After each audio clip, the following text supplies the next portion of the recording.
pancur sisa melameringis mo bagai turang alemar di dakalakmo bekel masada duan dando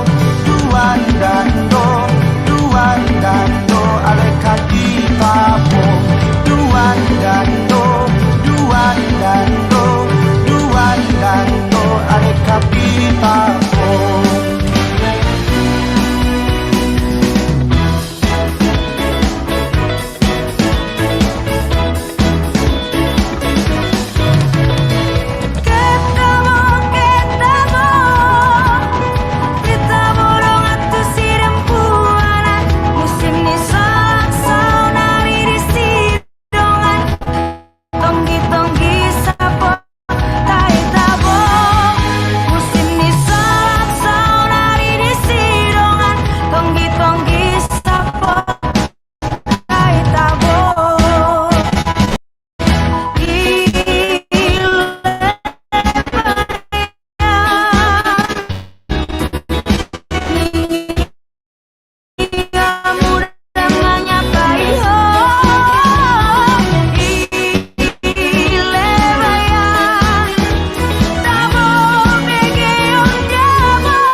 Assalamualaikum warahmatullahi wabarakatuh. Good day, everyone. A heartfelt thank to you, our distinguished speaker, and all participants for being here with us to exchange knowledge and experiences.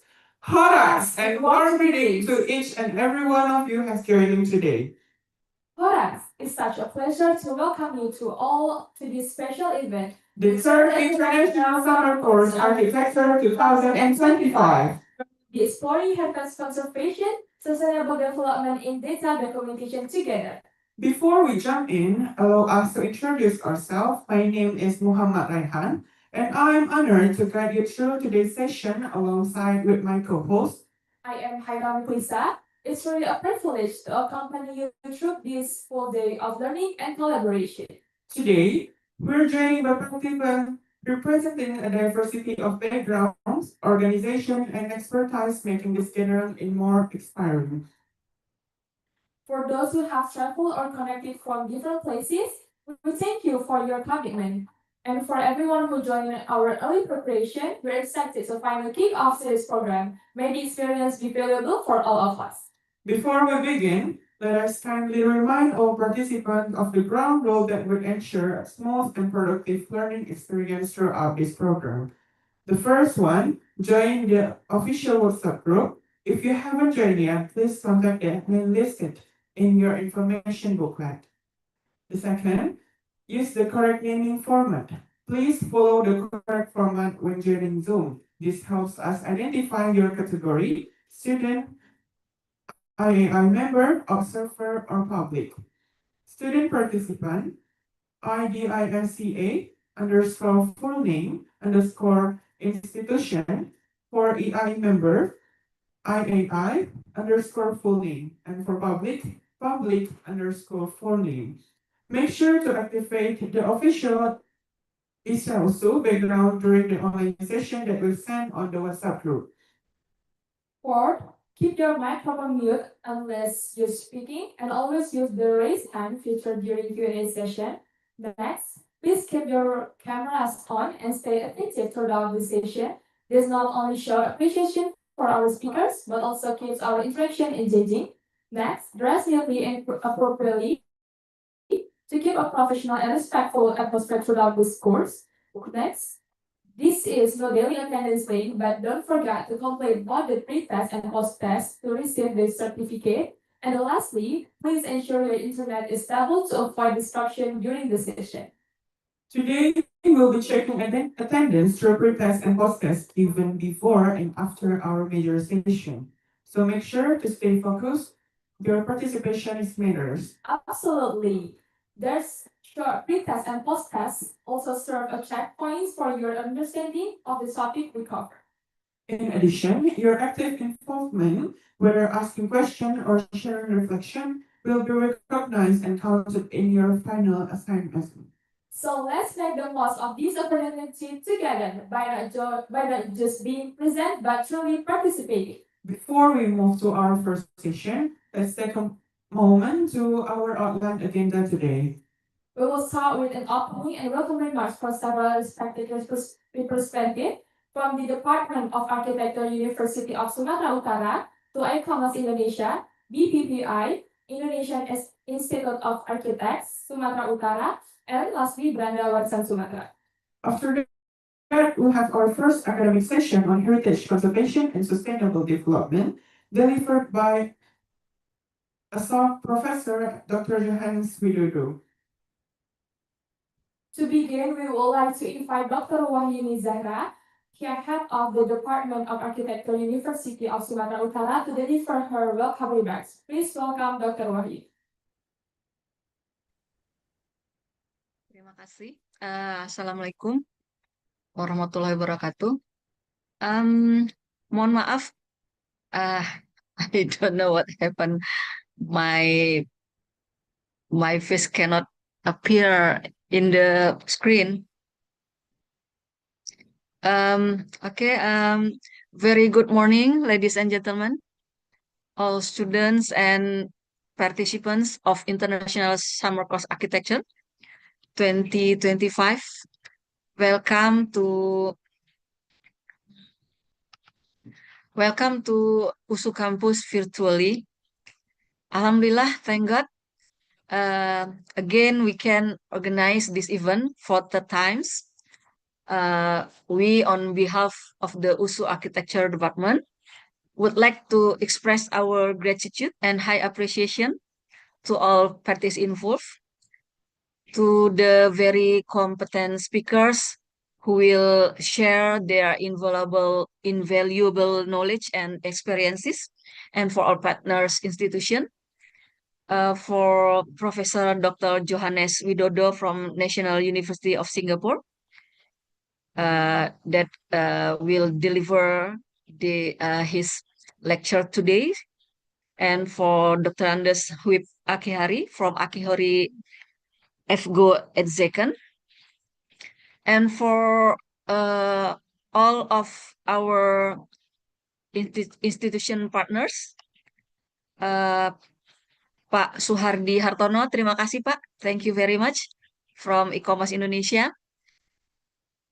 Thank you for Bapak Punto Wijayanto from Bumi Pelestarian Pusaka Indonesia.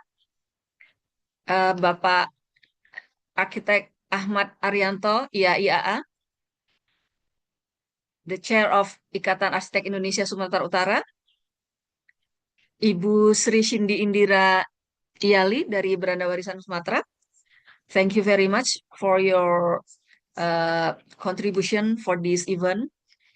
To all the committees and crews on duty, Bu Isnen Fitri and team, thank you very much, Ibu, and all great teams.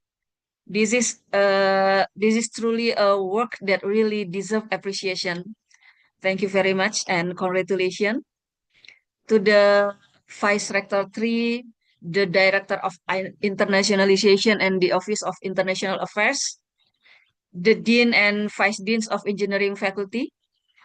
We thank you profusely we thank you for the support given, especially to all participants, fellow lecturers and students from neighboring countries and from Indonesia, who made this event a success, for also our beloved kids of USU Architecture students, all students who have joined and are jointly exploring knowledge. Thank you for joining this event. Hopefully what we do will produce benefits for our self-development, for the wide community in general, for the wider networking, inshallah. We, on behalf of the Department of Architecture, also apologize for any shortcomings in reception and arrangement. By Allah mercy, we will continue to be enthusiastic in developing knowledge, in spreading goodness. At the end, have a blessed, joyful learning and collaboration. May Allah make all of our intention and program easy. Amin, Allahumma amin. Wassalamualaikum warahmatullahi wabarakatuh. Thank you very much. Thank you very much, Dr. Wahyuni Zahra. Next, we welcome Mr. Suhardi Hartono, the President of ISCAUSU Indonesia, to share his opening message. Please welcome Mr. Suhardi Hartono. Good morning, everyone. Very warm welcome to you all of ISCAUSU Indonesia.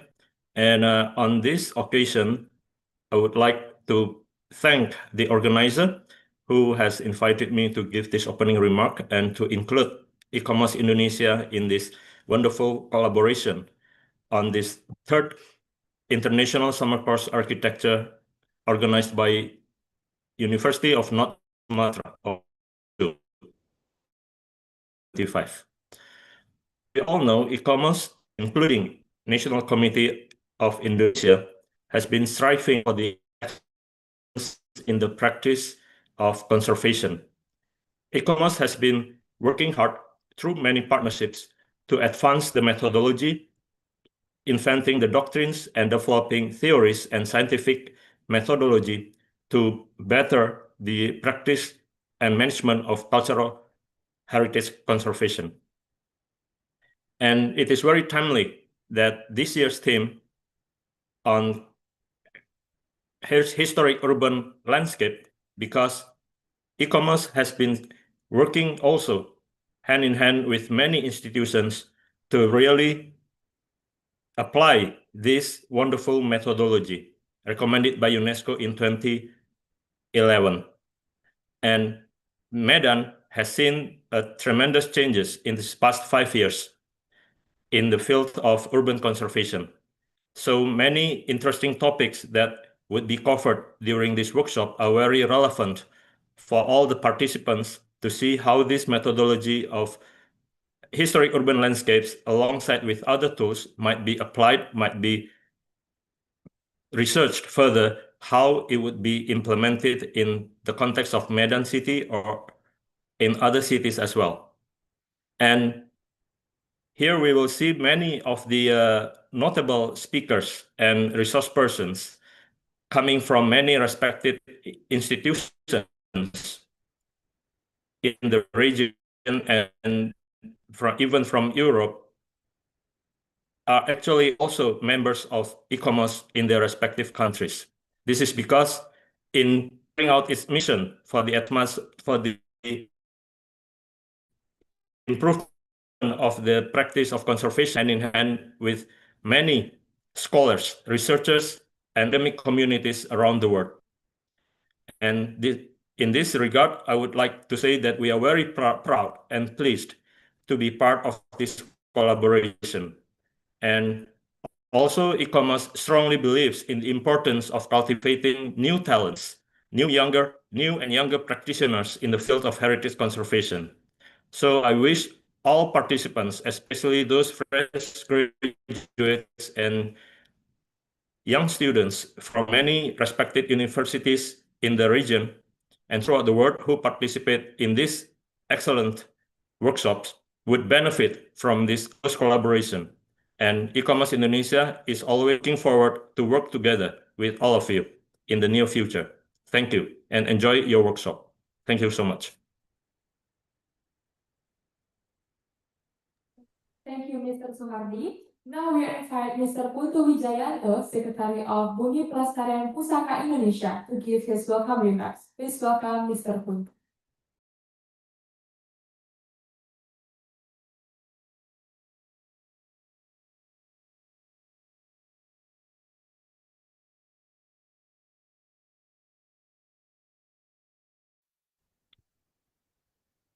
Good morning, dear friends, colleagues, and participants from across the globe.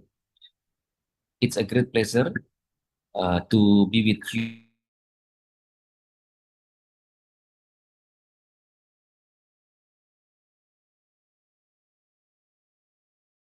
of Indonesian Heritage Trust and Universitas Trisakti. I would like to express how proud we are to be continuously involved in this meaningful initiative. This is actually my third year joining this program, and each year I always discover something new, not only through the lectures and site visits, but also through the unexpected moments, the friendships, the experience, and design discussions, and of course the unforgettable local food. What makes this year's themes especially close to my heart is the focus on historic urban landscape approach. As cities like Medan face pressures on modernization, the HCL framework gives us a way to reconnect with the deeper values of place. It allows us to see heritage not only as something frozen in time, but also as a dynamic layer of everyday life where memory, identity, and creativity coexist. Medan, I believe, is a perfect setting for this. Its rich architectural heritage, shaped by diverse cultures and stories, offers us offers so much to learn from. So we need to spend our time to look, listen, and also engage. To all the participants, I encourage you to embrace this journey. Be curious, be open, and take in not just the buildings and the theories, but also the sounds, smells, smiles, and also stories of the city. So you will not just learn about heritage, you will experience it. Thank you to Universitas Sumatera Utara and the entire organizing team to creating such an inspiring space. I hope this year's course leaves you with lasting knowledge, meaningful connections, and maybe you will have a new favorite culinary, and you will come back again to Medan next year. Enjoy every moment and welcome to ISCAUSU 2025. Thank you. Thank you so much, Mr. Puto Wijianto. We will now continue to the first academic session, Heritage Conservation and Sustainable Development, presented by Professor Dr. Johannes Widodo from the National University of Singapore. The session will be moderated by Mr. Edi Supaka, STMT from Belanda Warisan Sumatera. Participants are encouraged to stay focused and prepare questions for the Q&A session right after. Now I'm going to read the CV of Mr. Edi Saputra. The education from University of Sumatra Utara with Bachelor of Architecture, United Nations Industrial Development Organization, the Grand Fellowship and Passive and Active Solar Design China, Universitas Sumatra Utara Master in Urban Development Management. Before we begin our session on heritage conservation and sustainable development, we will start with a short pretest. This pretest is designed to help us understand your current knowledge on the topic, and it will take approximately 5 minutes to complete. You may now begin the pretest. We'll let you know when the time is up. Good.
Okay, now let's proceed to our learning session on habitat conservation and sustainable development, presented by Prof. Dr. Johannes Widodo, and we will be moderated by Mr. Edi Saputra, STMT. Please welcome. Okay, good morning, everyone. Thank you to the NCs. This morning, we will start our speaking sessions by Professor Johannes Widodo.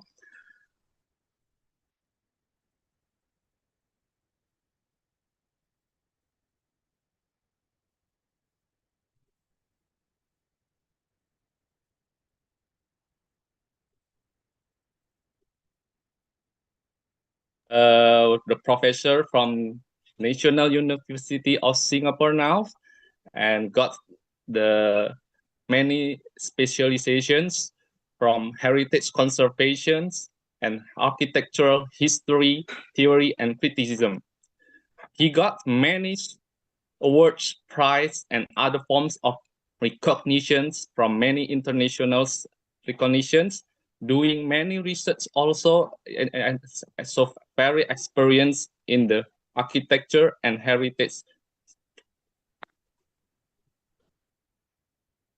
And then he is also affiliated with many international of heritage organizations. Without long ado, please we welcome Professor Johannes Widodo to start his speaking. Please, Professor, you can start the speaker. Thank you, Eddie. Good morning. Can you hear me clearly? Okay, so Yes, very clear. I will share my screen. All right. So maybe it's good to start very quickly because of I have a lot of things to say about this heritage urban landscape. Heritage urban landscape is not the final destinations of the exercise. It is just the beginning. I think the most important thing about the HUL is to understand what is the end game of this. So my talk today, I will try to give you some background.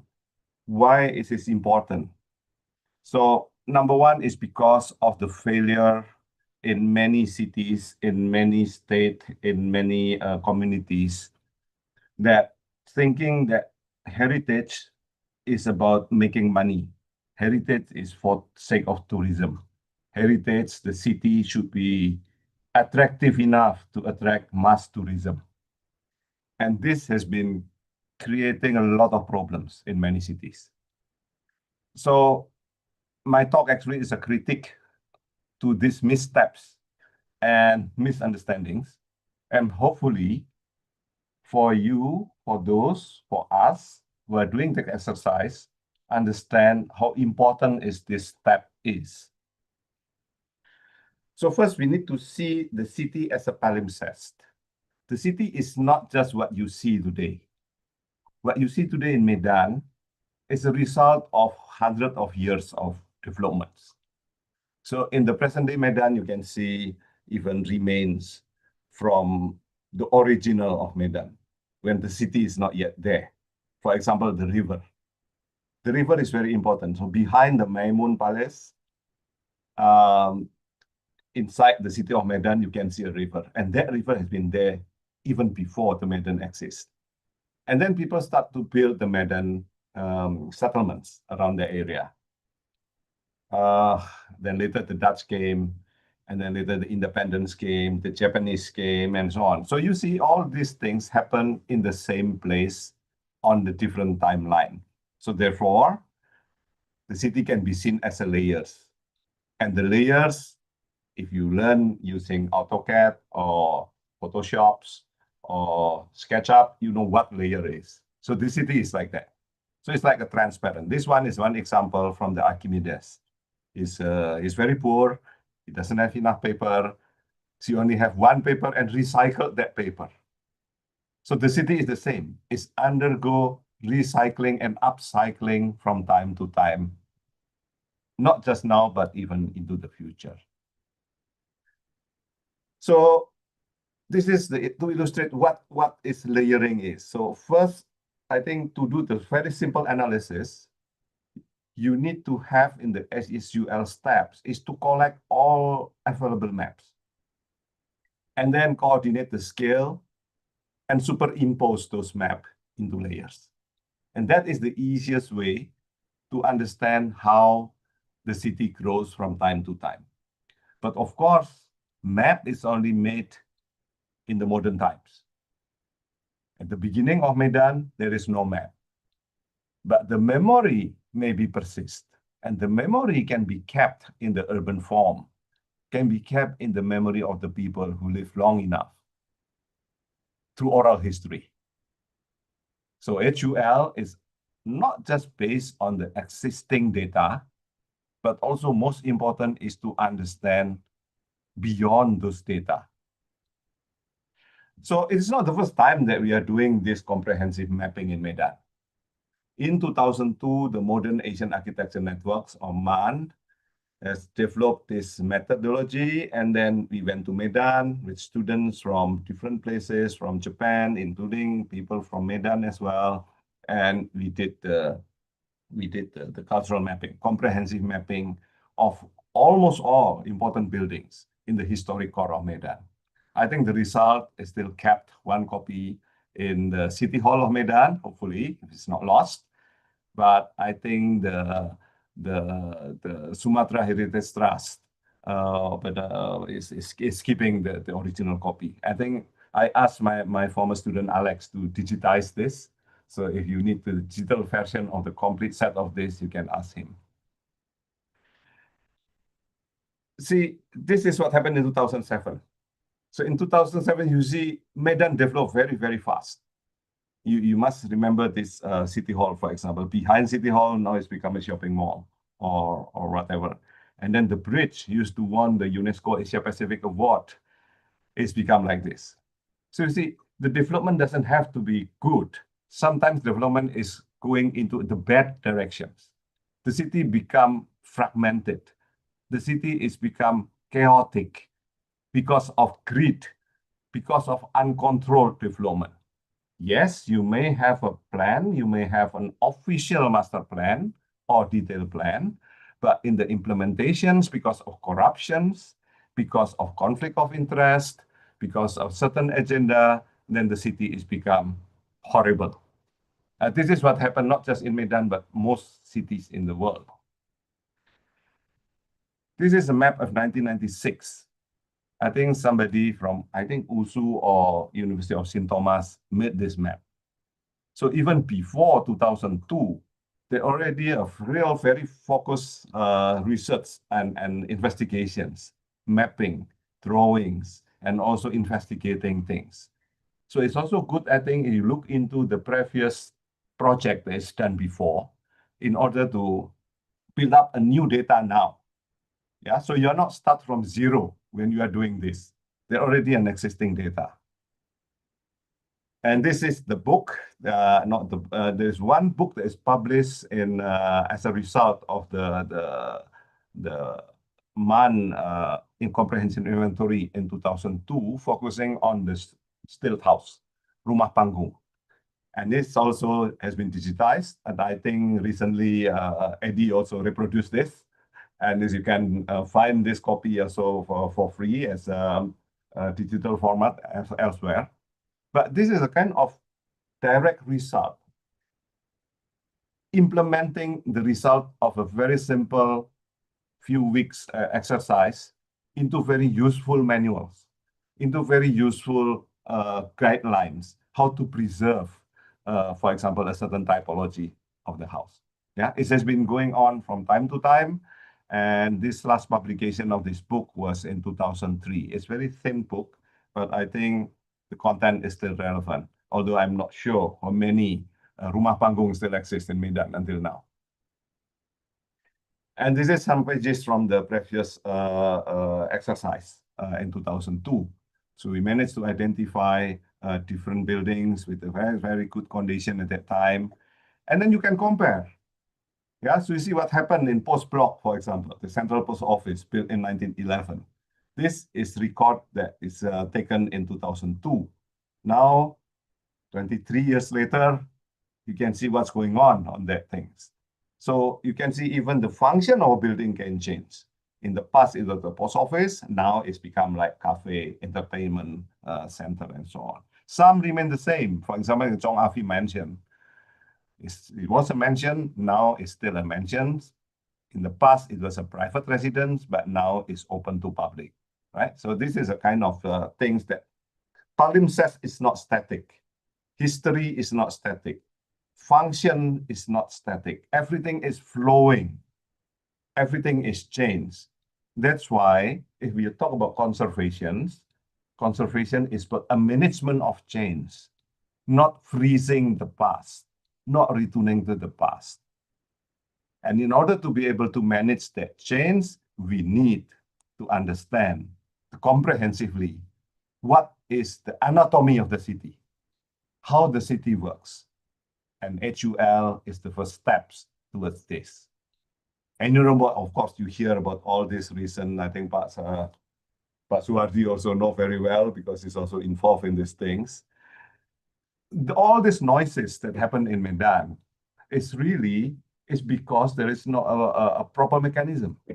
There is no proper or formal mechanism and monitoring system to implement the system. Medan does never have of official HUL, never have this HUL integrated as part of the urban planning and urban development plan of Medan. So the result is something like this. So somewhere in one place you can see all this development suddenly spread out at the back of the shop houses. Sometimes you see building is in ruins here and there. And sometimes you can see a very extreme kind of transformations in different parts of Medan. And this is a result of the so-called uncontrolled development, unplanned development. Yes, it may be a plan, but in the implementations, because of all these factors, corruptions, lack of strict controlling, there is no whistleblower, there is no proper law and order, then you find that the city is broken. But if you walk behind the facade, go into the pockets of Medan, into the kampongs, walk into the small alley, you will still find a very interesting and important objects and space. But sometimes this is not many people knows about this. It's become like a secret of the city. For example, when I walk around a small alley behind Sawan near the market, suddenly I found a temple at the middle of back lanes, very quiet. But I heard that this temple is very popular. Even people from Malaysia and Singapore came to this temple in Medan. And it's hidden, and it's not mapped. Maybe locals know where is this.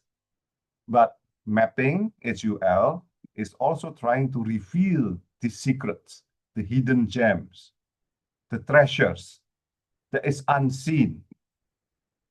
Not for the sake of tourism, once again, but to understand what is within our body, the anatomy of the body. Is there any potentials? Is there anything that need to be protected? Not need to be sold. So I think it's very important to understand the ethical position here. Yes, your mapping can reveal a very interesting features that unknown before. But remember, this is not to promote that as a tourism destination. But for the first time, you have to think this needs protections because this is very fragile. This is belong to the community, not belong to the people, not belong to foreigners, not belong to the tourists. You must ensure that whatever you reveal from the mapping should be protected first. That the community will not be shortchanged, that this will not be lost, and this is not being sold or commoditized to make money for by someone else. And this is not right, okay? So I think mapping is important, but mapping is also a double sword. You reveal something that is very interesting, but somebody who are very greedy will try to steal it from the community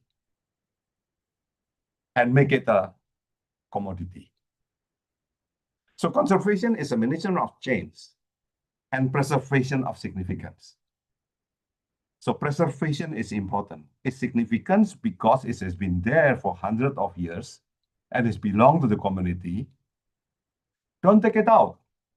So that's why you need to preserve the authenticity and also the integrity. Yes, you can redevelop that into something else. You can do adaptive reuse. You can change the function of post office into cafe or bars. You can change a shop house into a boutique hotel. That's perfectly fine. But number one, keep the authentic spirit of the place.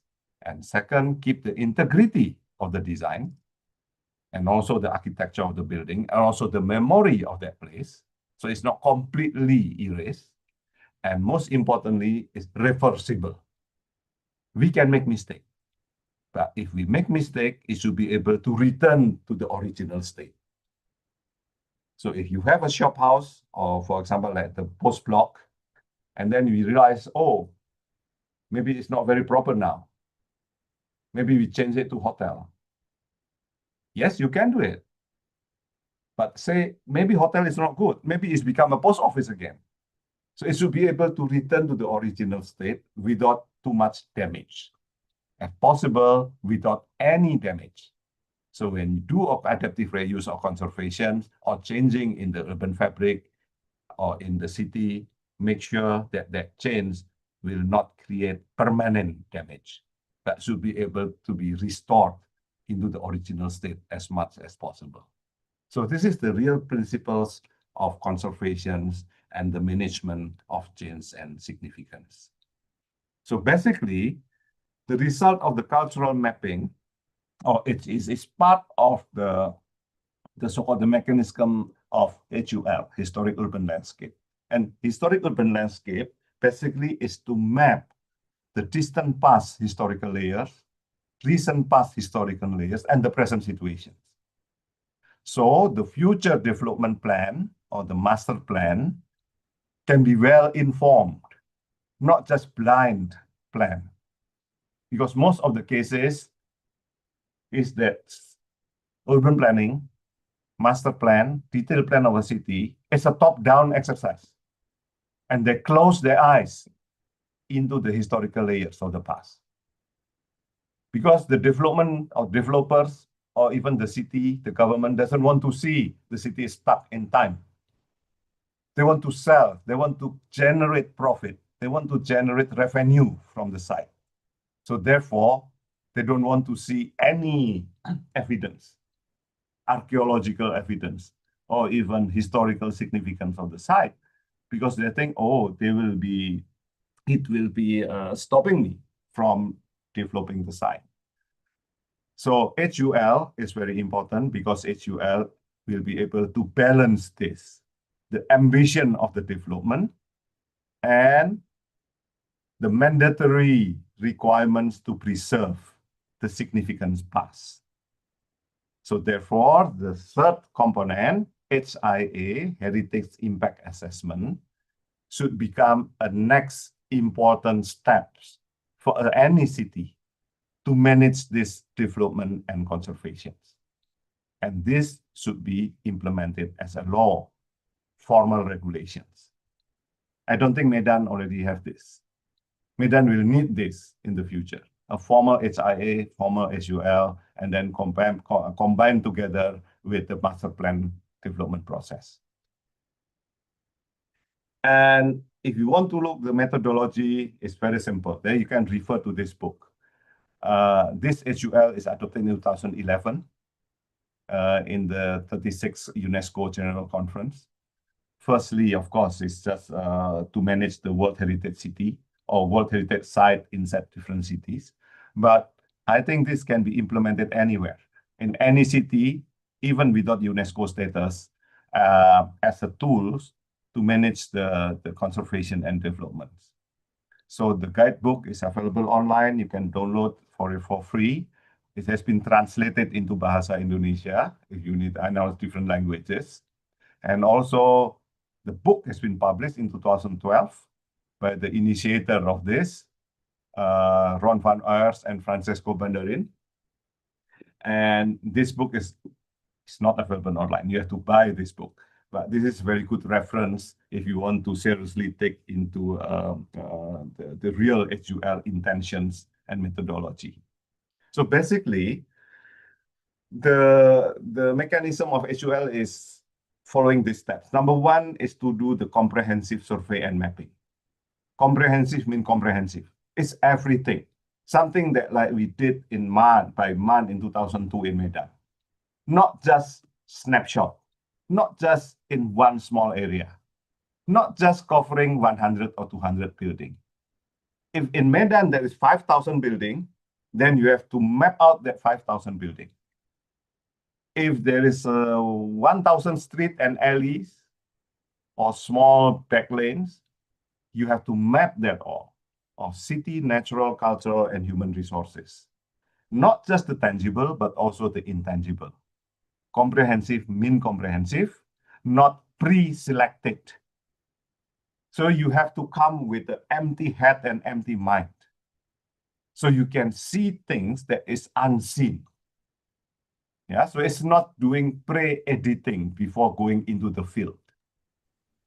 And second, after you have this comprehensive mapping, you have to bring all people together through forum group discussions, through seminars, to make a consensus of all stakeholders. What is the values? What is the significance? Is a site has an international significance maybe, or a site has only local significance, or a site have a national significance? You have to have a consensus on that. It's not just made by expert or consultant or even the city or the government themselves. It has to be a multi-stakeholder exercise to determine the value of any site, every street, every object in the city. And then the next step is to assess the vulnerability. Not about potential, but the weakness. So you do a SWOT analysis using SWOT analysis methods. You have to look into the W first and T, weaknesses and threat, not the other two, potential and so on. The other two are opportunity and strength that come next. But the first thing, think about protection first, not selling, but protecting. Then after you do this analysis, we integrate into the urban heritage values and vulnerability into a framework, into a plan to protect this heritage sensitivity. Then prioritizing the conservation and development. Which one should we prioritize? If it needs to be protected, do the protection first before thinking about development. If you want to do development, do it in the non-sensitive side. Avoid sensitive side first. Then develop a partnership and local management framework. So this is a complete step of HUL. I think in this exercise today, maybe it's only step one. Do a mapping and survey, but it's not even complete. You're only able to do a simple research, sampling. That's why the methodology is given to you is quick scan. But quick scan is just a tiny beginning of a very big project. And since this exercise has been done in 3 years now, in three cycles, and maybe it will be done in the 4, 5, 6, 7, 8 cycles and so on, this is an opportunity of this exercise to build up a comprehensive data in the long run. So you have to consider this as a long-term project, not just a short-term pilot projects. And how to do a cultural mapping? Very simple. Just use your brain, use your feeling, left and right, emotional and rational. Use sketchbook, take notes, and use technology. It's very simple too. So number one, if you want really to do a complete cultural map before HUL, is to do the archival research. Collect old photos, newspaper, film, postcard, old maps, books, articles, and so on, including the previous study, including the previous inventory. Collect all of them. And then go on site, do on-site observation by sketching, photographing, drawing, then do spatial plan analysis, map layerings, then do the synchronic or chronological and diachronic readings according to scale levels and layers. This is a comprehensive analysis of all the data and put this together. Do audiovisual recording, photography, videography, sound recording, interviews, interviewing members of the community and expert, not just the expert, but also the community members, to reveal those secrets, to reveal the hidden narrative and story. Do statistical analysis. I mean, the quantitative analysis, measuring, counting, sampling, count the numbers of cars, the cause of traffic jam, the pollution level, the density, the GFA, everything. You look into all this qualitative data and statistic and so on. And then do the evaluation of significance and vulnerability of our threats. And do overall layering and connections. And finally, do the planning, design, and production of deliverables. So this is the things that normally done for a comprehensive cultural mapping. And after this cultural mapping, the next step will be the development of HUL. So HUL is the byproduct of this, not the beginning of the process. The beginning of the process is a hard work. Walking every alley, talking to everyone, doing very comprehensive analysis, do a very strong analytical process and so on. So chronological analysis, I said before, is just to superimpose the old maps with the new maps, and the maps doesn't have to be just historical map, but also land status map, master plans of the past, the change in the physical landscape and so on. From time to time, and as much as possible, go back into the first maps they even produced, and also add memory maps based on the interview and so on. Then the simplest thing, for example, you can do the mapping using Google My Map because it's free. You don't need to hire a consultant. You don't need to pay for very expensive software to do this. You don't need to use a GIS map. You can do it later. But for the first step of cultural mapping or comprehensive mapping, just simply put pin in every site. And then on that pin, you can create link to the cloud. And the cloud, the folders in the cloud, you can have a free Google Drive, you can have OneDrive in Microsoft or whatever. You can put materials like film, video clips, scanning, or photos, everything. So every pin has a lot of data. So this is very important steps. Then you sit down together, do a discussion, forum group discussions with all stakeholders or among yourself to try to determine the status of every pin. Maybe you can change the very significant site because it's a very long historical story and narrative connected to international trade or whatever, into something into that you say, oh, this has a significance at the international level. So you change the pin color into red. Then if you find out, hey, it may not be international, but it's very important for Indonesia. For example, like Lapangan Merdeka, the first proclamations was announced in Medan on that Lapangan Merdeka. Okay, so this is have a national significance. Then change it into yellow. Yeah, because Indonesian independence is only important for Indonesia, but it's not important for the people, for example, live in Japan or in Russia or in other part of the world. So it has a national significance. So maybe there is a place that nationally is not very important, but for Medan people is very important. For example, like the pockets area, a famous place to sell a certain food that is only available in Medan. So probably that could be changed into green. Okay, so this is a kind of exercise and tools that is very easy to be used. No need to spend money. You can use a free resources to create an interesting map. Then you start to do the evaluations of significance, as I said before. It could be electoral significance, can be personal, can be communal, can be national, regional, or global significance. So you can spot a potential UNESCO World Heritage Site even from this exercise. You can spot area or site that potentially can be national heritage site or a simple communal site of maybe only personal.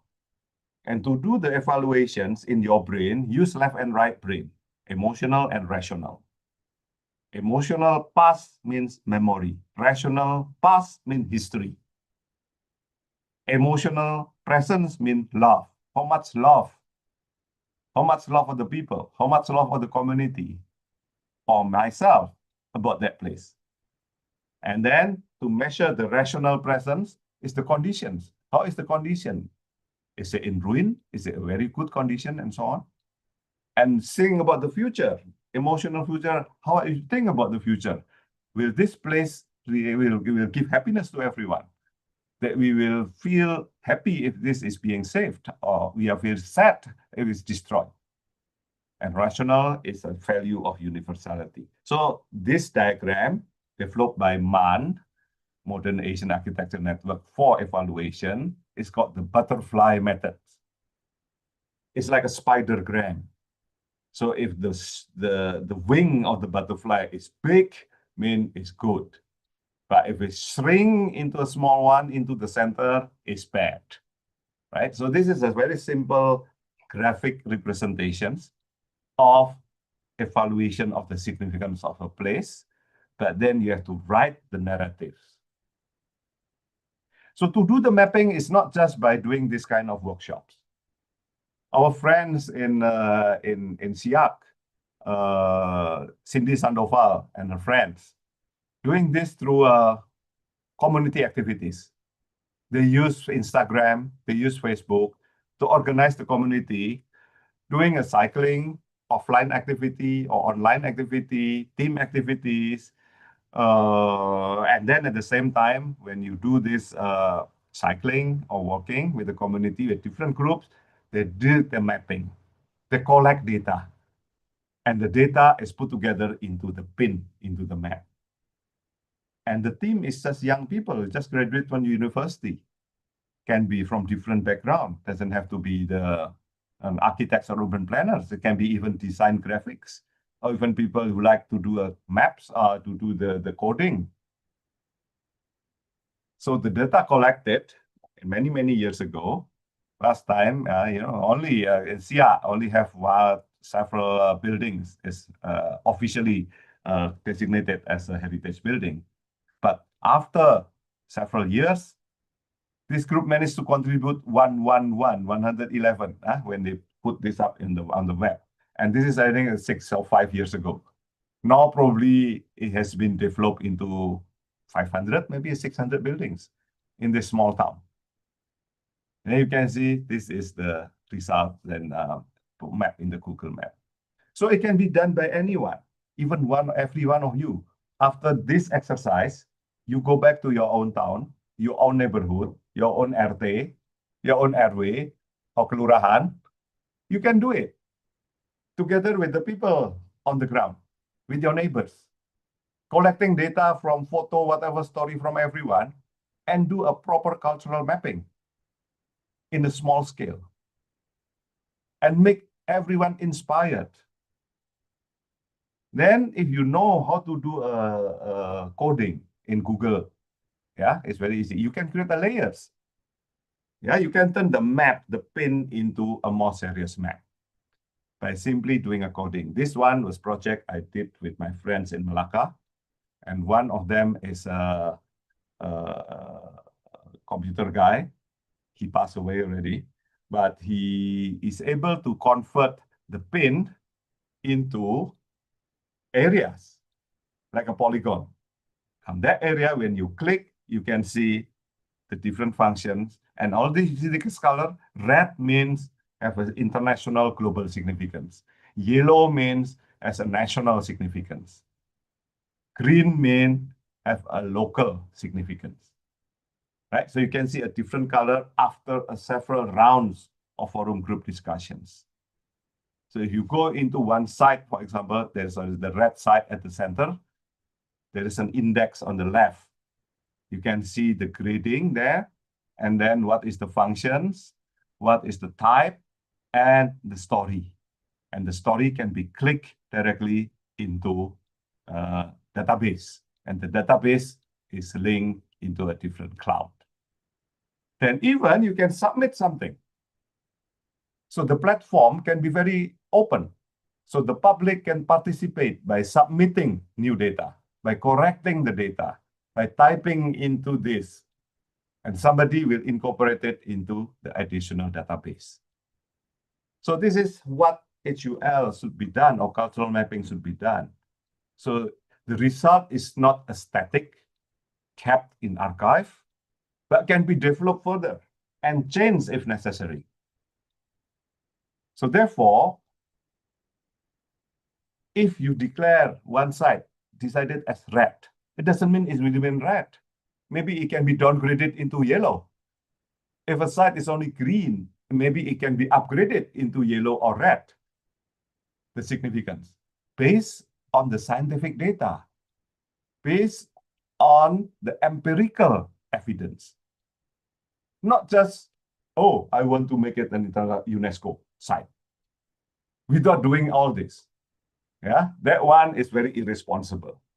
Yeah, you see, you can hear from any bupati or even minister, oh, I want to declare this as UNESCO. Why? To attract tourism. Right? So you can say bullshit about these things. You don't need to entertain that kind of wish that is not based on evidence. So HUL is a scientific exercise. So the data, the analysis can produce a lot of scientific papers, a lot of SINTA, a lot of Scopus papers, which is based on real data. This is what the city needs, not speculations.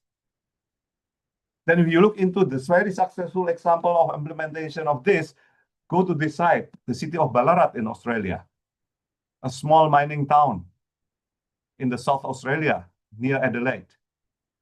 And they already developed this historic urban landscape as a tool, not just by government, but also by private sectors. So if you look into the title of the website, www.hulballarat.org.au, it's not managed by government. But this map is used by the government as well to develop their master plan. Yeah, if you look into this, you see all the layers, category and layers on the right. A lot, hundreds of data and informations put together. And most importantly, this is exposed to public. It's not secret.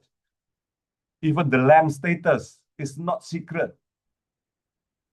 Why? Because the so-called speculations, corruptions start from deal under the table by hiding the information. So the people normally in the government or in the private sector who has access to the informations can play the game of speculations. They know that there will be a road coming into that place, or toll road or whatever. And before that happens, they buy the land with very low price. And people doesn't know that there will be a plan. And then later the plan came. And on that plan, the color changed into commercials. And then suddenly, 100,000 rupiah per square meters land, the price jumped into 10 million rupiah per square meter. So this is the game that is not transparent. This is the beginning of the destructions of a city. And the city is become a commodity. And then, of course, the victim is the memory of the past. The victims is the significant site that belong to the community. Yeah, so the details should be published openly, including the detailed plan, the DED even. If you know in the Indonesian now, the technical guidelines to develop a certain area should be published openly, not just hidden in Wali Kota office or in Bupati office. But everyone have the right to know. And this is the spirit of HUL, is transparency and accountability. Because without that, HUL is just become a dead and useless tools. So I just show you how the cultural mapping can be used as well. It's very simple. I Discover Asia by Esther Schellenberg. He was based in Hong Kong last time. He developed apps. He did the same things with local community, with local students. I think Medan already have this map as well. I don't know whether this and Bali and other cities. And they publish doing this with the locals people, participatory mapping with students, with NGO. And then on the level of not the big city, but a neighborhood. neighborhood that has a very special character. This is a level of kelurahan, even RW in Indonesia. And then the result of the mapping was put in the map, digital map and physical map. So the map is created by locals, designed by locals, powered by locals. Number one is to reveal the narrative of the city. So you see the hashtag here. The local community is the curator. In each city, we work with local NGO, university, community group, creative collectives. We spend few days together, walking around the environment, talking to people, tap into the vast knowledge of local culture and living heritage. Then collectively, we define what is the spirit of place. Hashtag neighborhood, hashtag city spirit, hashtag local community. Okay, so the researcher, people who are doing this mapping, blend together with the local community to understand the place, to reveal the narrative of the place. What is the significance of this place? What is the beauty of this place? Second, find stories of people and places. We wander the streets, we listen to old shopkeepers, colorful characters, and creative entrepreneurs. Through them, we learn about the traditional trades, hidden secrets, local legends that make its neighborhood so unique. So we reveal the uniqueness of the place, the competitive advantage of the place. What is the other place doesn't have that's only here? Hashtag travel like a local, hashtag insider secrets, hashtag authenticity. Then number 3, craft walking and cycling itineraries. Maps, words, and photos are combined into one handy apps, so everyone can download for free. And this individual tourist with that app able to explore the neighborhood. So you don't need a mass tourism. You will find a lot of visitors coming because of the apps. So it's become low impact tourism. It's not that one big bus coming, 50 people come together at the same time at the same place. No, this is trickling down bit by bit. We think the best way to experience a city is walking through back alleys or cycling through the little laneways. So we take great care to craft our perfect neighborhood itinerary. You can download the app. Hashtag Wanderlust, travel app, and get lost without getting lost. So this immersive tourism, immersive local presentations to outsider. It's a very sustainable tourism form. Then design a map, physical map. A local illustrator designed the neighborhood map. Each map is a unique artistic ode to the spirit of place. Maps are printed, in that case in Hong Kong, but it can be anywhere, then distributed to hotel and shop that share our passion for the authenticity. So this is also an avenue that probably Medan can take, or any other city or your neighborhood, because you can get sponsorship from CSR or big companies, or Starbucks, even from the government tourism office. Give the money to produce the map, to distribute the map, put this in the hotels, so the tourists can grab the map or download the apps and start to explore the city themselves without depending to the tourist agency. So they can bring the prosperity directly into the neighborhood and not into a certain tourist object, but everywhere. Hashtag local design, hashtag apps and map, and hashtag support local talent, because the map is developed by local artists. And number 5, give back to the community. We put the locals on map and make them proud. We drive traffic to the traditional shop and small entrepreneurs, for whom it's increasingly difficult to survive in the 21st century city. Every dollar spent in a local shop is a dollar well spent. Travel responsibly and shop locally. Hashtag shop local, hashtag responsible tourism, and hashtag support local businesses. So we ensure that the tourism money goes directly into the pocket of every individual live in that village. in the RT or airway, in the locations, not grabbed by tourism agency, not taken by big corporations. Because if the money taken by these big corporations, the local community will suffer. They only enjoy the negative impact of tourism, but they don't enjoy the benefit from tourism. So the focus really is on the local community. And number 6, celebrate living heritage. We bring the local community together through fun-filled events that celebrate the neighborhood spirit. Even better, you can be part of it. So the community becomes very vibrant. Visitors become part of the community. And they have to be respectful to the local community. Not like a master coming and then the local community becomes the slaves. Spirit of place, local enterprise, keep heritage alive. And this is some of the examples of the map. You can go into iDiscover Asia, download the digital format. This one is a physical map, a very simple itinerary. You put all this uniquely population. This is in the Philippines. All favorite places in the neighborhood. Number 1, pineapple app. Number 2, rural kitchen, population market. And then what is cafe, brew, holy smoke barbecue, the workshop. So you put together different functions, mix, and make the itinerary nice to walk, nice to enjoy in 1 or 2 hours.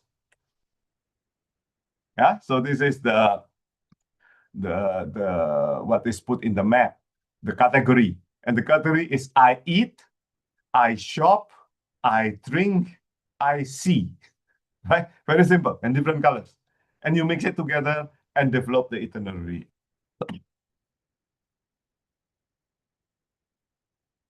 In Quiapo, also in Manila, in the Philippines. See, the same. Then the second page at the back is a folded map, very small one, uniquely Quiapo. And then you see in there, I see, I shop, I eat, I drink, I surprise. There's a lot of things. So you can develop their own category and then put it together, make a very simple, comprehensive map, and then development apps. And then immediately you can generate impact to the community, economic impact. Means prosperity for the local community. And second, the community become very proud of their place and they will defend the place. They will fight for developers who want to grab the land because they know the uniqueness of this place. They know that this is why the tourists come here because of this authenticity. And the defender is not heritage society, it's not NGO, it's not government, but the strongest defender of a place is a local community. But to be able to convince them to defend that, you must convince them there is an economic benefit of it for them. One example is this lady who do the same things and develop a map around the island. This is UNESCO World Heritage site for a mountain, for a volcano. But the village is the buffer zone. And a lot of people move out from this island because there is no job. Because the island is very beautiful, Jeju Island. Many tourists come because of the Korean drama. It's very beautiful, very romantic. But they just take selfie and go back. Just stay 1 night or 2 nights and go back. And this lady coming from that place, feel a pity. Why don't bring tourists to enjoy the island? So they develop a footpath of 26 routes, in total 425 kilometers around the island, divided into a short 1-day walk. So it's not car. So it's just walk or cycling. Since 2007, it's become a major tourism destinations and international traveler and hiking.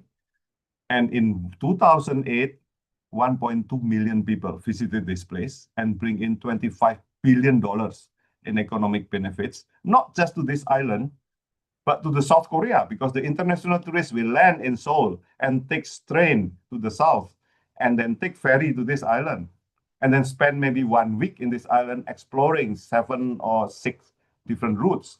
And they will come back from time to time. So the cultural mapping can be developed the train to trail like this. Yeah, and then you can see the people start loving the place, not just visitors, locals feel that now I can stay here and develop my business, develop my farming, develop my fishing. And the sons and the daughters will not go to Seoul to find big jobs. They stay in the village and continue the business of the parents. Can you to plant all oranges? It's very famous there to become a fisherman. Why? Because they can become more prosperous, happier, with a better quality of life in Jeju Island, rather to go to the big city. So you're able to retain people for migrating out and keeping them there because they are very proud of that place. So it's a low impact tourism. And then you can develop a passport, right? So to make people come back again and again and again. So it's not just one time visit. It can be 3 days, can be 1 week, can be 1 day, and so on. And the result of the HUL can be translated also into urban plan. And a very good example of urban policy is in the city of Kyoto. So they developed the policy based on the mapping to develop an urban regulation map. I don't want to go into the details. You can download this information. But for example, to reduce the height of the buildings, to restore the damage that is done in the previous master plan and development. Because that tall building is bad. We see what happened in Kesawan. You walk along Kesawan, you see all these tower, small, thin tower appear at the back. It may be a mistake now, but with a HUL in the future, you see, okay, this should be lowered in order to preserve the streetscape, then do it. So Kyoto has been implemented this by cutting all these tall buildings. But it's not just punishing them, but also giving incentive, giving credits. How the private owner is not shortchanged, is not being oppressed by these new regulations. Yeah, even the zone, the view towards mountain, the view towards the sea, towards the lake, it should be restored. Everything that is blocking the view should be cut. So the master plan is not just two-dimensional master plan or detailed plan, but can be developed into a 3D master plan and 3D zone in order to preserve the view, to preserve the significance of the place, even to determine what kind of materials, what kind of colors, what kind of signage, balcony that is allowed or not allowed. So to develop a standard, and that standard specifically implemented in the different location with different requirements and different characters. So HUL has a very big impact into the urban development and urban planning, and even the so-called, say, regulations, and even the model where the money came from. And even to give them examples, what kind of types that is okay, but is not okay. Like what is implemented in the small town in Kawagoe in Japan, in Saitama Prefecture. So the local community come together, do cultural mapping, put up together all these recommendations to the government to create a guideline, to call it townscape ordinance. A rule book stipulates a total of 67 guidelines in plain language, not legal language, which is very complicated. So people can understand it easily, ranging from the concept of the city to ideal building, construction, and signboard, all scale level. Guidelines are not restrictions. So it's not a law, it's not regulations, but it's a consensus, recommendations. How much is the building height fit into the neighborhood, standout, and local? So if someone come, before they go to the city hall, they have to consult this group and get approval from the neighbors. So it's like a neighborhood associations. If they say no, and they still go on, they can try, they become the enemy of the people. They become the enemy of the neighbors. They make their life difficult and suffering. They give them social sanctions because they don't comply with the community consensus. So this is a very powerful way of building control. It can beat corruptions. Even they pay the city hall to allow them to build a tall building, but without the community approval, the community will kill him. The community will kick him out. So this is a very good example of successful implementations of HUL by local empowerment. So the result is this. Yes, there's a lot of tourism, but if you see the landscape of the city, old and new come together side by side, modern cafe come together, but they follow the same rules. They follow building height rules. They can use different materials, yes, fine, but they're creating a very interesting spaces in the city. This is what I say.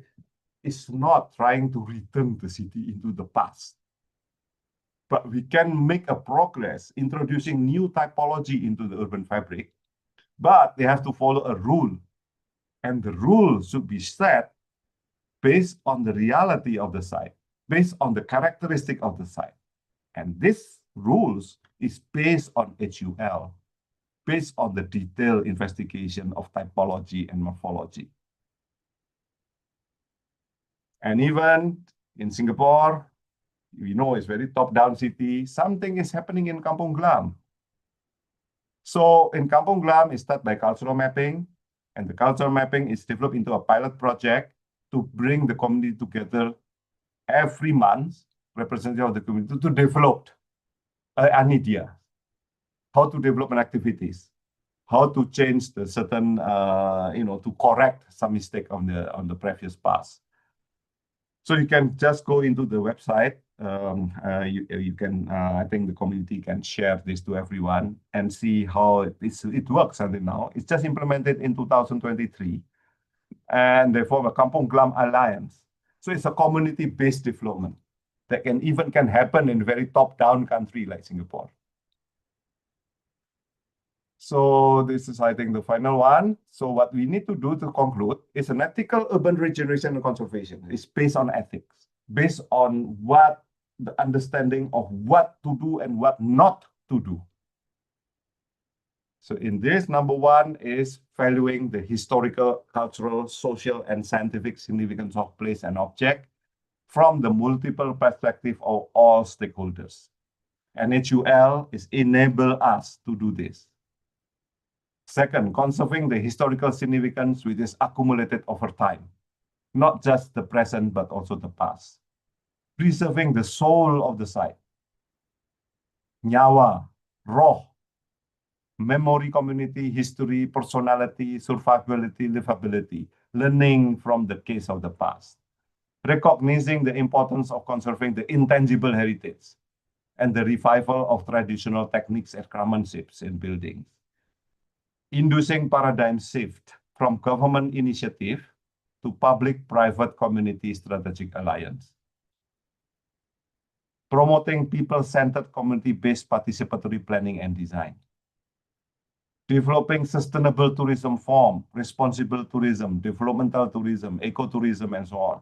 Based on the same something example like what happened in Siak, what happened in different cities through I Discover Asia, what happened in Kampung Glam, what happened in Jeju Island. All those good examples should be a learning point, should be a lessons of a successful implementation of sustainable tourism, not mass tourism. By management system considering resource limitation, carrying capacity, and the adverse impact of mass tourism in the area economic, society, and cultural.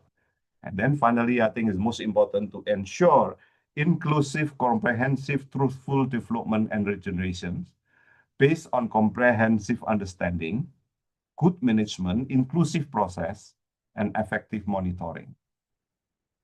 Okay, so this is the questions before the beginning of this exercise.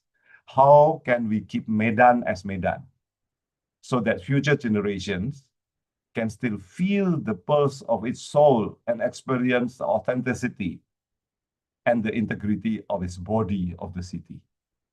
If there is a mistake, how can we correct that? If there is a good thing, how can we develop further?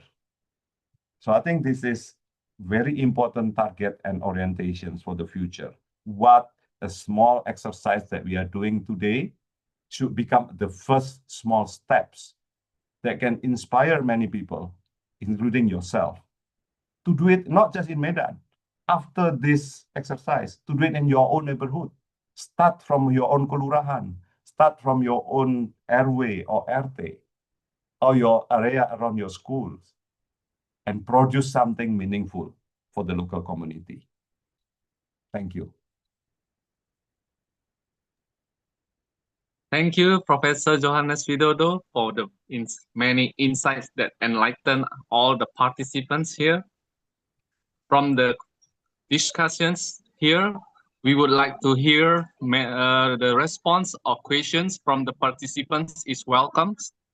And waiting for the questions and discussions appears, I would like to emphasize what the professor just said, that the city, this Medan city, has many layers from time to time, and it is not static.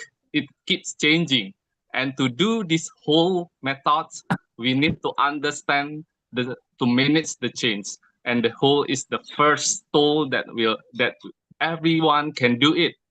The first step, like the professor said, doing the mapping, it can do done by everyone, not just by the expert, using free sites like Google Maps, like Google Forms, and using social media.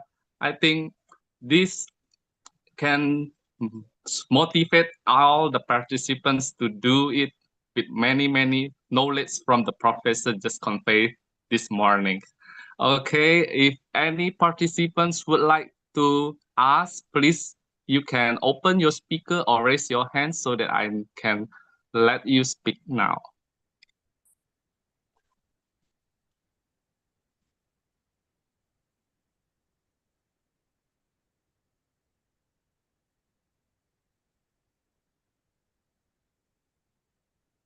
Okay, we are waiting. Is there any questions from the participants?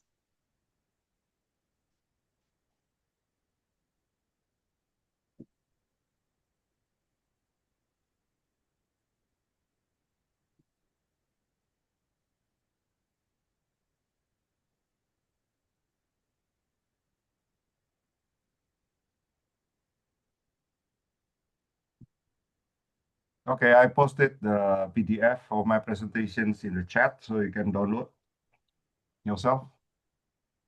Thank you, Professor. So I think it's important for Medan to continue doing this because it's been since 2002, right? 2002, Yeah. so almost 25 years now. So, and the result of the previous mapping, I think it should be combined together. And maybe it's important also to develop a platform that you can add the previous data into the new data to create a kind of GIS map or something related, like similar to Malacca Infect project. Very simple Google-based data, and get somebody who can do to understand the language, the programming of the Google map, so they can change the add layers. Yeah. Yeah. So it's free. It's all free. It's not that expensive. And all the participants can later see the work of what Professor Johannes Widodo said in 2002. There is a comprehensive report from the collaborative with the International University and Sumatra Heritage Trust.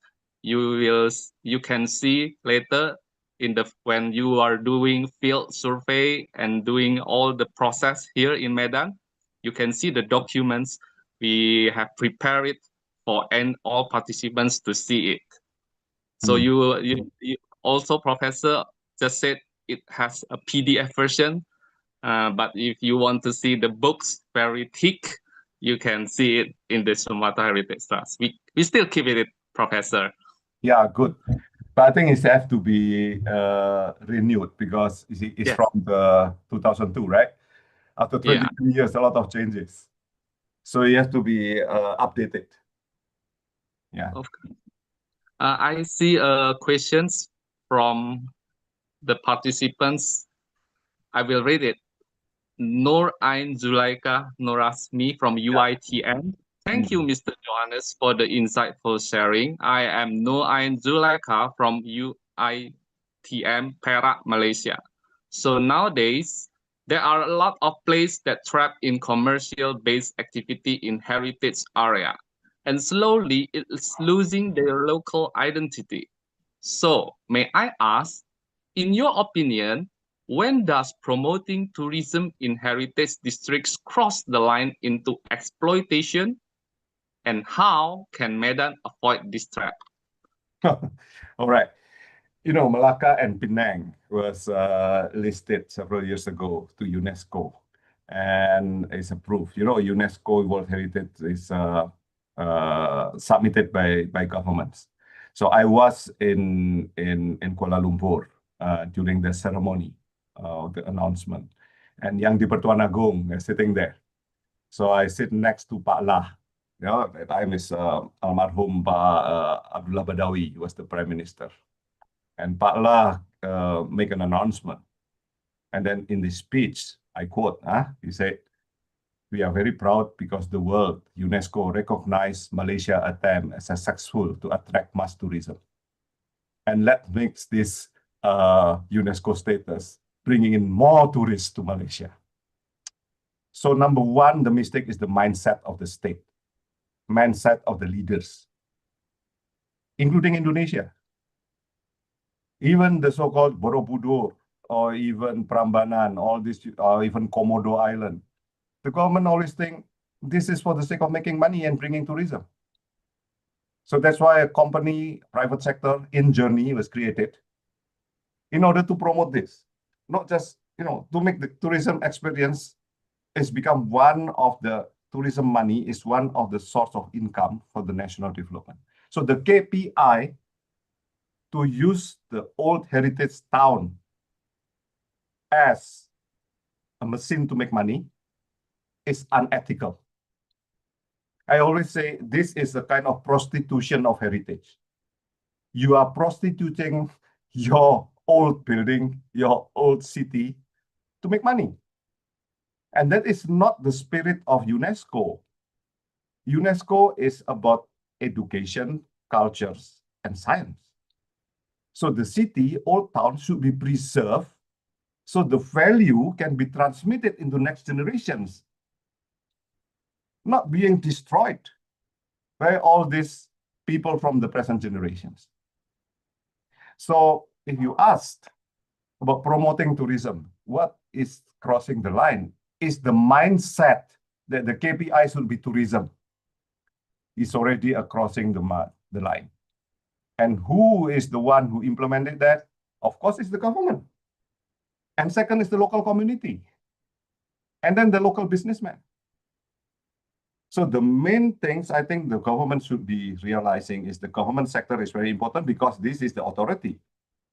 So the government has to have a good, clear guidelines that heritage is not for sale. Heritage is not prostituted. Heritage should remain as a protected site, as good as possible, tangible and intangible, not to make money. Money can be taken from elsewhere, from the taxpayer money, from the business tax for development that happen elsewhere, but protect the weakest part of the city, which is the heritage. Okay, so the answer is very simple. Where is the crossing the line start and exploitation start from? From the mindset. And not just the government, but the people with the mindset that heritage should be commercialized. That the KPI is tourism, not protections.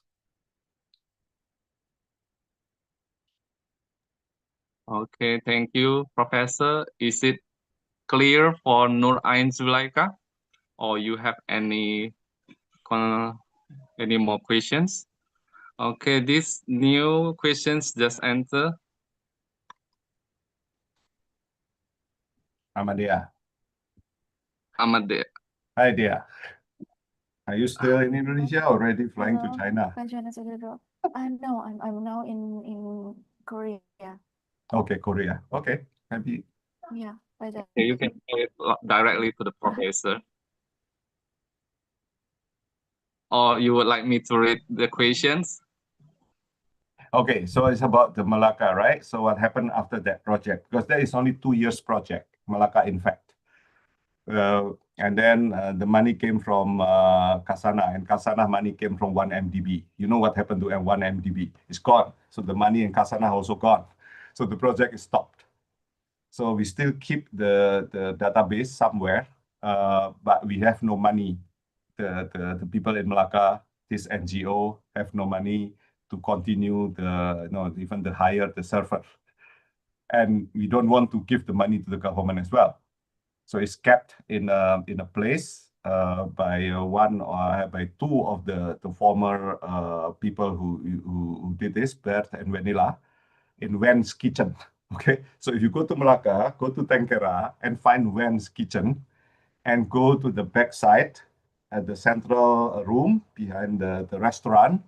There is maps and all the collections of the previous data, right? So the problem is, without money, there is no honey, right? So it's important to generate a sustainable system. If you have a very good platform, but if there is no resources to sustain this, it's become very difficult.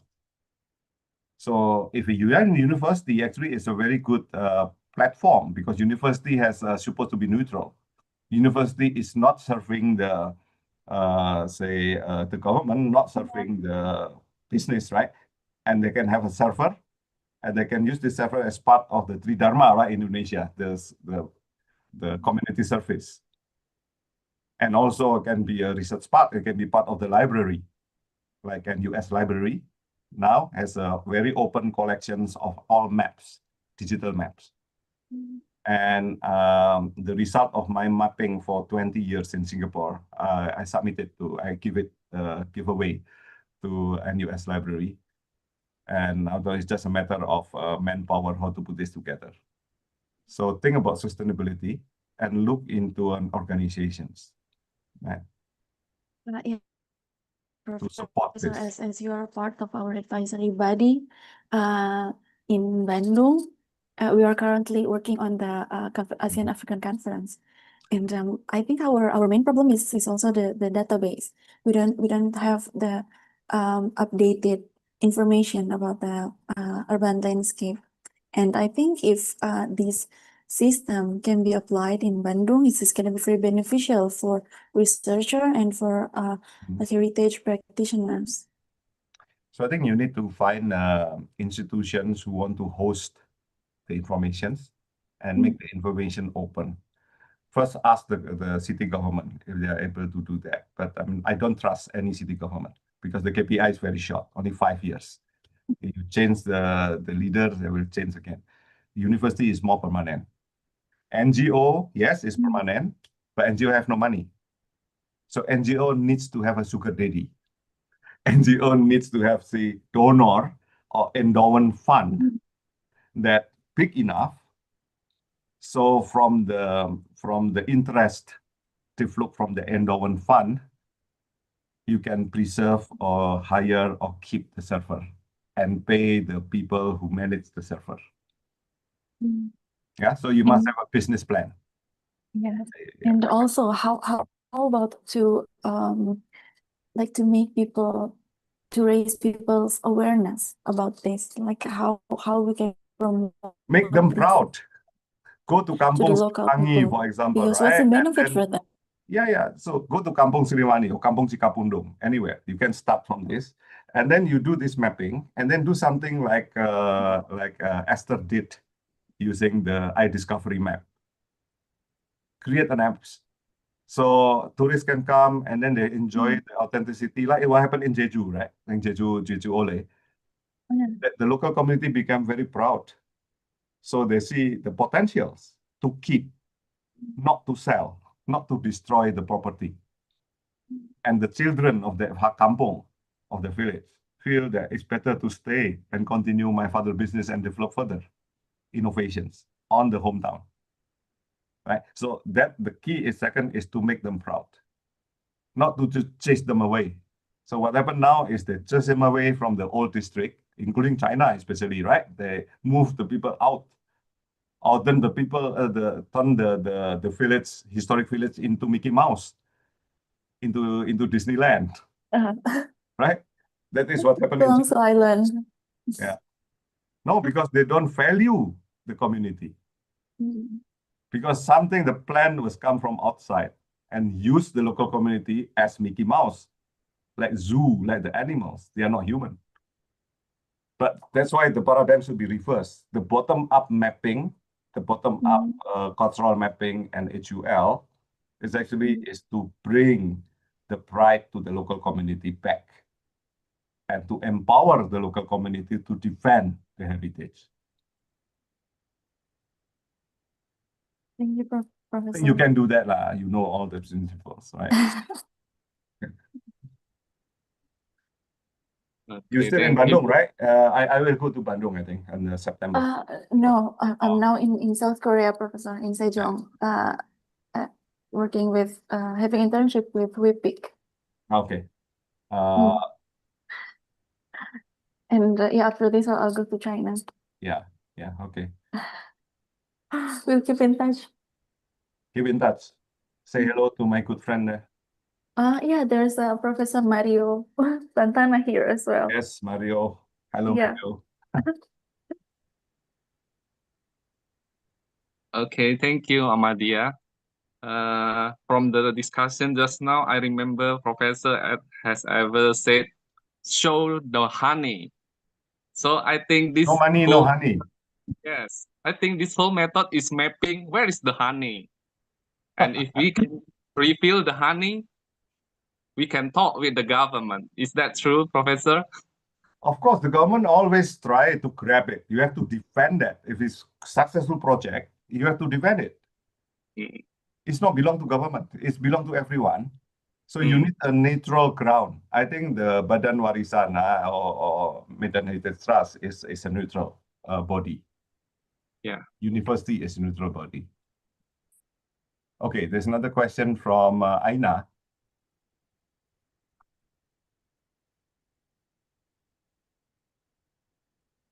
Okay, it's about adaptive ranges, right? To preserve historic building, including adoption of infill architecture, a selfish design of a building in contrast to its surrounding, using infill strategies to make it more relatable, contemporary style. All right. Okay, so we have to have empathy to a buildings.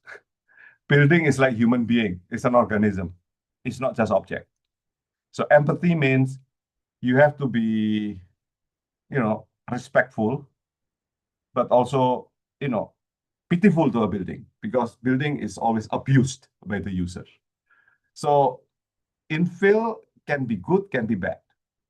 The good infill, if it's not destroy the original spirit of the building. Maybe its structure is already crumbling. Yes, you need to replace with concrete, modern materials, steel, whatever. Doesn't really matter. But how to keep the characters? So, and second is that building, even is a private property, it's always public. The presence is always public. Whatever you do to that building will affecting the surrounding area, not just about the scale. Or, for example, you use glass, reflective glass. So the neighbors and all the people who are on the street will get the reflection from the sun. You put aircon inside, so you keep your building cool, but throw away all the heat from the building to the street, to the backlit, to create a heat island effect. So even as a private, is always creating a public impact, right? So as a designer, as an architect, yes, you can do adaptive reuse, but treat that building, the original building, like a car or apartments, not belong to you. You only rent it, you only borrow it for a period of time. You can do whatever you can do a repainting, you can put no furniture or wall, whatever, but it has to be reversible. So the principle of reversibility is the same like when you hire a car, before the owner gives you the key, you must do inventory. You list all the scratch, you list all the damage and so on, and the inventory. Then you can use it for 1 day or 2 days. So when you return your car or your apartment, we revisit the checklist and see whether the new inventory match with the old inventory. Is there any damage? There is a lot of damage, so your deposit will be deducted to pay to repair the damage. So the building can come back to the original conditions. So I think this mindset is important for all designers. Whenever you do the infill, make sure that the infill is not destroying the original soul, and as much as possible to preserve the original physical material of the original building. If it's not possible, then just don't do it or do other way. Because there are many ways of converting a house into a hotel, for example, by not hacking the hotel. Because most of the time you go to a certain brand or hotel, you preserve the facade and then cut everything behind the facade and change into a very modern thing. So when you enter the door, you lost all the memory of a shop house. But if you go to a certain boutique hotel, you can feel, okay, it used to be still a shop house. The air well is still there. The scale is the same. The material, the decorations, they remind us into the previous past, the memory of the previous owner. So that is a better infill, you see. But I think the principle is don't be arrogant. You have to empathize with the building. You have to empathize with the memory of the place. Without empathy, everything will be lost because you will force them. Yeah, so don't ever the infiltrations, the infill, raping the building. We are not, memperkosa bangunan lah. Don't rape the building, but keep it, treat it well, with respect. Okay, thank you, Nur Aina. For information, Professor, this Nur Aina also a participant from the whole quick scan in Medan in 2023, I think. Yes. So he has also joined the 1 week short whole quick scan, and she understood enough doing the process. Is there Okay. any you want to share to us, Nur Aina? Thanks for Mr. Edison introducing me as the whole participant before. And yeah, it's really a wonderful perspective, Mr. Johannes Widodo. Cause it's related to my last assignment in Bung Hatta University before. As long as we want to make it contrast, to make it to preserve the building, we have to still, keep the spirit of the old. Yeah. building. Yeah. 2 days ago, 50 students from Bung Hatta University visited me at NUS. Yeah. Right, you saw the posting, everything. But they're from social science, social political science.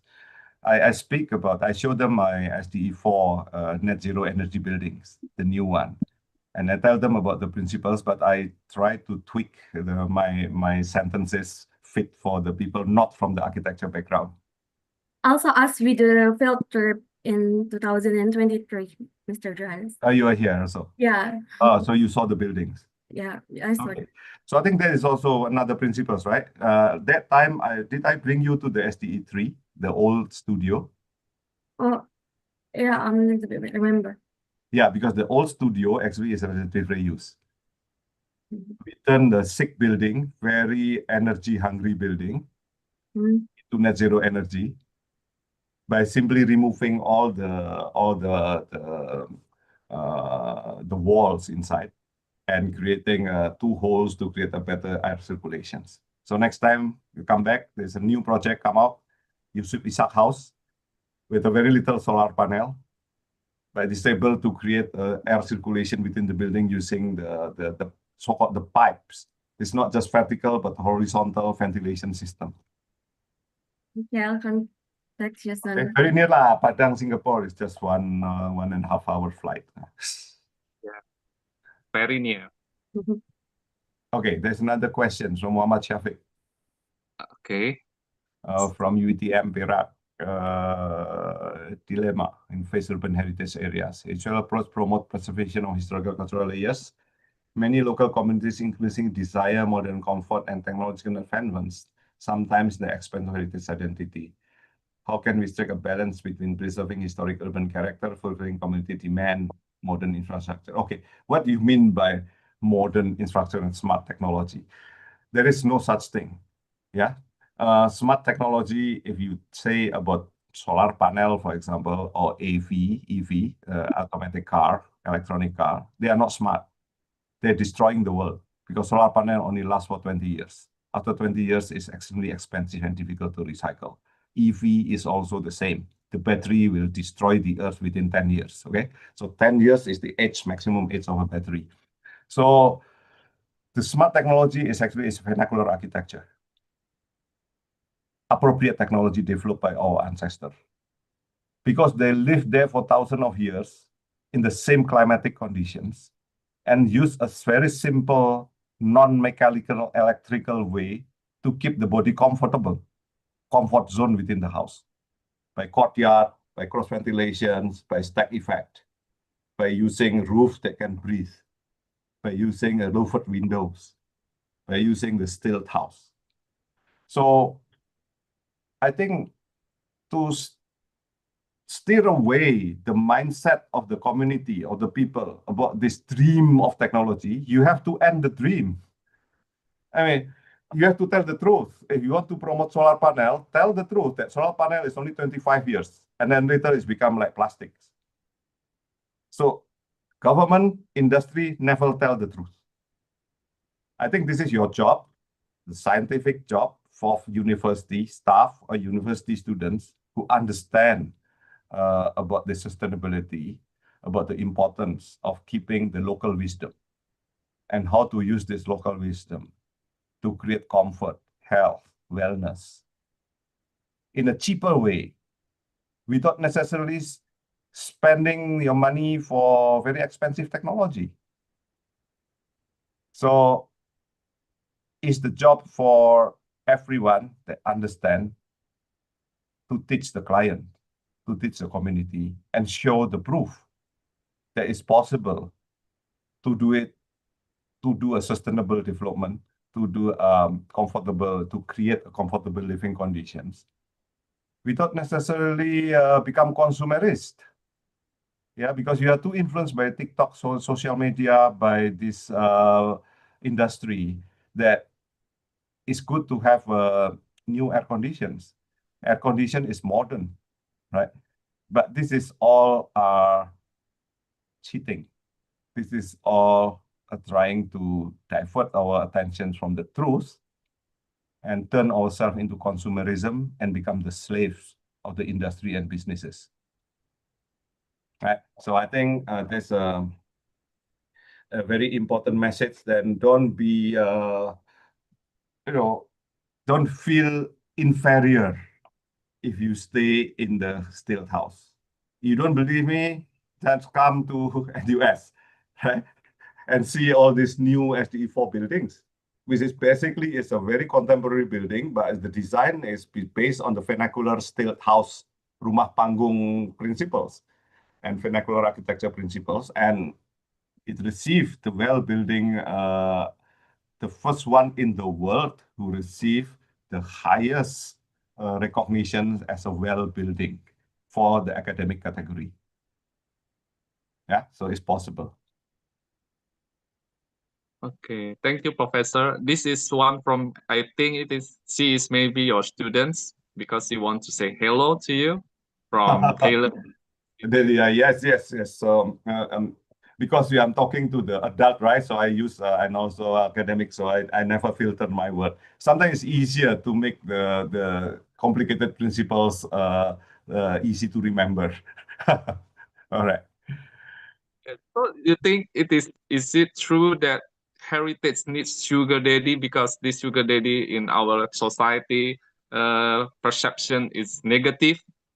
Well, because mine is dirty lah. This is not. I just use as a. But sugar daddy is CSR is a sugar daddy. Corporate social responsibility. There's a lot of money there. Indonesiana is a sugar daddy, right? There's a lot of money in Indonesiana. Kedereka is another sugar daddy, right? Kedereka in Indonesia. So you can work together. I don't know whether this scheme is being closed or not. LPDP is a sugar daddy. I mean, this is a source of money that can be used to support a good cause. Yeah. Sorry for using that terms like prostitute, sugar daddy, raping, but it's the easiest way to say things in the plain words. Good morning. I think that is actually interesting. So keep on using it, because I think it's connect to everyone. Yeah. Okay. Right. Anyway, I just wanted to say hi. Hello. Hi. Yes. Come here. Visit I'm me. coming. I'm coming to Medan on Tuesday. Oh, okay. No, I mean here in Singapore. I'm not coming. Oh, Singapore. Okay. Next one later. Okay. All right. Okay. There is one question from Medan.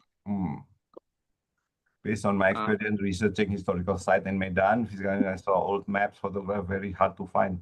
Not really. There's a lot. Tengku Lukman Sinar, you've been to his library. He has a lot of collections. And then the Waspada, right? Harian Waspada, the newspaper. They have a lot of archives, old photos, and very good archives. I think Badan Warisan Sumatra is able to help you to get access to that. Yeah. So, but memory and story of local community is also important. If you have friends and then ask the grandma or grandpa, do you have old photo albums or photograph or whatever? Then you can take a snapshot, digitized, or even when doing interview about a certain city, what do you remember about this street before? And help them to make a sketch. So there is a methodology also for cultural mapping to ask the respondent to draw a map. Although it's an imperfect map, and then you can superimpose that to the real map.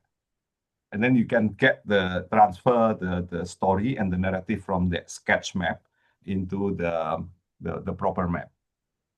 So storytelling by local community is extremely important.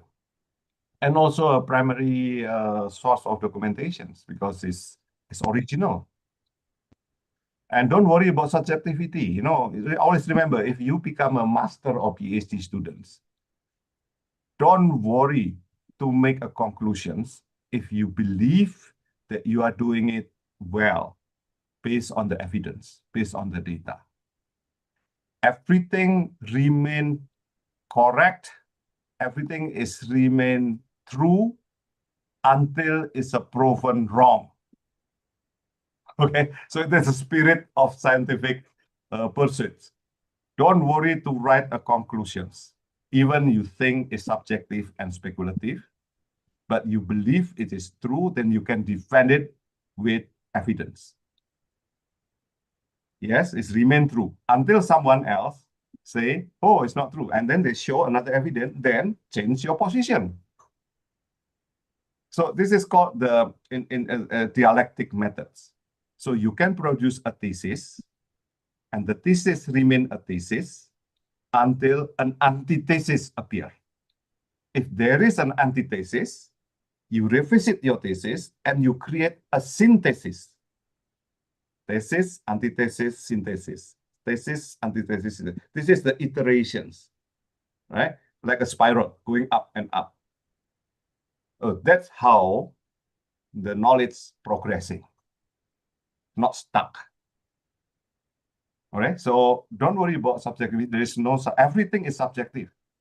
Even the so-called objective remain objective only until somebody proven that that objectivity is wrong.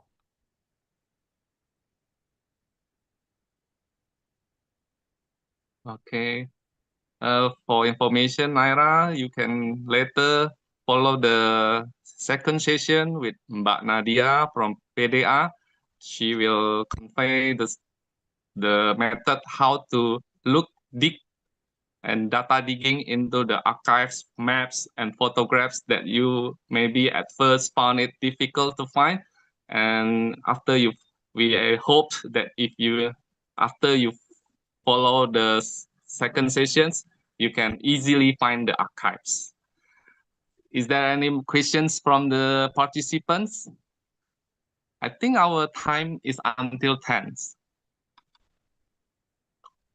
Okay, there's one question from Medan Usu.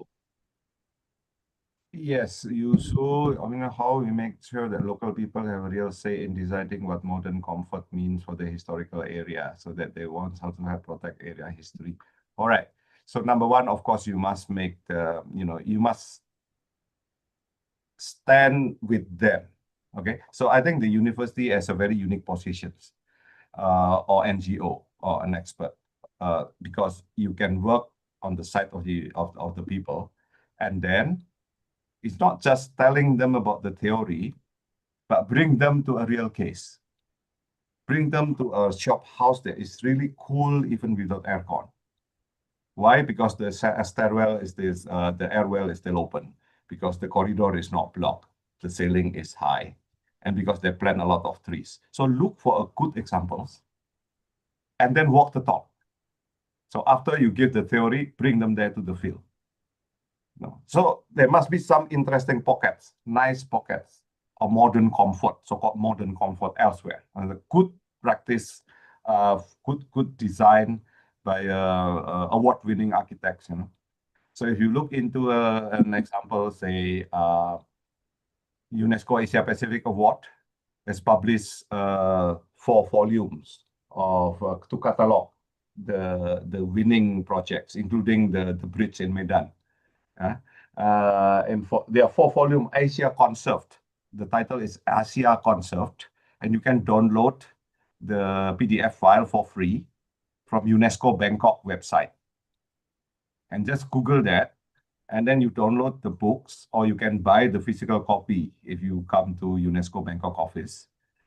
Then you can just flip through the pages and look into the examples of successful conservation project in the different category, excellent award, merit award, and so on. So if you find one is able to visit that, you can use that as part of the teaching. And how to make sure they have a real say? Maybe they have no power, so you become the bridge. You become the one who's you give voice to the voiceless. This is what the students should do, right? This is what the academics should do. We are doing advocacy. And in doing advocacy, you help the weak. And then you fight the mistakes and also correct the mistake. But you have to stand side by side by the weakest population. Architecture, conservations, academic is not neutral. You cannot say neutral. It's not value-free. You have to take side.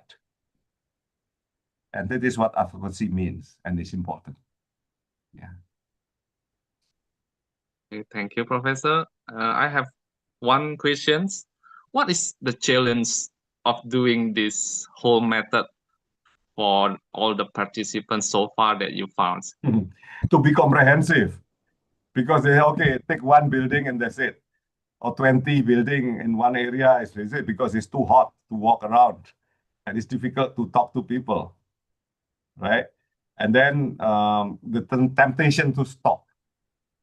That's the most difficult things to overcome.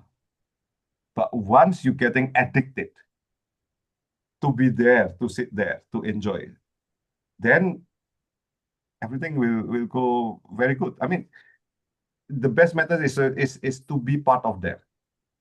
So you have to overcome your laziness, your egocentrism, not what you want, right? Whatever you want. I want this, but it's not there, so I will go elsewhere to find that what I want. Not that one, but okay, let's find something interesting here. What is a kind food or place that is very cozy, that I can enjoy things? You ask around, oh, that shop actually is selling very good coffee, although it's not well known, no brand, it's just angkringan or whatever. Just sit there and then enjoy, and then start talking. And then you have to make yourself comfortable with that community. And then if you have make friends there, you just not just come once, maybe 2 or 3 or 4 times. to gain the trust. So you trust them and they trust you. This relationship is important to make the so-called mapping is become addicting. So it's not mapping is become a burden. So you will not satisfied by only looking to 2 or 3 or 4 buildings or mapping one street, but you want to go even deeper into digging into the story. So digging into the story, the narrative of the place, and do sketching, do whatever, right? So immerse yourself and become part of them. But that is not easy. It's easy to say, but okay, this program is very limited, but I think it's good also to not just to make them suffer on the street, but let them enjoy also the corners, hidden corners in the kampong, in the shop, and then make them say surprise, show these surprises. Right? Same like what Esther did with the groups in Hong Kong and different cities, the I Discover Asia. Because they work with the local can show them the places that is unusual.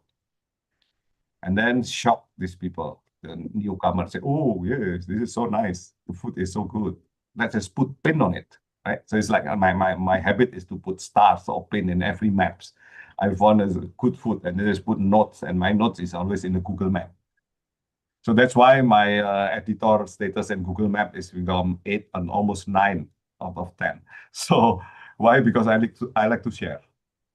Right. So making maps fun. Okay. Thank you, Professor. Our time is enough.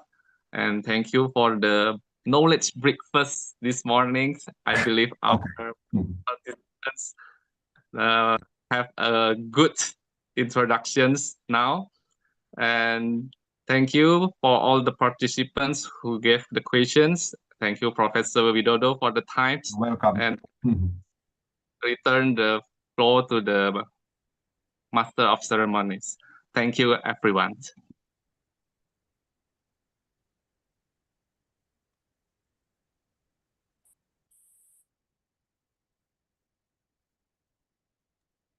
Okay, thank you so much, Professor Widodo and Mr. Edi Saputra STME for that insightful presentation. As part of the International Summer Course Architecture University of Sumatra Utara 2025, we would like to express our gratitude by presenting certificates and plaques to our speakers as of Professor Dr. Johannes Widodo and our moderator, Mr. Edi Saputra STM.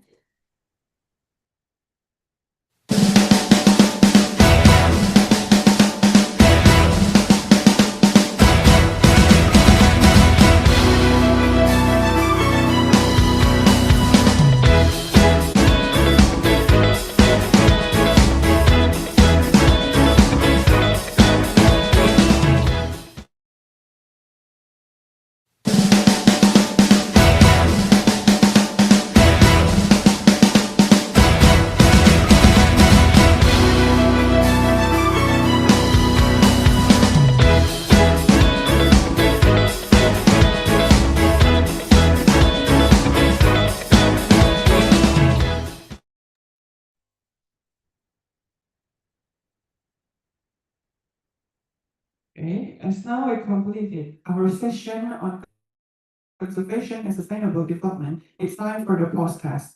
This short test is intended to measure what you have learned from the material presented earlier. Just like the pre-test, it would only take about 5 minutes. We may now begin. Good luck. After the post-test, we'll announce 3 persons who achieved the highest score of the session. Thank you.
Right now that we have completed our pre-test, we would like to take a moment to recognize the top 3 participants who achieved the highest score. So here's the top 3 scores that determined by the fastest and the most accurate answer of our podcast on conservation and sustainable development. In the third place, we have Aina. In the second place, we have Pipa. And finally, in the highest scores goes to Naira. Congratulations to all of you, and once again, thank you for everyone for your active participation. Every one of you have made today's session meaningful. Next, we'll continue with the opening remarks from Architect Ahmad Arianto as the representative of Indonesian Institute of Architects, IAI North Sumatra chapter, to deliver his remarks. Please welcome Architect Ahmad Arianto. Assalamualaikum warahmatullahi wabarakatuh. Good morning, ladies and gentlemen. First of all, let us give thanks to God for His grace, which has enabled us to gather here today for the opening ceremony of the Third International Summer Course Architecture USU 2025, held by Department Architecture, Faculty of Engineering, Universitas Sumatera Utara. Distinguished guests, honor organizer committee, honor speakers, and value participants, a honor for me on behalf of the Indonesian Institute of Architects branch, Province North Sumatra. I would like to express my deepest gratitude for this collaboration. This event is a testament to our collective effort and commitment to the preservation of architectural heritage. This is an important issue that requires collaboration between educational institutions, professional organizations in raising awareness of the importance of preserving the city architectural heritage through the historic urban landscape approach. We believe that by working together, we can achieve great things. We're looking forward to productive and engaging event in the future. Thank you. Wassalamualaikum warahmatullahi wabarakatuh.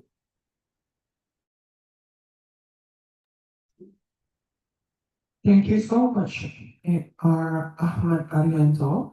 Now we invite Ms. Cindy Indira as the Executive Director of Veranda Warisan Sumatra to share her welcome remarks.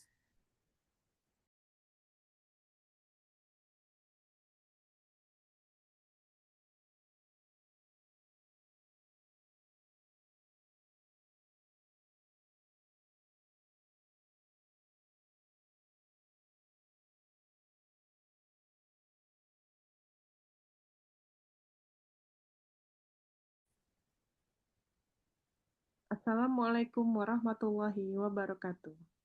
Ladies and gentlemen, esteemed colleagues, distinguished guests, and dear participants, it is truly an honor to stand before you today as the Executive Director of Sumatra Heritage Trust and to participate in the third International Summer Course in Architecture hosted by the University of North Sumatra. On behalf of our organizations, I would like to extend our warmest congratulations to organizing committee for their dedication and hard work in bringing this event to life for the third consecutive year. Your tireless efforts are a testament to your commitment to fostering a deeper understanding of architecture and heritage. For over 25 years, Sumatra Heritage Trust has been at the forefront of heritage conservation here in Medan, a city rich with history, culture, and architectural gems. As we embark on this program, we are reminded of the invaluable role that heritage plays in shaping our identity and our future. The theme of this year's course is both timely and essential. understanding the value of heritage and the importance of its preservation in Medan. As we guide you through this journey, we hope to inspire not only an appreciation for the beauty and significance of our historical buildings, but also a deeper commitment to preserving them for future generations. This is not just an academic pursuit, it is a mission that impacts the very fabric of our communities and the soul of our cities. Thank you once again to the committee and to all of you for being part of this exciting and meaningful endeavor.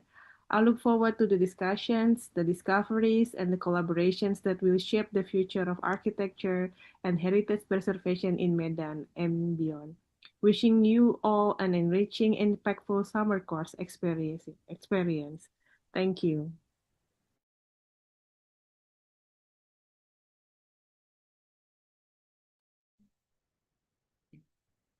Thank you, Ms. Sri Cindy India. Now, before we begin our session on introduction of digging for data, we will start with a short pretest for 5 minutes same as before. You may now begin the pretest. We'll let you know when time is up. Good luck.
All right, thank you for your participation. We will move on to our second topic, introduction of digital data, delivered by Mrs. Nadia Purwestri from Pusat Dokumentasi Arsitektur.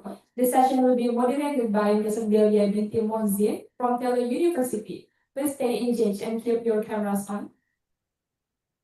Okay, now I would like to read about Miss Delia Binti Mohsin CV a bit.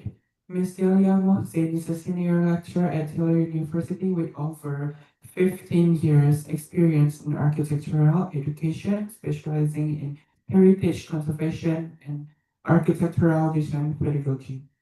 With education in UITM Shah Alam, Diploma in Architecture, UITM Shah Alam, Master in Heritage Conservation Management, and ongoing Islamic International University of Malaysia with Architecture Pedagogy. Now please welcome Ms. Nadia Purwestri from Pusat Dokumentasi Arsitektur and Mrs. Delia Binti Mozin from Taylor University for deliver our second topic, introduction of digging for data. Hello. So do I start first? Yeah. Okay. Yes, okay. Good morning, everyone. Assalamualaikum. Apa khabar? My name is Miss Dilia Muhammad Zain, and people know me as Miss D. I'm a lecturer from Taylor's, as you heard, and I'm someone deeply passionate about cultural heritage and poetic architecture. I do teach both architecture studio and heritage module. I'm honored to join you today as the moderator for the third international summer course of the Architecture USU 2025, hosted by Universitas Sumatra Utara. So before we start this session, I would like to take this opportunity to extend my heartfelt appreciation to the organizing committee, Universitas Sumatra Utara, for inviting me to moderate today's session. I look forward to a rich, engaging discussion and our esteemed speaker and all of you. So ladies and gentlemen, it's my pleasure to introduce our distinguished speaker today, Ms. Nadia Purwestri, the educative director of the Pusat Dokumentasi Arkitektura Center of Architectural Documentation in Jakarta. With over 3 decades of experience in architectural heritage conservation, Ms. Nadia has been at the forefront of documenting, researching, and revitalizing Indonesia historic buildings and urban landscape. Her work spanned across archipelago, from the preservation of colonial era structures to adaptive reuse of cultural landmarks, and she has contributed to numerous national and international heritage initiatives, including UNESCO programs and ICOMOS Indonesia. Today, she will share her insight in the historic urban landscape approach, focusing on its application for the future of Medan architectural heritage. Her talk promises to offer valuable perspective on how we can harmonize development with cultural preservation in one of Sumatra's most historical rich cities. Please join me in welcome Miss Nadia Purwestri. There you go. Thank you, Miss D. Good morning, everybody. Selamat pagi. Assalamualaikum warahmatullahi wabarakatuh. Actually, this is my third time to participate in this summer course by University of Sumatra Utara. So thank you for all the committee that allow me to share my experience about research on doing a research for a heritage building and also a heritage area. Okay, let me share my presentation today.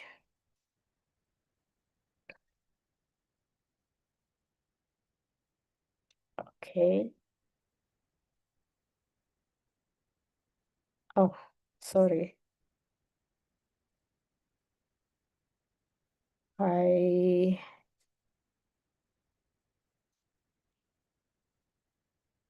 Yeah.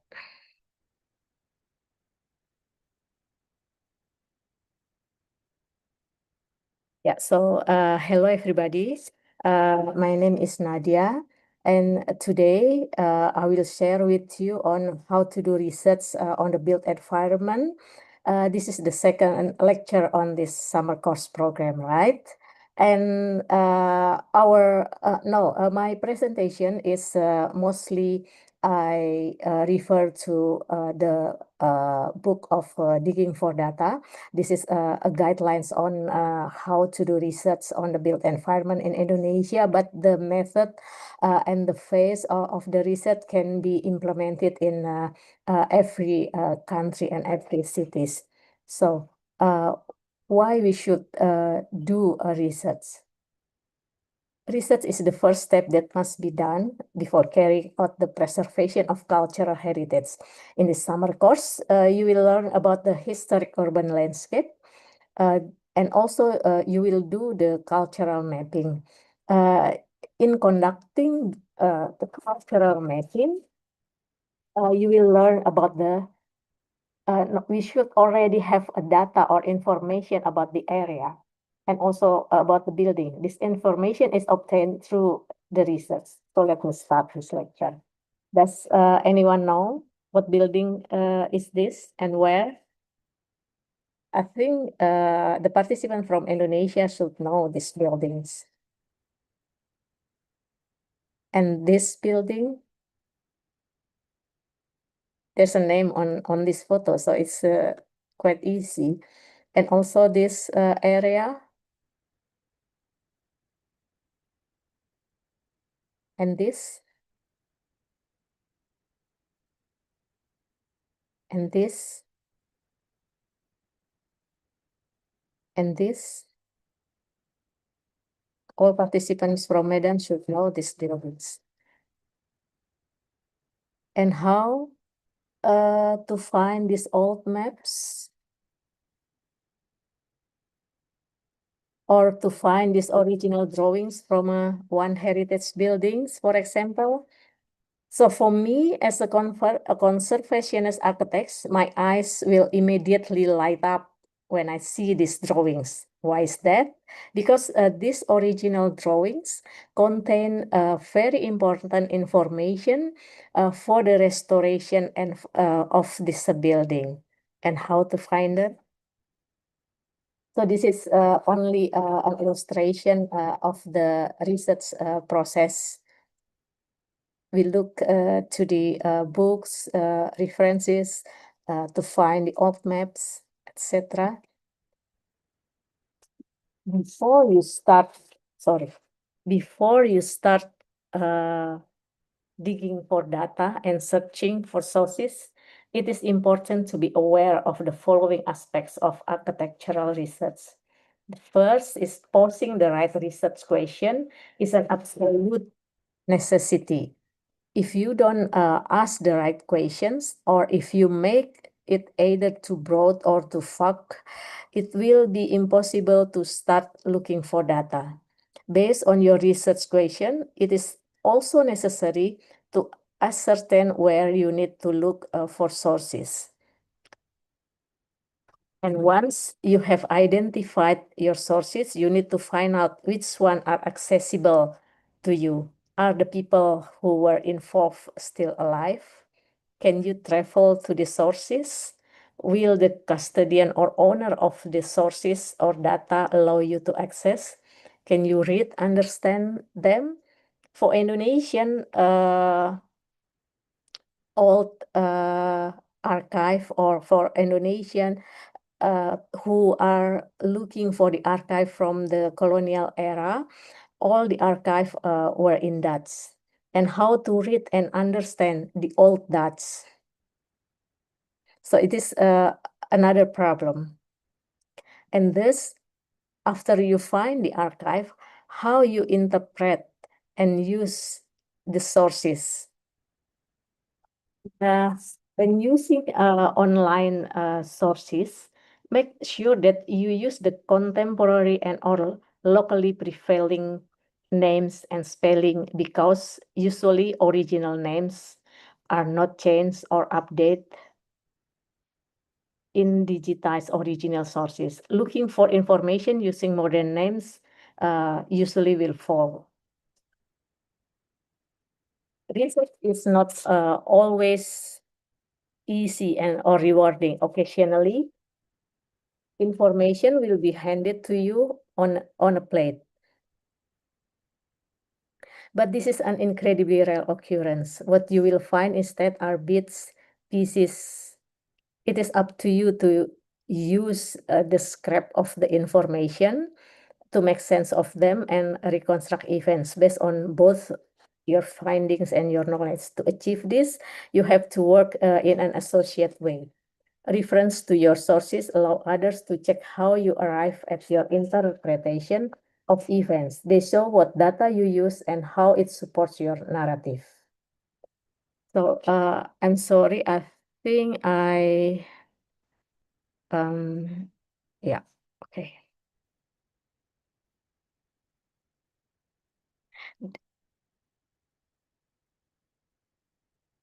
So these are the 6 steps of doing research. I will explain it one by one.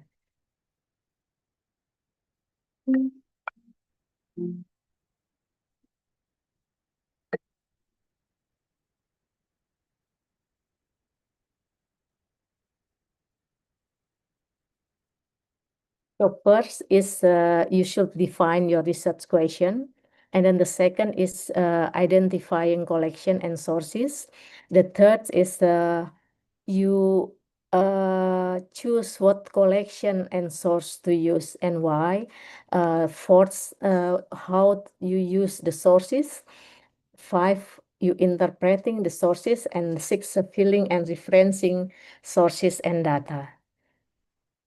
So let's start with the first step, defining the research question. Before you start your research into a specific subject, it is essential to formulate a clear and concrete question of what it is you want to know or hope to find. To formulate the right question, it might be helpful to ask yourself why you want to know this. The starting point of your research is the object itself, of course. It is your primary source or basic data, such as the original name, the function, the location, the date, the name of the designer, contractor, etc. And collecting this data will help you to formulate your question as precisely as possible. Therefore, it is always preferable if you examine the object in situ. So you should go to visit the location, the object before you start. And also some information about the object with reference or book or publication is also very useful. And then you ask yourself why you want to know this. After you know why do you want to know about this object or about the location, then we will examining the object by collecting 5 W's. The first is what? What is referred to the name of typology? How was or is it known? What kind of buildings or structure is it? Or what is the name of the complex, the area, the district where the object is located? Sometimes you will find the name of the object itself in the building or in the structure itself, because sometimes when the building was built, the owner or the builder put the name of the buildings in front of that buildings.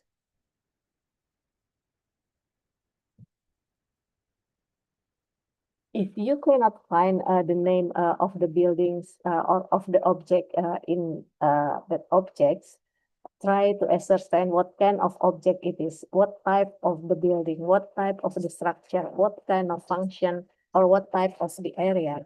And for Indonesian student, if you are doing research on the building or district from the colonial era, it is important to know the original or the Dutch name of the object, because the archives about the buildings from the colonial period were always written in Dutch, and so does the name of the buildings or the district. And then the second W is the second W is where.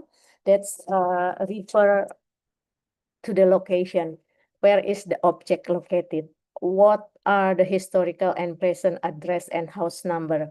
What is the district name? What is the name of the city? The more accurate the current location or address, the easier it will be to find the corresponding address in the Dutch period.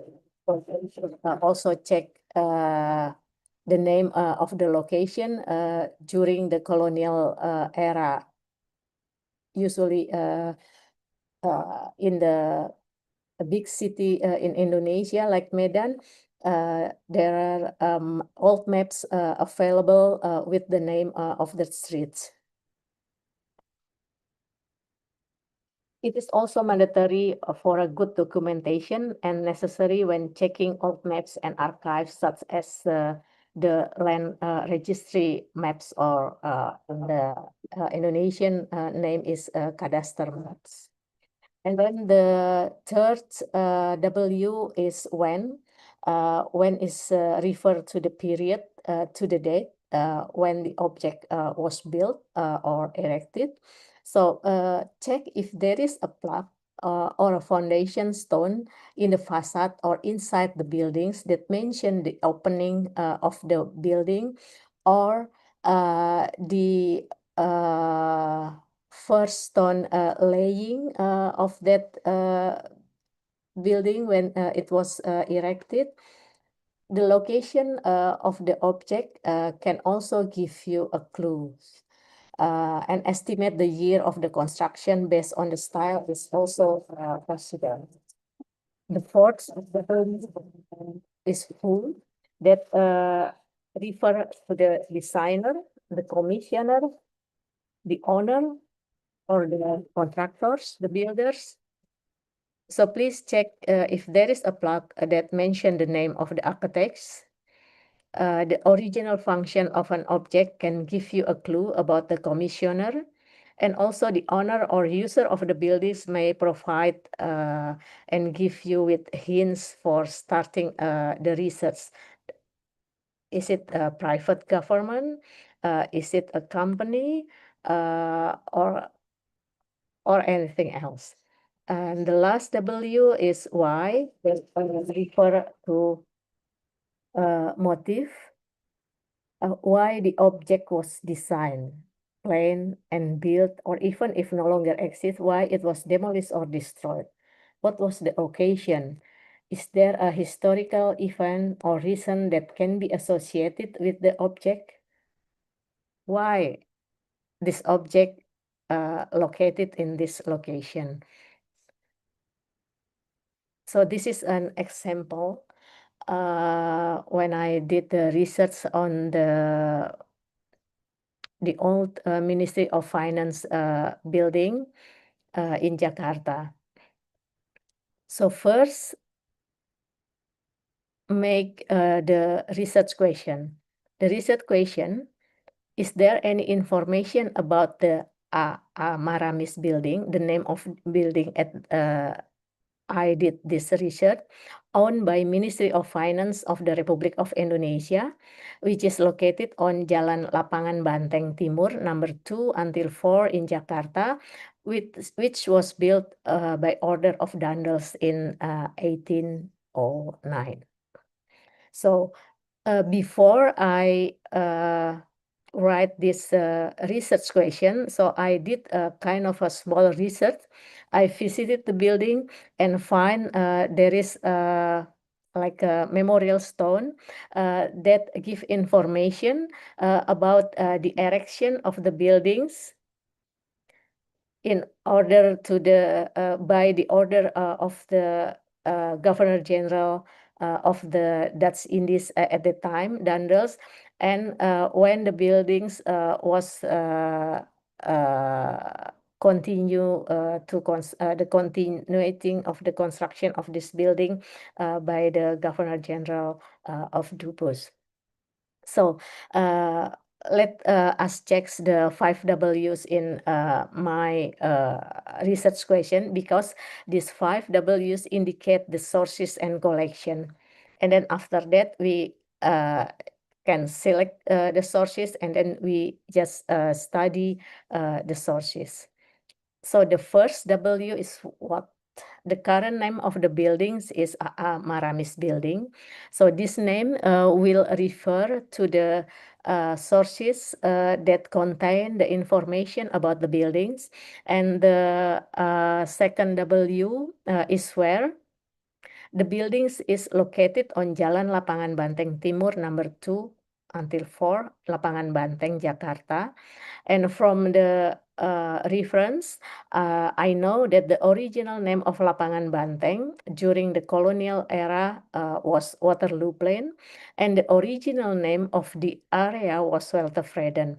So this information will refer to the information related to Lapangan Banteng, Waterloo Plain, and also Weltevreden. The fourth W is when. The building was commissioned to be built in 1809. So this information refer to the sources that produce in and around in this years. The last W that in this research question is who. The construction of the building was commissioned by Herman Willem Daendels, and the construction was completed by Dubus. So this information will relate to the archive about Daendels and also Dubus. The second step is identifying the collection. So when it comes to sources, there are a few things you need to be aware of and for your next steps. There are two kinds of sources, primary sources and then the secondary sources. The primary sources actually is an original sources that have not been altered or distorted in any way. Primary sources of information can be artifacts, the object itself, the documents, recorded interviews, or other sources of information that were created at the time of research and serve as the original source of information for the topic. For example, the original drawings of the building signed by the architects.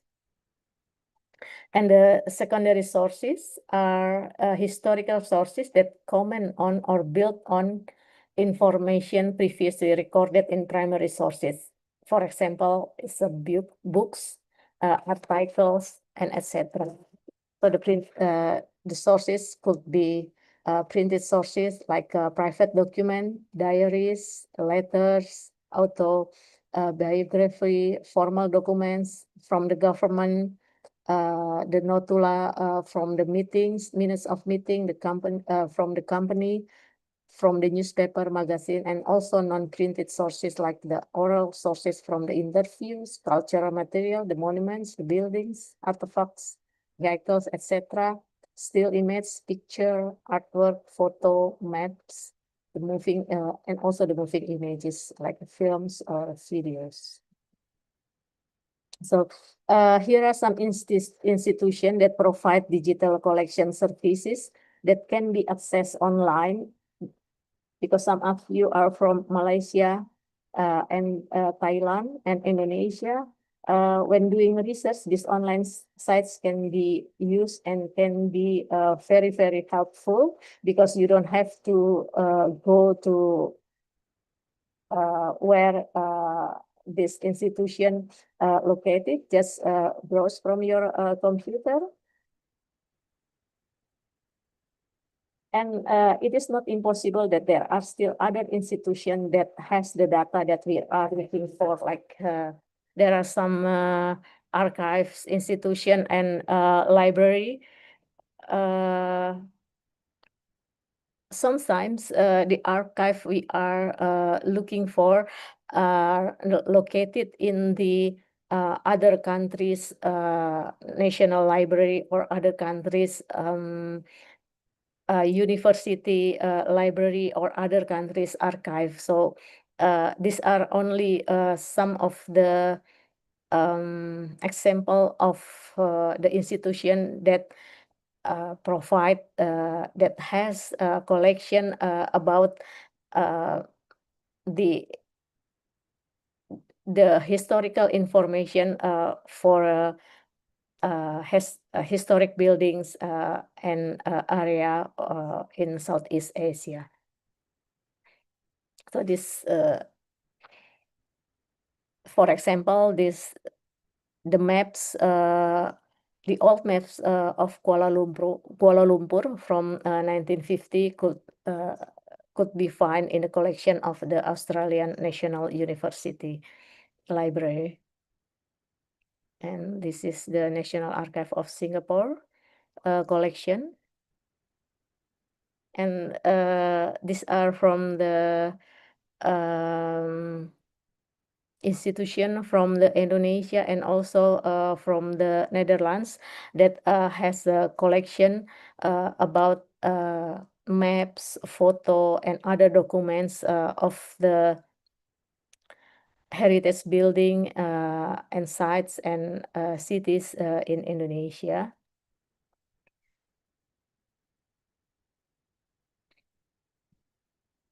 So this is an example on how to dig the information in the website of Delver. Delver is a website from the National Library of the Netherlands that has the immense collection of the publication, books, magazines, newspaper from the colonial era that was published in Netherlands, India, and also in the Netherlands. So for my research about the heritage building of Ministry of Finance, I try to look in this website. So at first and very important is that you should know the password, the key and the keyword. I mean, sorry, not password, but the keyword to find the information of that building. The keywords usually I use the old names of the buildings, or sometimes if the building has some different name, please try to use all the names of the buildings to find the archive.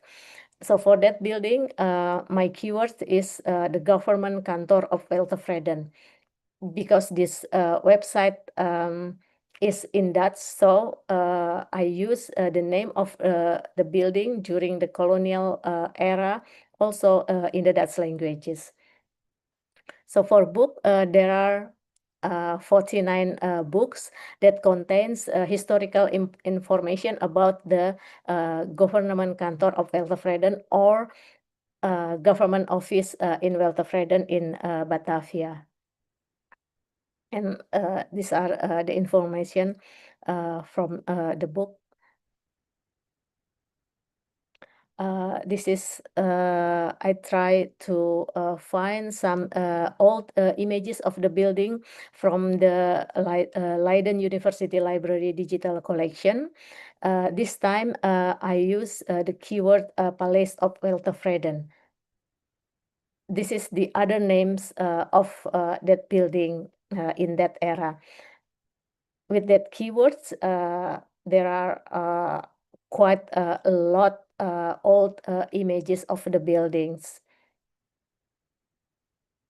So this is one of them. And also, this is an example from the website of the National Museum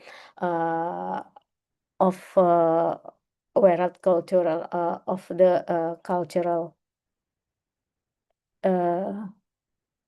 that consists actually this website consists of several museum, and usually we for Indonesian you can find the information or the historical information from the collection of Tropenmuseum. And this time I use the keyword Paleis van Dandels Batavia. This is also the other names of that building. And this is the example of the image collection. And for Indonesian, if you did a research about the objects, the buildings from the after independence era, there is already an online museum and online archive from arsitekturindonesia.org that has a collection that publish the collection of archive of some Indonesian architects. So this archive you can choose by the subject of publication, the type of archive, the project archive, or the architects, or the media. And this is the examples of the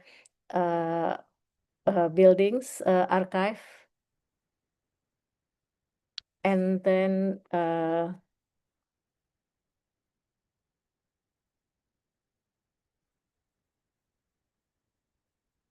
the step 3 is about how we choose the collection and sources to use in our research and why.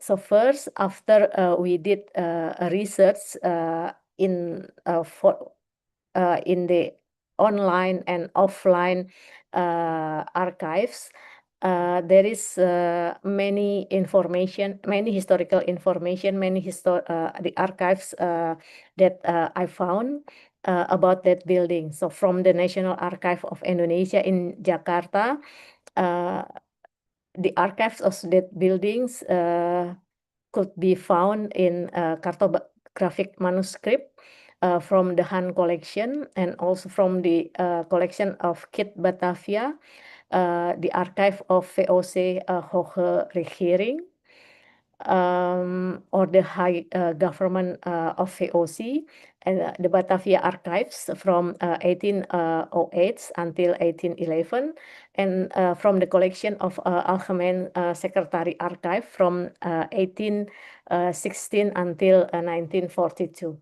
And why this collection? Because in the Han collection, there is many maps and drawings from this building, and from the collection of Kit Batavia, there is a collection of and photographs of Batavia and also the buildings. And from the archive of VOC Hoge Regering, this is the archive of high government in the Dutch East Indies. And because the buildings was commissioned by the Governor General, so the archive was located in this collection. And the Batavia archives contains documents concerning the Batavia area, and Algemene Secretary Archive contains the records of the colonial central government since the restoration of Dutch control over Java in 1816, and the index folio of this archive comprises books with tables of contents for each year, ordered by subject. As of in the archive from the mid 1826, the index folio contains a chapter called Government House at Weltevreden, which is the collection of archive of this building. And from the National Archive of the Netherlands in The Hague, the collection of archive could be found in the Holland Divisie Parijs. That contains material of the Ministry of Marine and Colony in Paris, 1810 until 1814. Some documents are related to Herman Willem Dandel's reign in the Dutch East Indies. And also the Loeb map collection that contains maps and drawings of this building. And from the National Library of Indonesia, there are special collection or rare publication that contains books, magazine, newspaper, including the Batavia's colonial Koran that was from the 1810 and 1812. From the Leiden University Library, the archive from colonial collection and KITLV heritage collection that contains contemporary photographs, publication, and newspaper. That was the archive and data that related to the building. And also the source of information and data related to the location from the National Archive of Indonesia is the Han collection and Kit Batavia. There are contents of maps of Weltevreden and Waterloo Plain from 1809 until 1827. And some maps indicate the location of the building, and also the contemporary photographs showing Waterloo Plain and Weltevreden.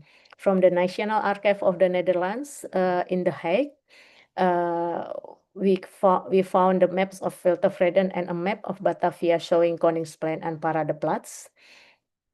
And the source of information and data related to Daendels From the National Archive of Indonesia, there are some contemporary photographs of Herman Willem Daendels, and from the collection of archive of High Government of VOC, there are archive about Daendels' proposal to build a new residence for the Governor General in Weltevreden and the appointment of Johannes Jonkin as architects, and also Daendels' order to Schulze and Jonkin to build that building. Also short biography of Johannes Jonkin. From the National Archive of the Netherlands, there are a collection of the Hollands Divisi archive. There are material collected by Daendels, but mainly about the political correspondence, and also the biography of civil servants in Netherlands is in this that contains information about the Traum and Schulze. So these are my findings from the archive research. There are some old drawings, partial of facade drawings, the section of the buildings, and also the ground plan of the buildings, and the old images. And these are some maps that shows the location of the building in the Weltevreden area in Batavia. So these are the sources that we found that related to that building. So from the hand collection, we get drawings of the plan of the first floor, the several kinds of foundation, plan of the ground floor dated from the November 1826, the elevation of a part of the front facade, the plan of the unfinished building. And from the Kit Batavia, there are contemporary photographs of the building. From the VOC Hoge hearings, the documents referring to Herman Willem Daendels' proposal to build a new residence for the Governor General in Weltevreden, the appointment of Johannes Jonkin, the order to create the drawings, the general dimension of the new buildings, the order to acquire construction materials by demolishing certain buildings in Old Town Batavia, among of them the Hollandskerk or the old church in Batavia, the job description of Schulze and Jonkin, and the start of the foundation works. From the Batavia archives, the documents we found include the specification of building projects in the year 1809, the description of the reconstruction of the foundation, the description of contractor delivering stones, a kind of accountancy book related to the building costs. From the Algemeen Secretary archive, there are many archival documents about the approval to finish the building, the consent for the sale of buildings and materials to finance completion of the buildings, the formation of a committee to supervise the building activities and secure completion before the end of 1827, the reports about the construction process, requests from contractor and approval during the completion process, 3-year maintenance contract with a Chinese contractor. From Hollands Divisi Paris archive, it contains the 2 plans of the first and second floor of the buildings, description of the name and sizes of the rooms, measurements and numbers of windows and doors, and from the Loeb map collection, the drawings of facades of the building, a section of the buildings and plans of the first and second floor. So actually, this building has many archives that contains the historical information. And then the next step is how to use sources. After you collect your sources, you are ready to begin using them. It is time to read and digest, analyze, and then organize the information in your sources. For this step, It is your responsibility to identify, to select, and interpret the information your sources offer you in relation to your research question. How you manage it, it depends on what you are looking for. Refer to your research question, and also the sources you found and on the information they contain. There are 4 scenarios are possible. The first is the ideal scenario, and if you are lucky enough, you will get this scenario. So the information in your sources, it relates entirely to and answer your research question. So if you are in this situation, you just copy the information correctly, and then you do the interpretation of this historical information. The second situation is that the information you have found is only partially relates to your research. If you are in this situation, then decide how the information helps you to answer your research question, or to guide you to the other research, other archive sources. The third situation is your sources do not contain useful information, but give clues to other useful sources. So if you are in this situation, this information could be a useful lead to the another source that will bring you closer to an answer to your question. And the fourth situation is when the source doesn't relate to your research question at all. If you are in this situation, so please stop, abandon this source, and start looking for ones that are more useful. And in my research about the Ministry of Finance Heritage Building, all the data I found during the research are able to answer most of the question we formulated at the beginning of our research. In particular, the primary data enabled us to trace the origin of nearly every aspect of the buildings, including the commissioner, the architects, the contractors involved, and when and what changes were made, and how the building was constructed. Step number 5 is the how we should interpreting the sources. What narrative can you distill from your sources? Therefore, interpreting the data, we should choose sources of information as objectively as possible. Collect and select information relating to more than one aspect of the research question. Maintain objectivity. Keep the written narrative free from judgmental, positive or negative adjectives, and also free from exclamation points. And when you are writing the story of the building or the narration of that objects, consider and think about what information is contained in the data. Examine research question, data, and interpretation back and forth, and be sure to include observation and analysis of the objects of the research. Compare historical data with the condition of the research object.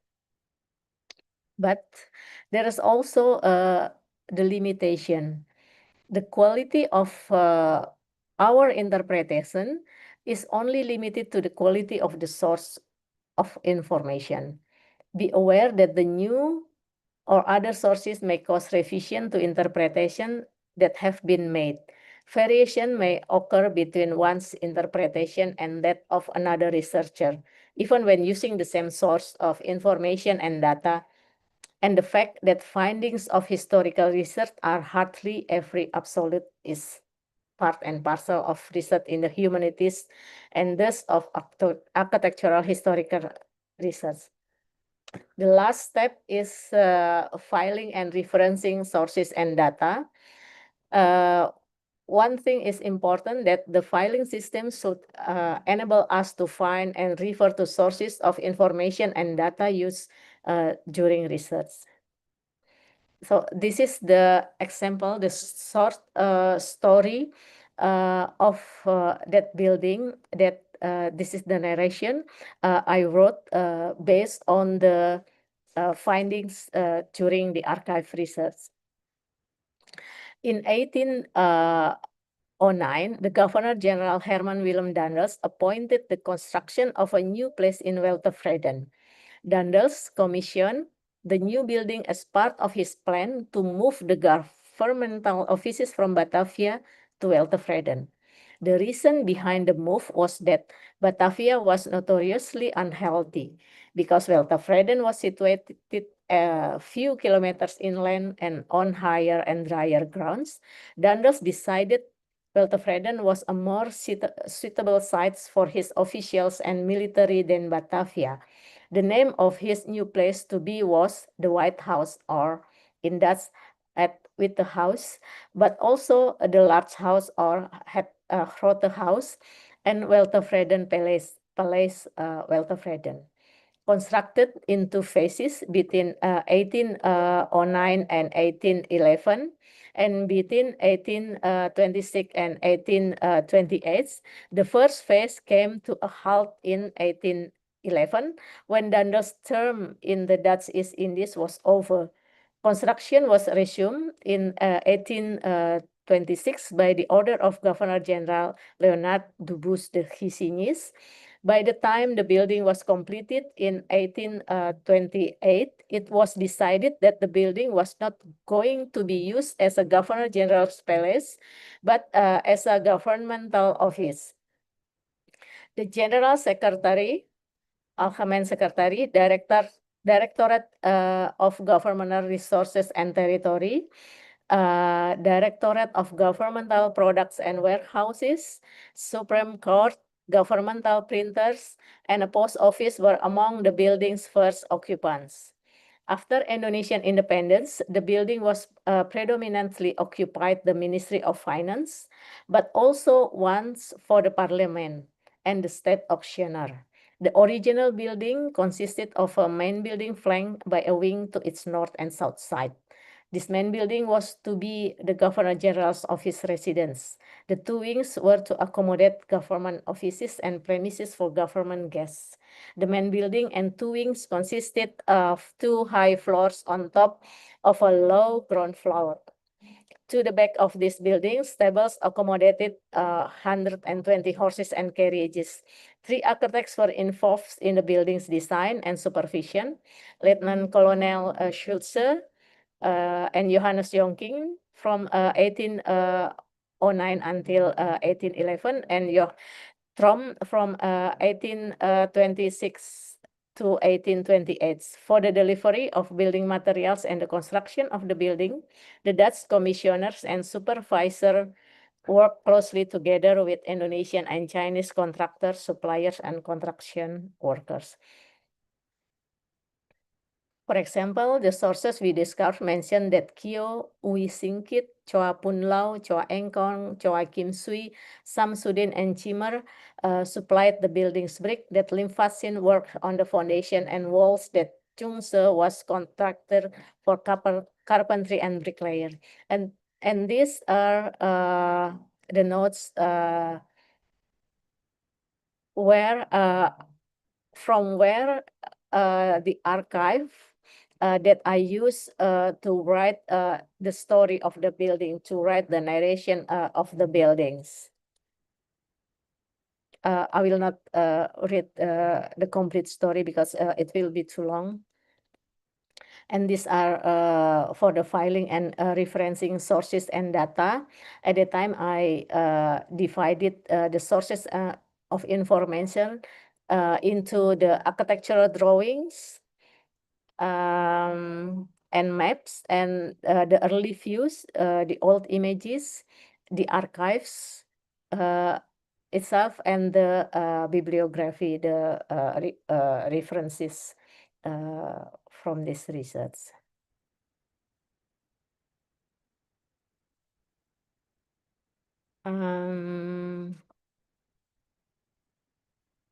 That are the examples from the Ministry of Finance Heritage Building. That was the building from the colonial era in Indonesia. And now there is another examples. This is the building that was built after independence of Indonesia. The name of the buildings is the Suhada Mosque, located in Yogyakarta. So the research question was, is there any information regarding the history of the Suhada Mosque located at Jalan Idewa Nyoman Oka number 13 in Kota Baru, Yogyakarta, which was built after Indonesian independence? There are three W's contains in this research question. The first is what related to the current name of the building was the Suhada Mosque. And the second W is where this building is located at Jalan Idewa Nyoman Oka in Kota Baru, Yogyakarta. So this information is about the location of the building in the city of Yogyakarta and in the area that called Kota Baru. The last W was when this mosque was built after Indonesian independence. So this contain the information about the source location because it was built after Indonesian independence. So we couldn't find the archives of this building in the colonial archives collection of our national archive. So first, sources and information and data related to the location.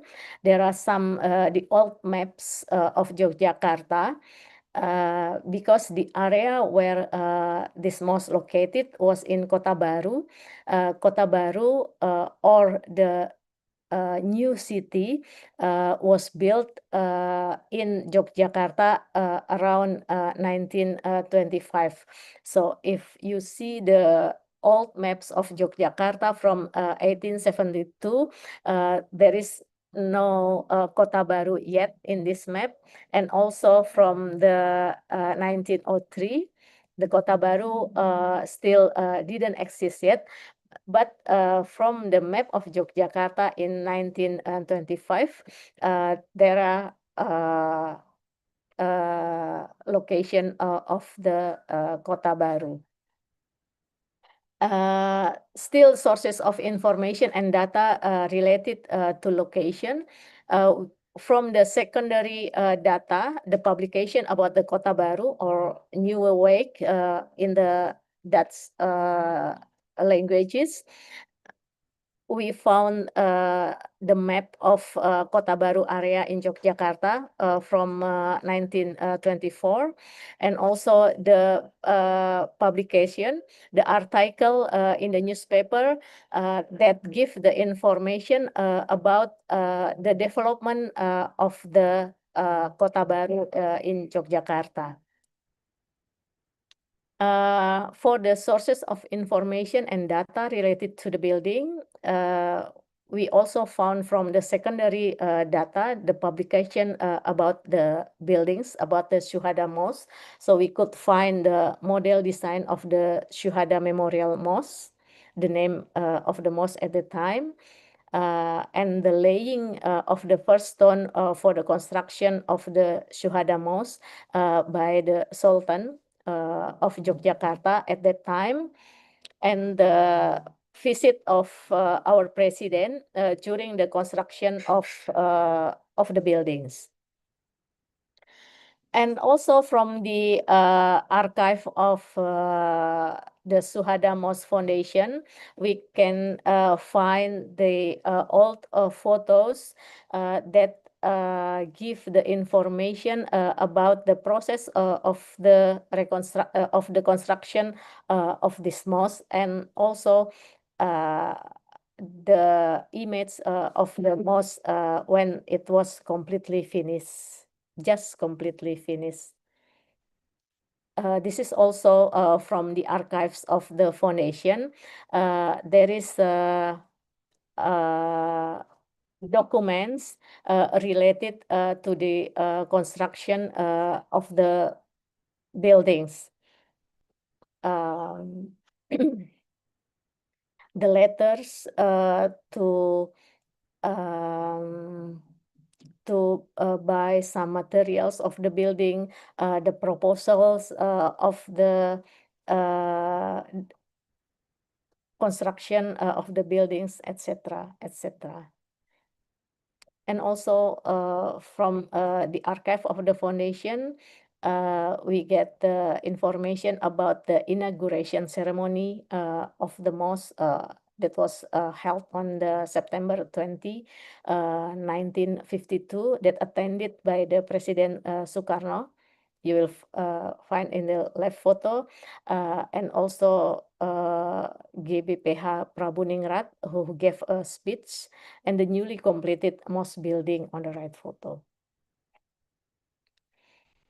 And from the newspaper that was published in that time, there is a news about the completion of the construction of the mosque and the planned inauguration of the mosque on the September 1st, that published by the Star Weekly newspaper on August 13, 1952.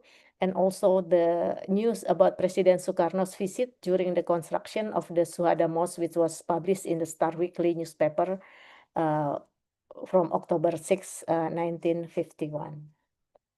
So this is the summary of the historical information about the building. The former name was the Masjid Peringatan Syuhada or Syuhada Memorial Mosque. The construction, the laying of the first stone of construction was held 23rd of September 1950, and the official inauguration was held 20 of September 1952. The architect was Insinyur Urip Iman Sujono Surodiputro, also known as Urip Iman Sujono. The owner and manager of this mosque was Syuhada Mosque Foundation. The function, since it was built until now, is a place of worship. And the builders at that time, there are committee for the construction of this mosque. The head of the committee is named Supono. The technical advisor is Insinyur Venstra from NV Asosiasi in Jakarta.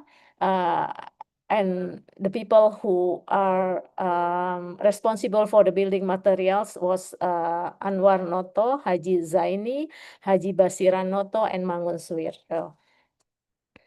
So thank you. I hope you will enjoy my lecture this morning, and let's start with a good research. I give it back to Miss D. Yeah, okay, thank you. Thank you, Alhamdulillah. Thank you, Miss Nadia Purwestri, for such an insightful, richly detailed presentation. Yeah, I really enjoy your presentation through that 6 research step with all those examples that you've given. Yeah, it's not only depends our understanding of architectural heritage, but also empower us to approach research with more vigor and curiosity and care. Yeah. I also like that last part where you explained about the Masjid Peringatan Syuhada. Interesting, yeah? I myself did some research on demolished structures in Kelang, Kelang, Selangor. So I was actually doing some research looking for things that is not there anymore, and that is actually really hard. Yeah. Yeah. Okay. Yeah. It's like looking for needles that you don't know that exists. You know. Anyway, we now proceed to the Q&A or discussion session. I really appreciate it if all students can participate in this session, yeah? Okay, so the first 3 students to ask a provoking thought or creative question, you will receive a prize from me. Okay, Ui. because I'm coming to Medan on Tuesday. Yeah. Oh, So I want to get people to like to ask question. And you have any interesting question, please ask. Okay. So I hope that the organizer can take note on the student who asked those questions. Okay. So take time to think about the question, and in the meantime, I will ask some question to Miss Nadia. Okay. All right. So I think that of the 6 steps in the process of documenting heritage resources, yeah, which part do you find the most difficult or challenging, and why? yeah. The first is sometimes it's difficult to find the keywords to get into the archive. Like when I did research on a private house that now later was used by the I don't know, by the pawn shop institution of Indonesia, because the pawn shop institution, when it was first established, they rent a house from somebody. And then because we don't know who owned that house and etc. So it is very difficult to find what is exactly the name of the buildings at the time, and also the keyword that I should use. Because when I write the pound house in Delver or in Leiden University Library digital collection, it's not refer to that buildings, but to the other pawn shop house in the other cities in Indonesia. That I mean refer to that the building that really built as a pawn shop, not private house. So then you should try to think what should I type for the keywords. And then because that building was located in Sukabumi, so I tried to write Sukabumi. But then the entry was so many things about Sukabumi, not related special to that buildings. So that this is yeah, at that time it was very difficult to find the information about the building. So if we are looking for information about the government building or institutional building, so it is more Yeah. easy than the private building, the private house, because the private house is sometimes they don't have the drawings. They just ask the labor, the constructor, to build a house. I want to build a house like this, blah blah blah, 5 bedrooms, 1 dining room, 1 kitchen, etc., etc. But then yeah, and then also if you already doing a research about that buildings, like the Ministry of Finance buildings. When I tried to find some information. There is also many information about the other buildings that was built by the same architects. And sometimes because we are researcher, so we are like have a different focus.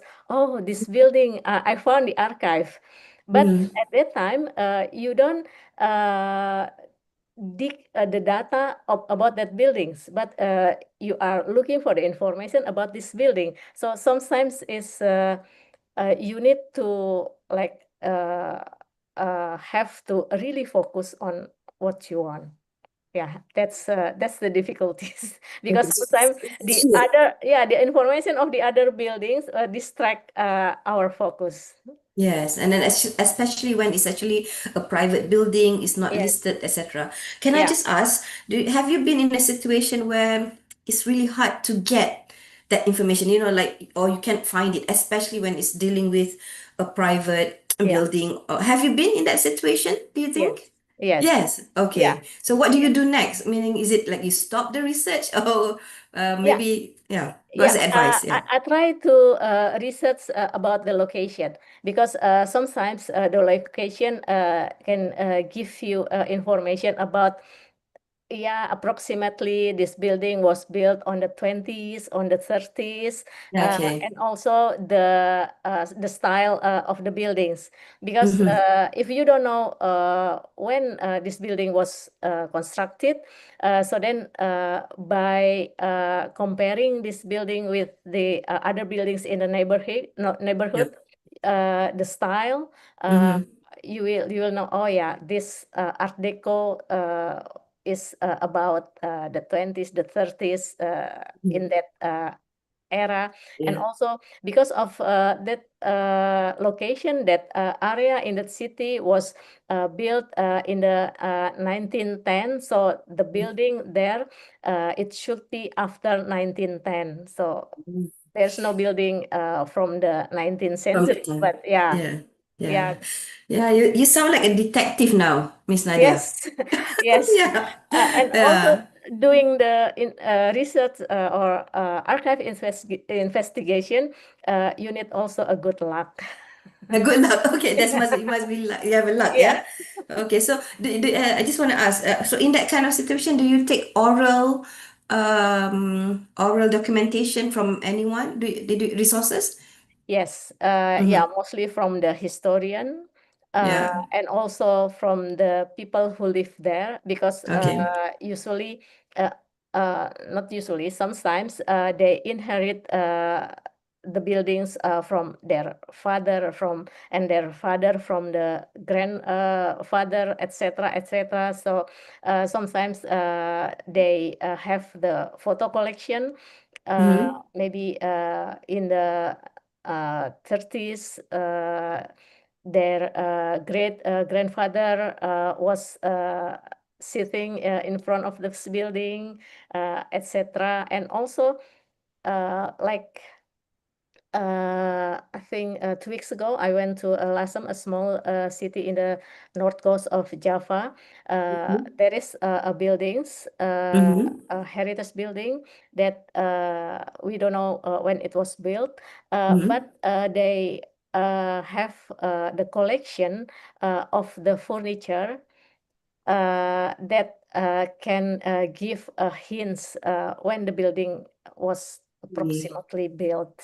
Yeah. Okay, okay, interesting. Yeah, I think actually having that kind of steps is good, but I think like what happened to me was when you cannot find something, like, Yeah. or to verify something. That's, I think, Yeah. that's the hardest part for Yeah. me or others, that when you do, how do you verify certain things? Yeah. Okay, I'm gonna go through one of the question here. Is it okay? So Yeah. this one here. Hi, Assalamualaikum. I'm Azlan Afif from UiTM Perak.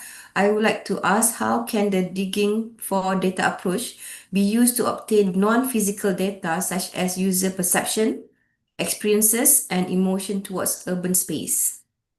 Do you think? Yeah. Waalaikumsalam. Mm, Azlan Afif, thank you for your question. Yeah, actually, the approach, the step, you can use it, but yeah, you should modify it to the non-physical data or non-physical information that you want to get uh, from the user, because for this kind of data, like the user perception, experiences, and emotion, you need to do the interview uh, with with the user, with the manager of that object, of that buildings. But it's also useful if when you do the interview with that people, you bring some historical information about that building, about that object, because sometimes the user or the owner of the buildings, they don't know about the historical information of that buildings, or the old images of that buildings. Like there is one people who live in the no, not live, but he works in that old building. And when I did interview, he didn't know anything about the history of the building, the architects of the building, and the um, how this building that he works every day is very significant in a historical point of view. And then when I show him the old photos, the old maps where the building is located, and also the short story of the historical of the building, and then they realize, and he had a different perspective. At first, he just, yeah, I just use this building as a working spaces. I came every morning, and then 5 days in a week, I come back home in the late afternoon, etc., etc. But then after I gave them some story and etc., and then he realized, yeah, this building have a very high ceiling, so I never feel so hot in a very hot afternoon in Jakarta, etc., etc. So So it's actually, they need to ask, if you're asking those kind of question, you need to be ready with images or like some documentation, and to evoke the right question, isn't it? Like if you don't evoke the right question, and then kind of you will not get the right answer, or not the right, I mean the answer that you want to relate to those questions. Is Mr. Azlan Afif here? Is he? Are you here? Are you here?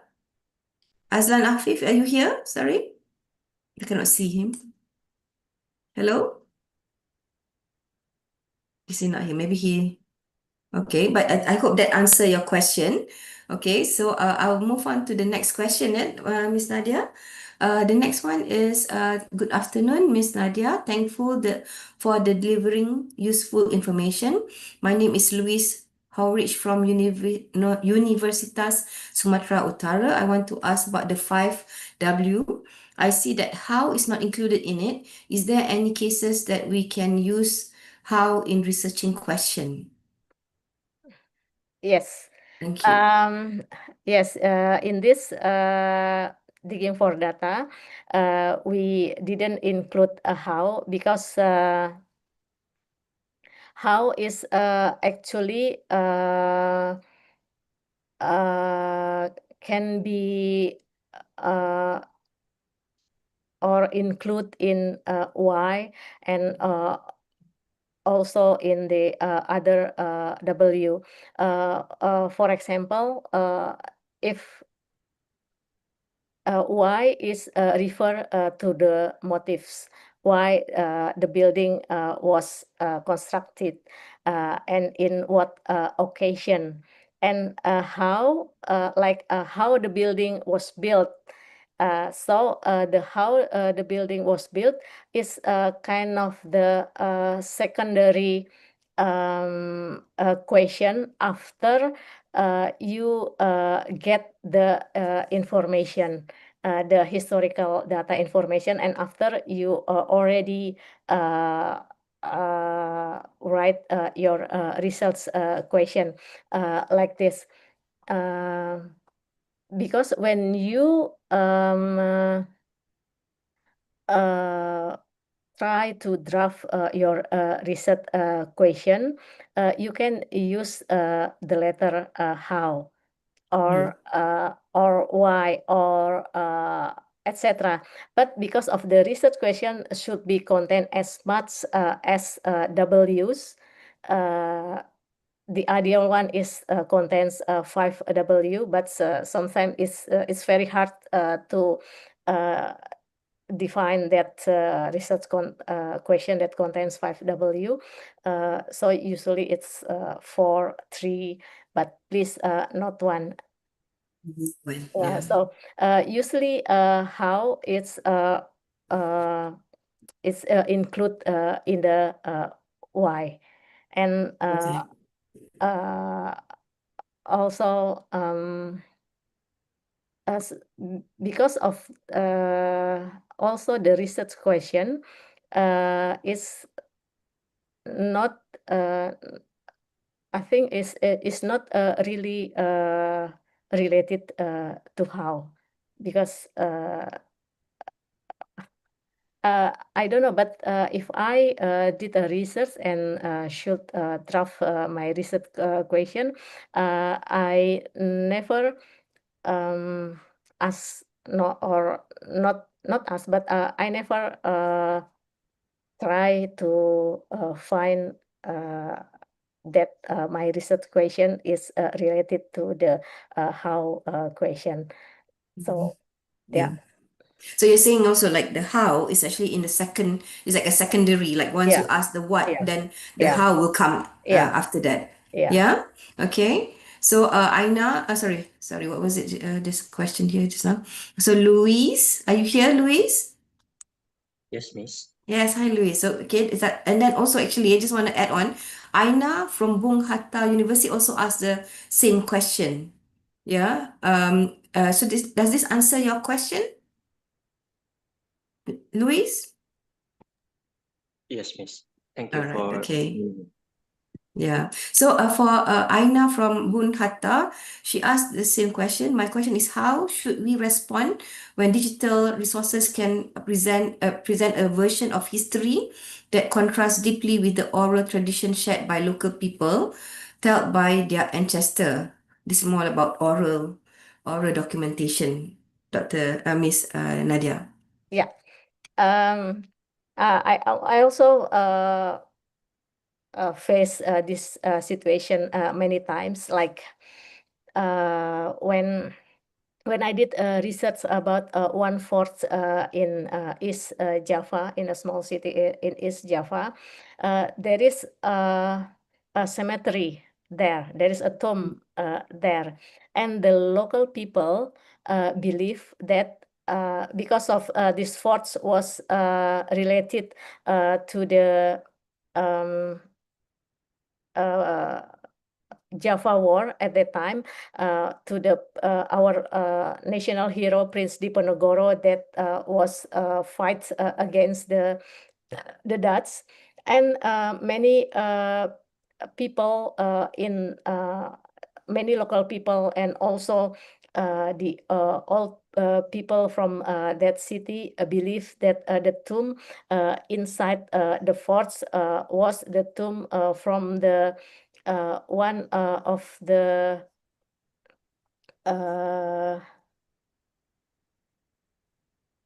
soldiers from the Diponegoro from the Java War. But from the written information, we know that the Java War was happened in 1825 until 1830. And that fort was built in 1839 until 1845. So this fort was actually was built after the Java War was over, was finished.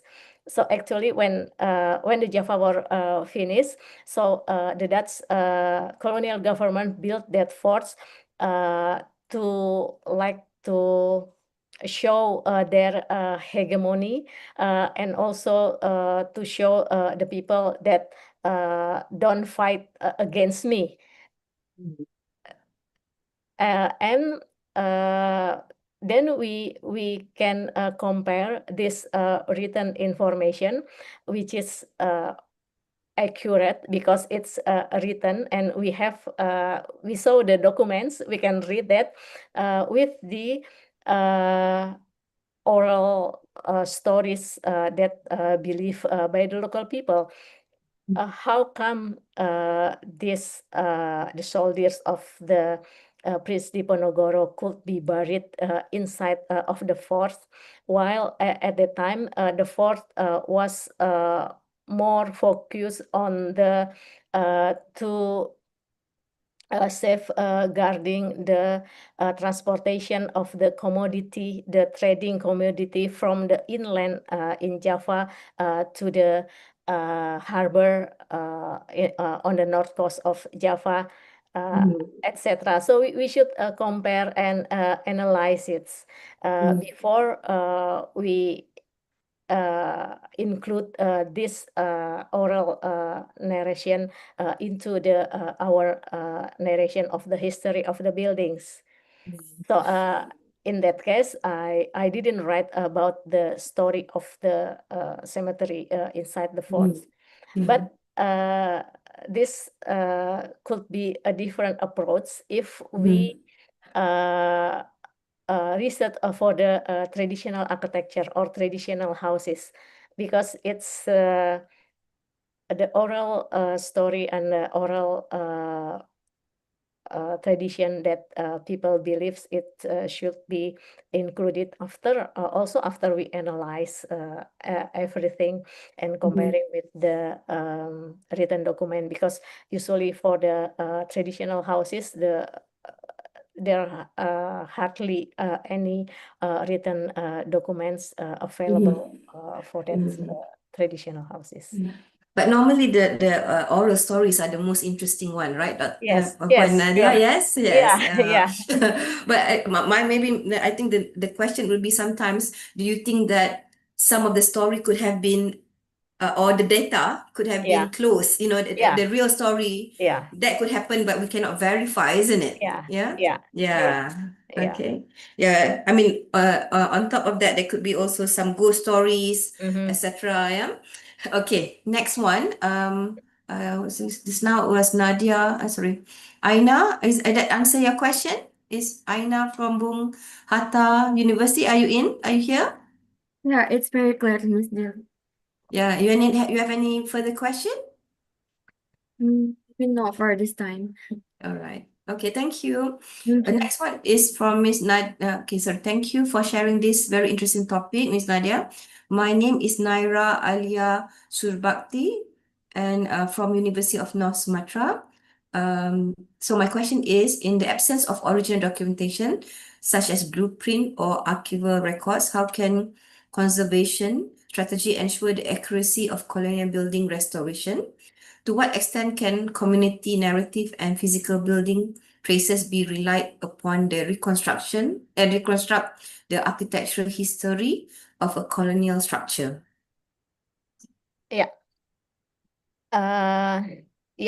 Actually, if we couldn't find the original documents, blueprint, or some other archives of that building, we can do the restoration of the building in a more accurate way, like this. That the first is that we did the documentation of the building. It means that we measured and redraw the physical condition of that building.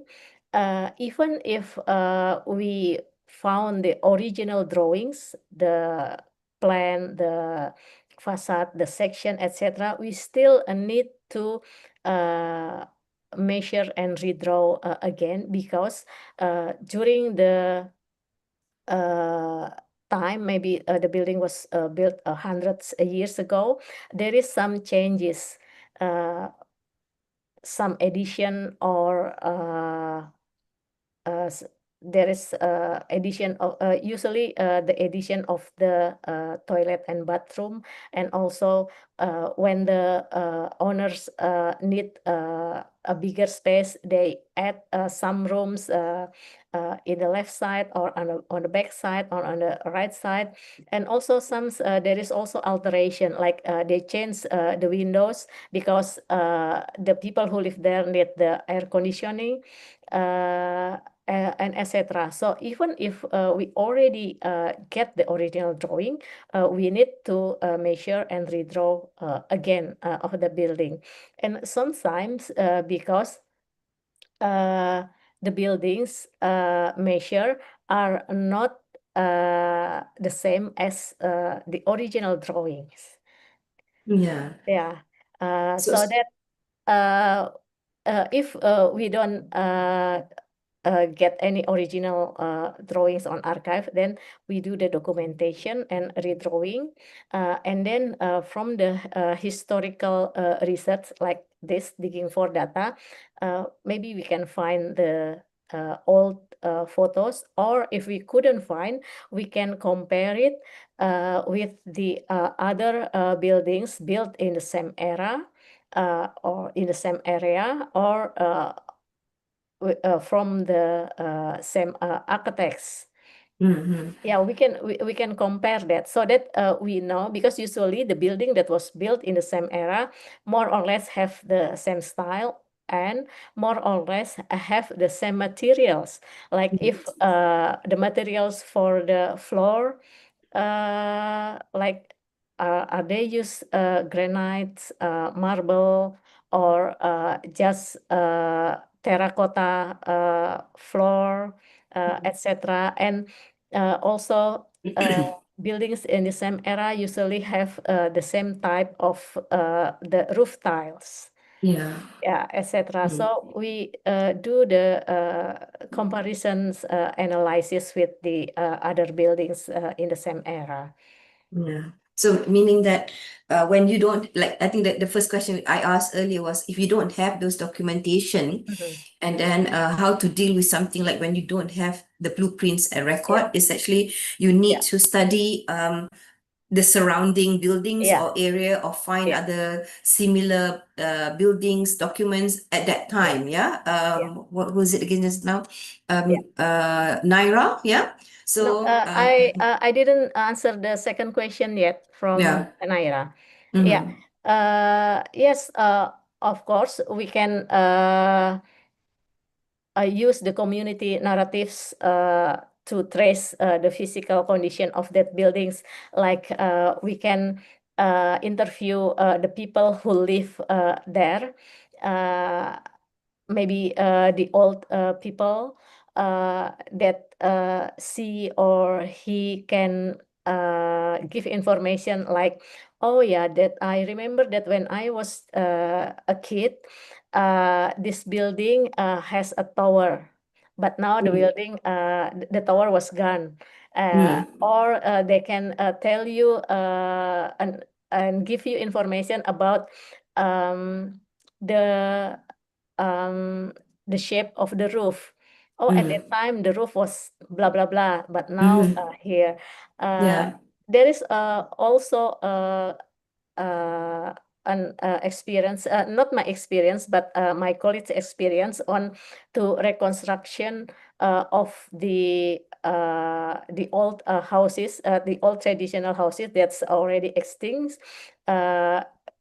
And then he came to the area, to the villages, and interview many people, mostly the old people, on about what they remember about that buildings. So and then after that, he tried to draw the buildings based on the interview from that people, and then he came again to the village and showed the drawings. Is it right that the building was like this? And then the people give correction. No, no, no. The door should be here. The stair, blah blah blah blah blah. Blah. Yes, we can use this the narratives, or the what people remember about the buildings to do the restoration and also reconstruction. Yes. Okay. So I mean that has to be recorded properly as well, right, Dr. Yes. Yeah. Okay. So does that answer your question, Naira? Yeah. Naira, are you here? Yes? Yeah. Yes. Do you have any following question? No, I think it's very clear. All right. Okay, thank you. Mm. Is there any more question? While waiting for if there's any question, just write. But I do have a follow-up question or more question for you. Yeah, I think that you have shared a lot. I mean, you have a lot of experience, but could you actually share, right? What particular difficulty or challenges or challenging building or challenging research project that you have worked on, and what makes it complex, and how did you navigate those challenges? I mean, like what we hear from you is so easy. It sounds easy, like, oh, find this, find that. But actually, I think that there would be some very difficult one, right? Yeah. Yeah. Other than the private, maybe some difficult stories you want to share? Yeah. Actually, now I was involved in the restoration of one complex of buildings in the East Java, the eastern cities of Java. The people named the building was English dormitory. So it is a complex that consists of several buildings. There are one dormitory and the others, another building maybe for the different function. But it's like a complex, and the English periods in Java was from 1811 until 1816. So it's only 5 years. In short time, yeah. Yeah, it is a very short time. Because there is no historical information about that buildings, because I don't know, and I couldn't find the real name of that buildings yet. Yeah. It's very hard to find the historical information of that building. And is it possible during the English period that they built such buildings that finished in 5 years, because it's quite a huge complex, finished in 5 years, and what will be the function of the buildings? That's still a mystery, but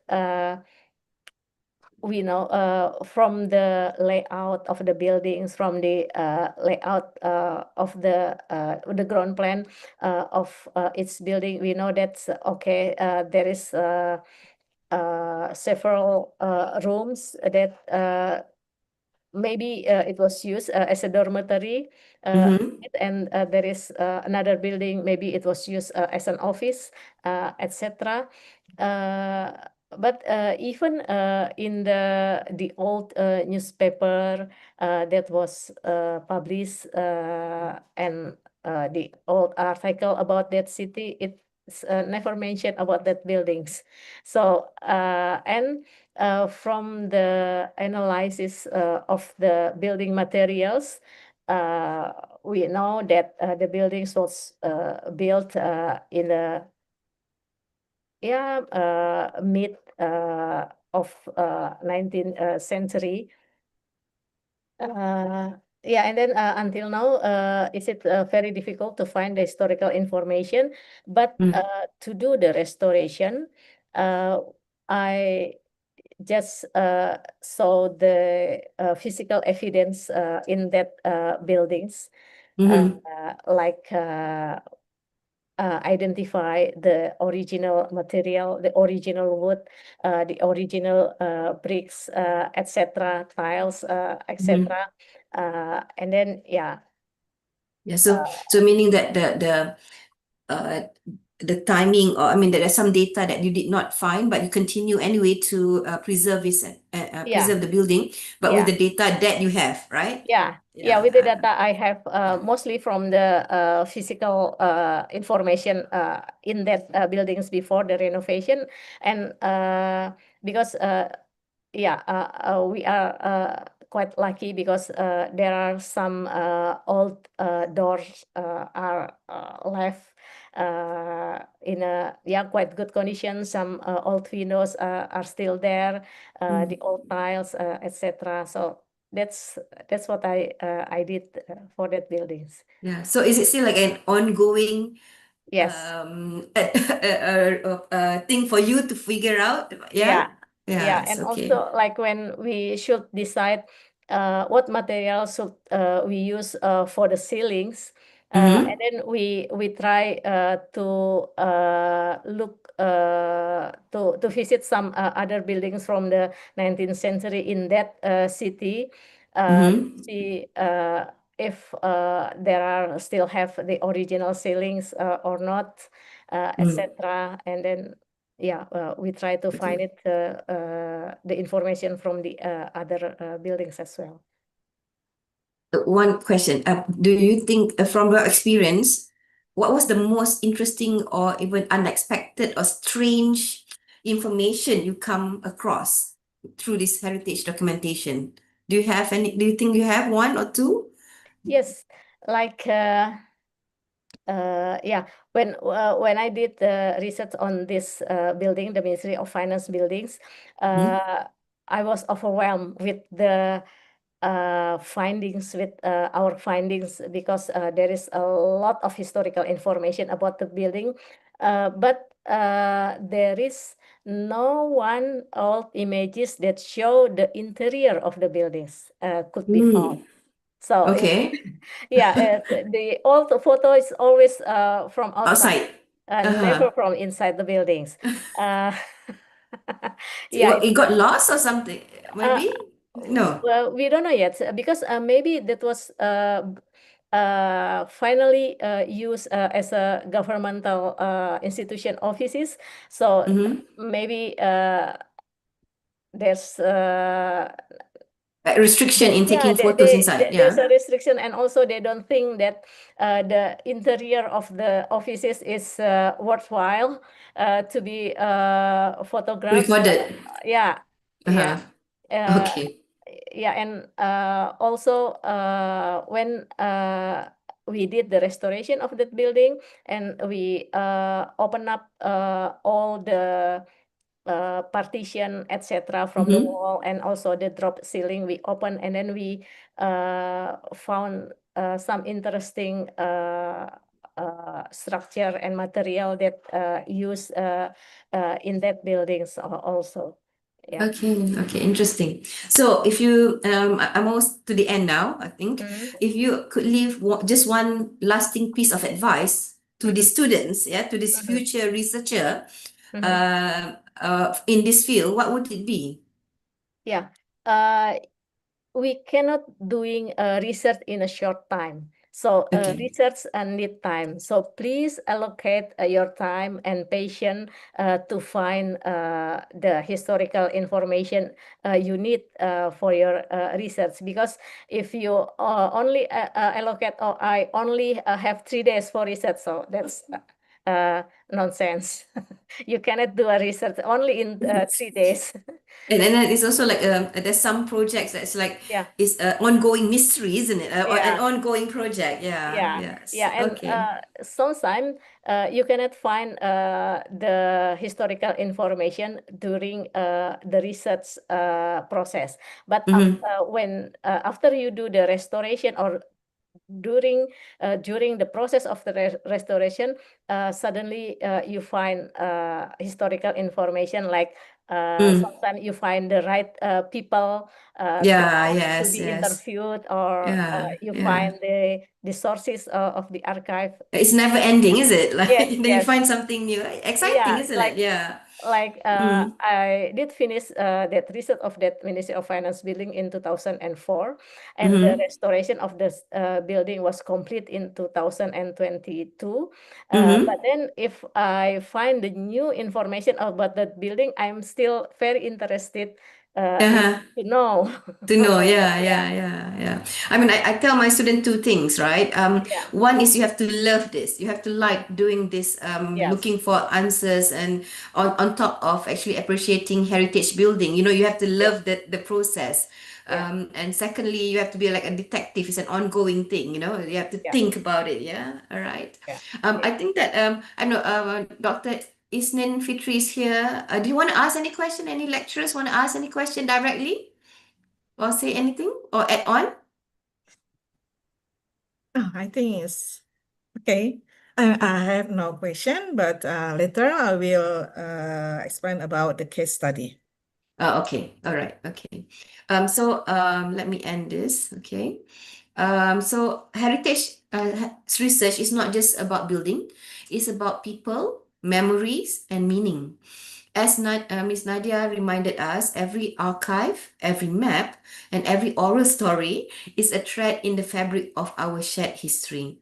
Let's continue to dig deeper, ask better questions, and preserve those purpose, especially in this program. Yeah. And as Ms. Nadia mentioned in her last slide, let's start with a good research. Okay. Thank you, Ms. Nadia Purwestri, for sharing all this information. Okay, thank you. Thank you, Miss D. Yeah, okay, I'll pass this back to the organizer. Thank you. Thank you, Ibu Nadia and Miss Delia. Thank you so much. Thank you, Ibu Isnin.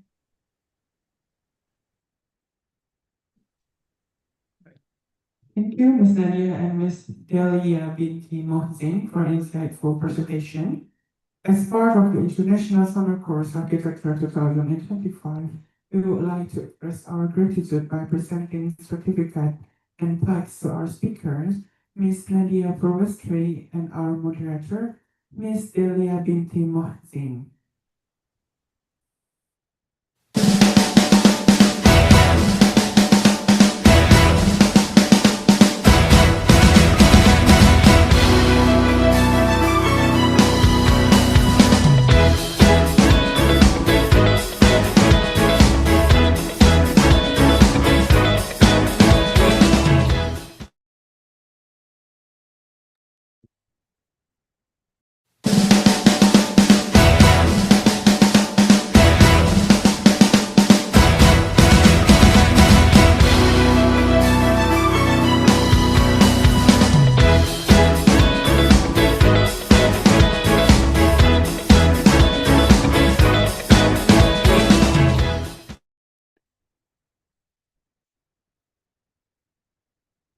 As we have now completed our session on introduction of digging for data, it's time for the post-test. This short test is intended to measure what you have learned from the material presented earlier, just like the pre-test. This will only take about 5 minutes. You may now begin best of luck.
Right, now that we have completed our process, we would like to take a moment to recognize the top 3 participants who achieved the highest score.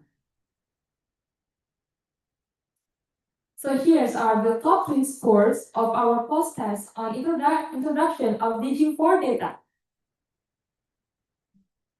In the third place is Louis. And in the second place is Jocelyn. And finally, the highest score goes to Naira. Congratulations to all of you. And once again, thank you to everyone for your active participation. Everyone, you made today's session meaningful. Before our lunch break, we have a case study on Maya Mundristri presented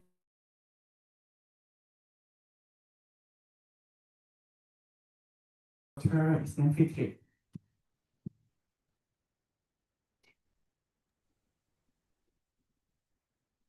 All right.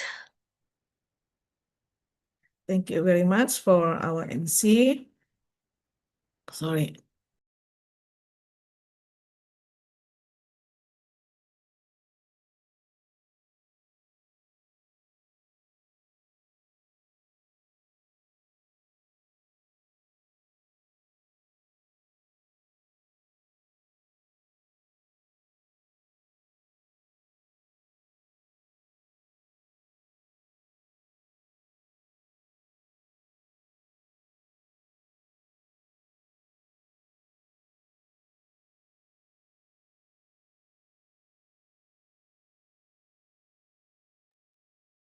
All right.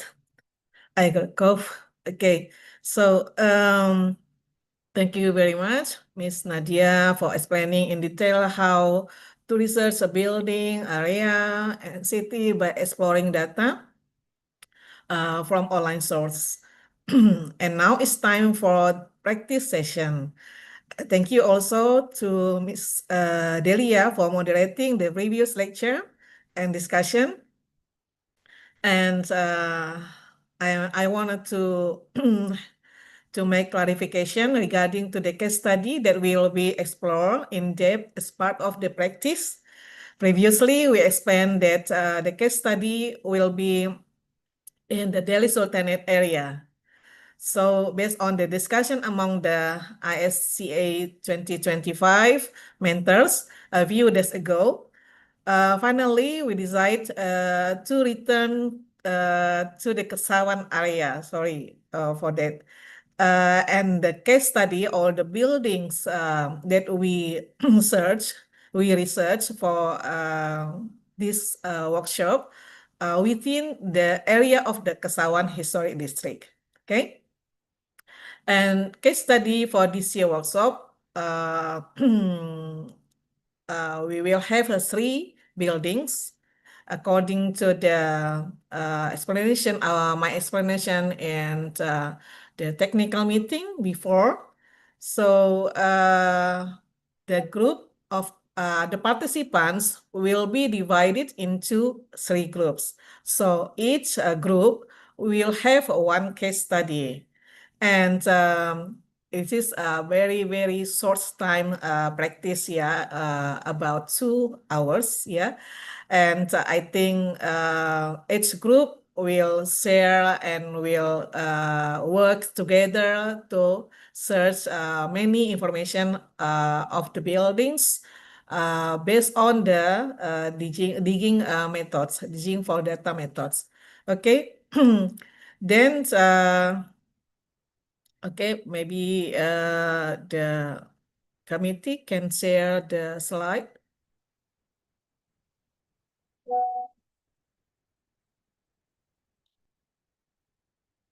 Okay, there are 3 buildings have been registered as cultural heritage sites within this area, and we choose them for our case studies.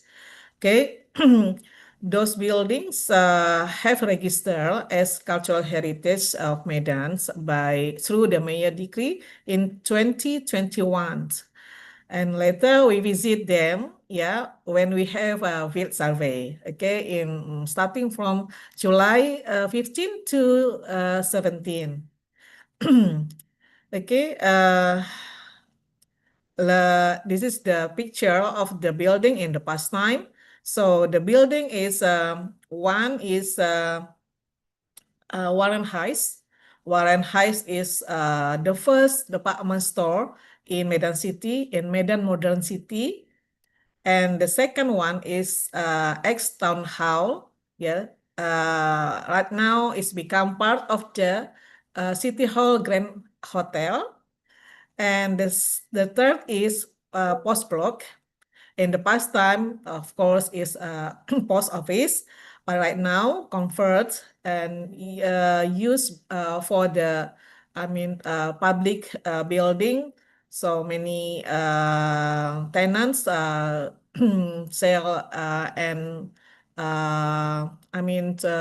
they provide some foods and gift and souvenir in this building. So right now the building has been function for the public building.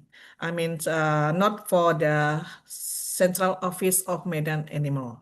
Okay, and those three buildings, how to say, it's a become a landmark of the Kesawan Historic District.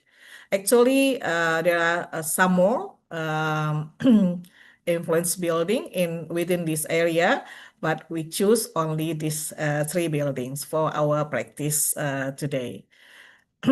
And we hope you all can search in short time several data, based on the digging for data method, and we can see the group of the participant in the next slide, please. Okay, so this provides three groups, the information about three groups and the names of each group. So you can take a note your name, whether in which group, So I think it's already clear for the names of the group. And please, you can find your friends within one group, because later after this you have to discuss within your group how to find some data, some information to explore the building as your case study. Okay, next. Next, please. Next slide, please. Okay, this. Okay. And guideline for the fulfill the assignment for today. So you should you should make poster in 1 pages, and the size is A4 in landscape orientation, and you may use maybe some application, like Canva, Photoshop, PowerPoint, or any similar design tool. So you make it in one poster and all the information in one poster. For example, about the, I think you have to answer 5W. What, when, why, and where. You have to answer the question of 5W. So you put the information that you get, based on the digging for data in one poster. So I think you have to choose your leader, in one group, and then you share each participant, each group member, what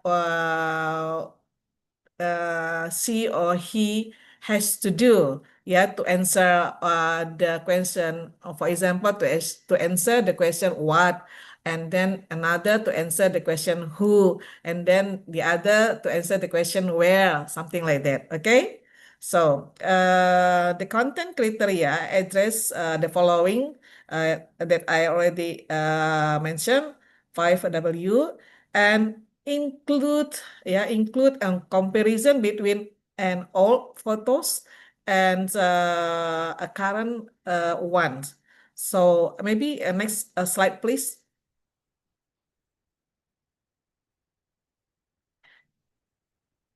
Okay, this one. Yeah.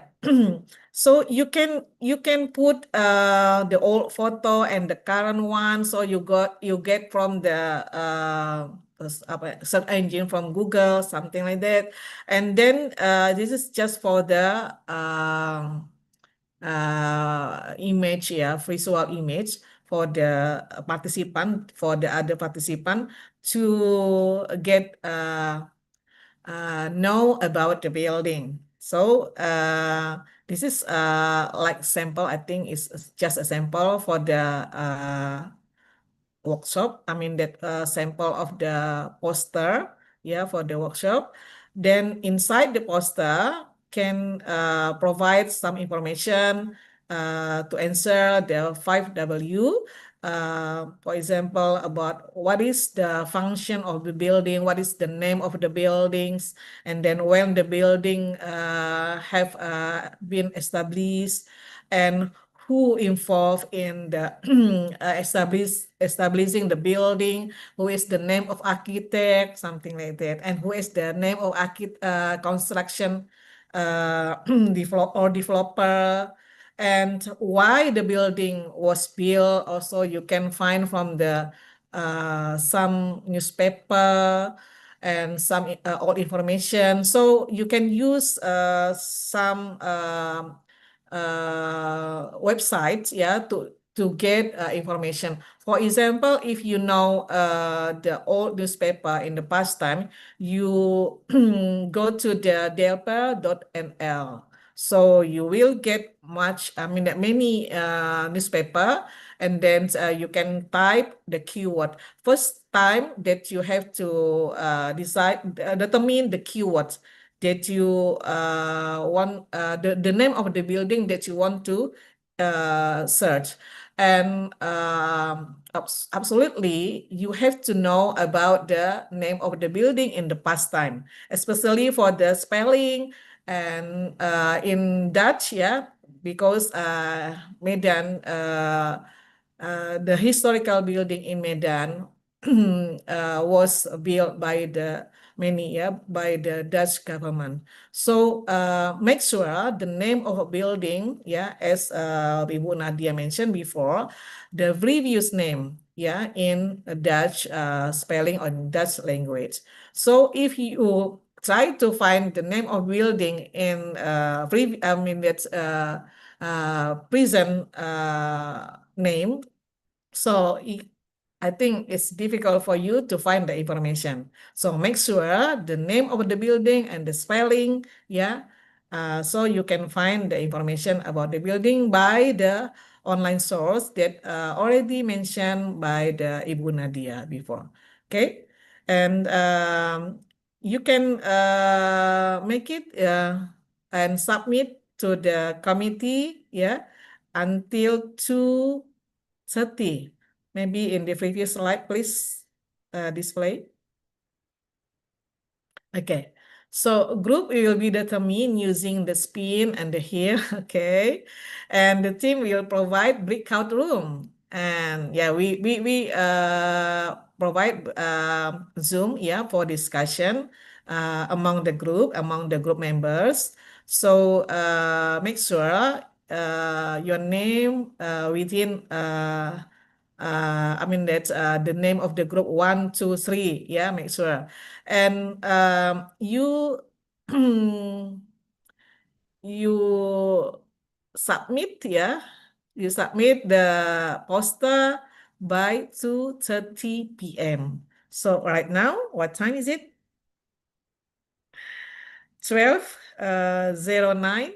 So you have almost 2.5 hours to finish the practice, the assignment.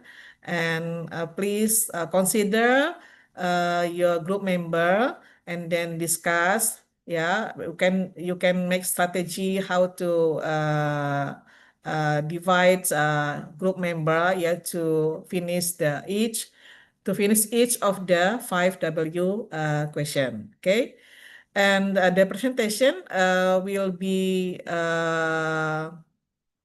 held on 3 p.m. until 4 p.m. So this is after Mr. Whip Akihari lecture, right? So each group has 15 minutes for the presentation and with 5 minutes of feedback from Dr. Andes Whip Akihari. Okay, so is there any question for the our practice today?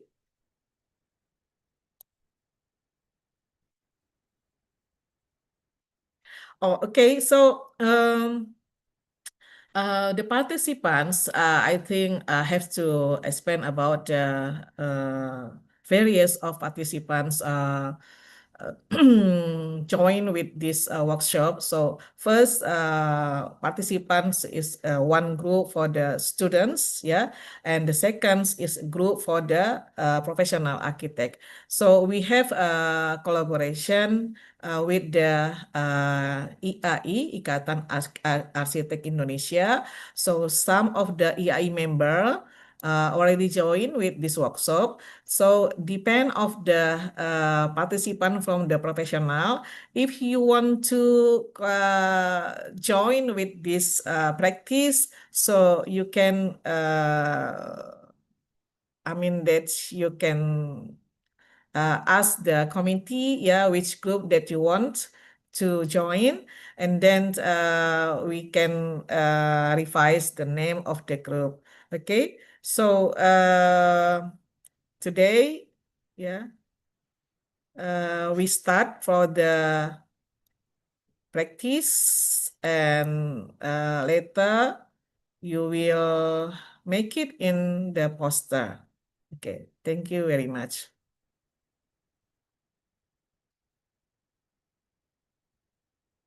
I give back to the MC. Thank you very much. Thank you, Dr. Isnin Fitri. Now it's time for a break time. Please use this moment to relax and prepare for the next agenda. We'll back at 2 p.m. So please be back on site. Thank you and see you.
sedangkan mo pancur sisa melameringis mo bagai turang alemar di dakalak mo bekel masada duan dando ale kaki papo duan dando ale kaki papo.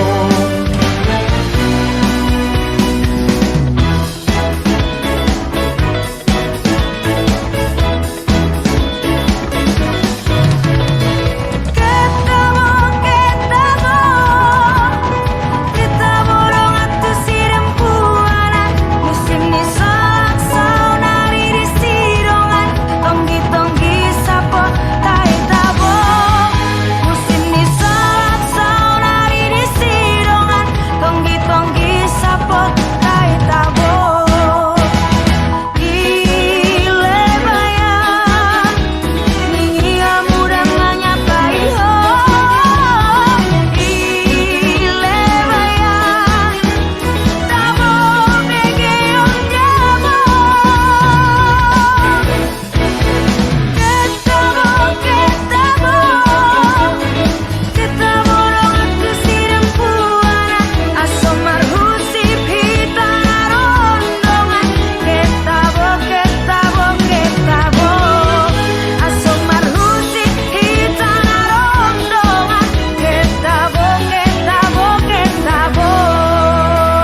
pancur sisa melameringis mo bagai turang alemar di dakalak mo bekel masada duan dando alekat di tapong duan dando alekat di tapong.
Welcome back to the first day of International Summer Course at the University of Sumatera Utara 2025. Let's continue with a hands-on exercise session during Tuning for Data, but it's a bit different with before, because in 2 hours divided into two, where the first one is a bit explanation, and the next one is presentation from each group. The order of the presentation will be cut from the spin wheel later. This session will be facilitated by Dr. Huim Akhiri from the Mollusk Marine Museum, who will guide us through documentation tools and methods, and will be moderated by Mr. Aulia Malik Afif. Now I'm gonna explain about the CV of Mr. Aulia Malik Afif. Mr. Aulia Malik Afif education is on the University of Sumatera Utara with Bachelor of Architecture and the University of Melbourne, Australia with Master of Urban Planning. Please welcome Dr. Huim Akhiri and Mr. Aulia Malik Afif.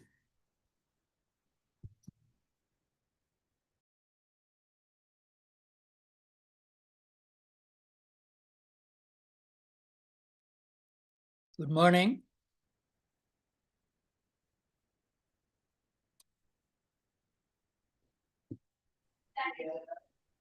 Hello, thank you for the introduction. Can you guys hear me? I can. All right, thanks. Good afternoon, everyone. How are you all? Welcome to today's session. I'm Afif, your moderator for this session. We are extremely honored to have Mr. Huim Akhiri, an expert in history of architecture, who will guide us through this interesting topic. Mr. Akhiri is an art and architecture historian based in the Netherlands, specializing in shared heritage between the Netherlands and Indonesia. With a robust career spanning over 4 decades, he has extensive experience in conceptualizing and visualizing exhibitions, museum and collection management, and conducting research in art and architecture. Mr. Akhiri is a prolific writer and editor with a significant list of publications and serves as a fully Dutch licensed senior consultant in communications. His book, Architecture and Stedenbouw in Indonesia, 1870 to 1970, is the first overview of the shared architectural heritage in Indonesia, presented in Jakarta in 1988 at the seminar Change and Heritage in Indonesian series. A second edition of the book was published in 1990. His second book, J.F.L. Gisel's Architect in Indonesia, 1910 to 1920, was published in 1996. Mr. Akhiri studied at Bandung Institute of Technology in 1984, and he holds a Master of Arts degree in the History of Art and Architecture from the University of Amsterdam. In the 1990s, Mr. Akihari conducted research for the Rijksdienst Monumentenzorg in Zeist. In the following years, he worked as an historian for several Dutch museums in the field of conservation and restoration. From 2009 until 2012, Mr. Akihari was director of Museum Maluku in Utrecht. In 2012, Mr. Akihari returned to his old friend of expertise, researching shared heritage of Indonesia while writing and lecturing at Indonesian universities. Just a brief explanation, Mr. Akihari lecture today will cover methodology for uncovering historical data and discussing key sources. After the presentation, we'll open for a short Q&A session before we move to group presentation. After the lecture, you can raise your hand or type any questions you have in the chat. Over to you, Mr. Akihari. Thank you for the nice introduction, Malik Afif. Very welcome from Rotterdam. It's 9 o'clock in the morning here. And I'm very grateful to be again a speaker on the summer course in Medan University. Thank you, Ibu Isnen and all the program committee. I would like to start the presentation. And if it's right, you have the presentation ready, I hope, for me to start. Is that correct? Can you hear me? Is there any program? The presentation, can you put it on? Yes, wait a minute, Pak Huyip. The team is still process for the share screen.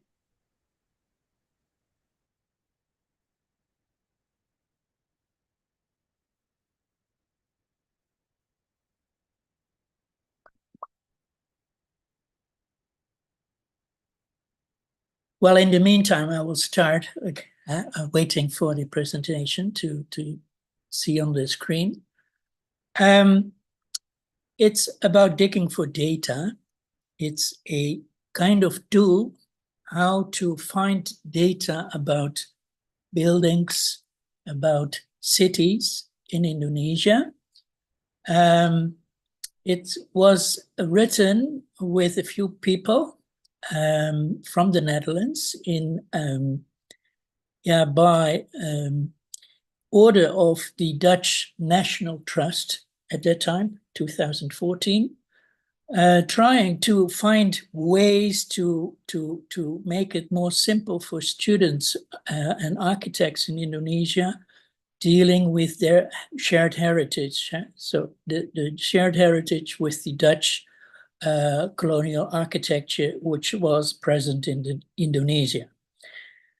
If you do research, we have a lot of archives sources here in Indonesia, in Holland, which have been digitized over the years, in the last couple of years.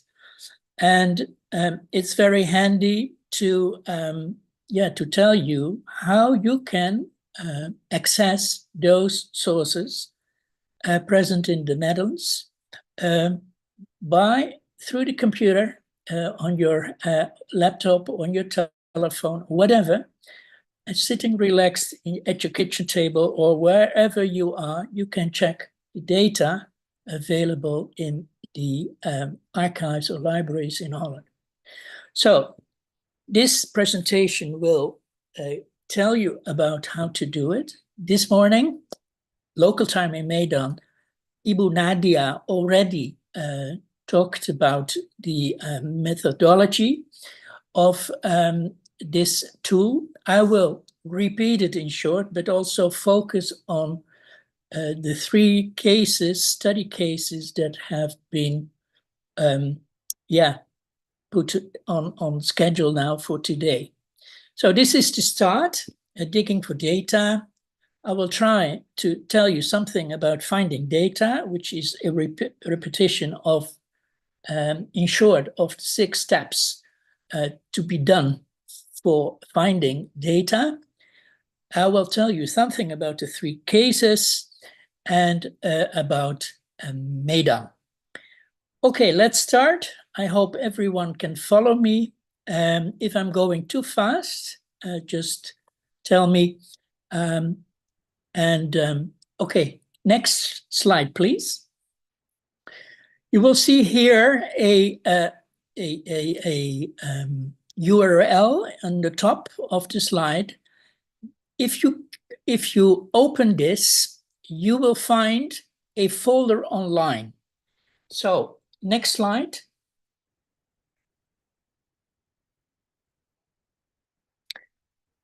If you click on the URL, tiny URL com42HPRE4Z, it will open for you because I have put some documents and reference online to check for later. You will also find this presentation in PDF in this folder. And what you see here is, if you go back one slide back, please.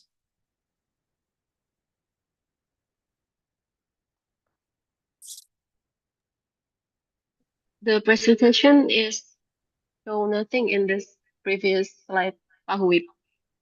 Okay. Can you open it again?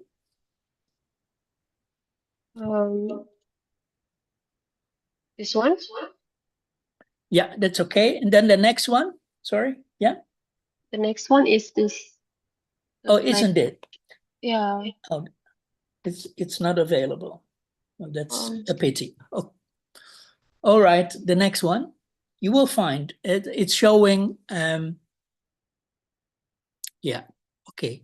It will show you a literature references, which is interesting enough for you, but some publications in it which are very important for your research to find data about architecture and about the city of Medan. These books. One of the books is my own book. It's the first book published about the topic of bangunan kolonial in Indonesia. It's architecture and stedenbouw in Indonesia.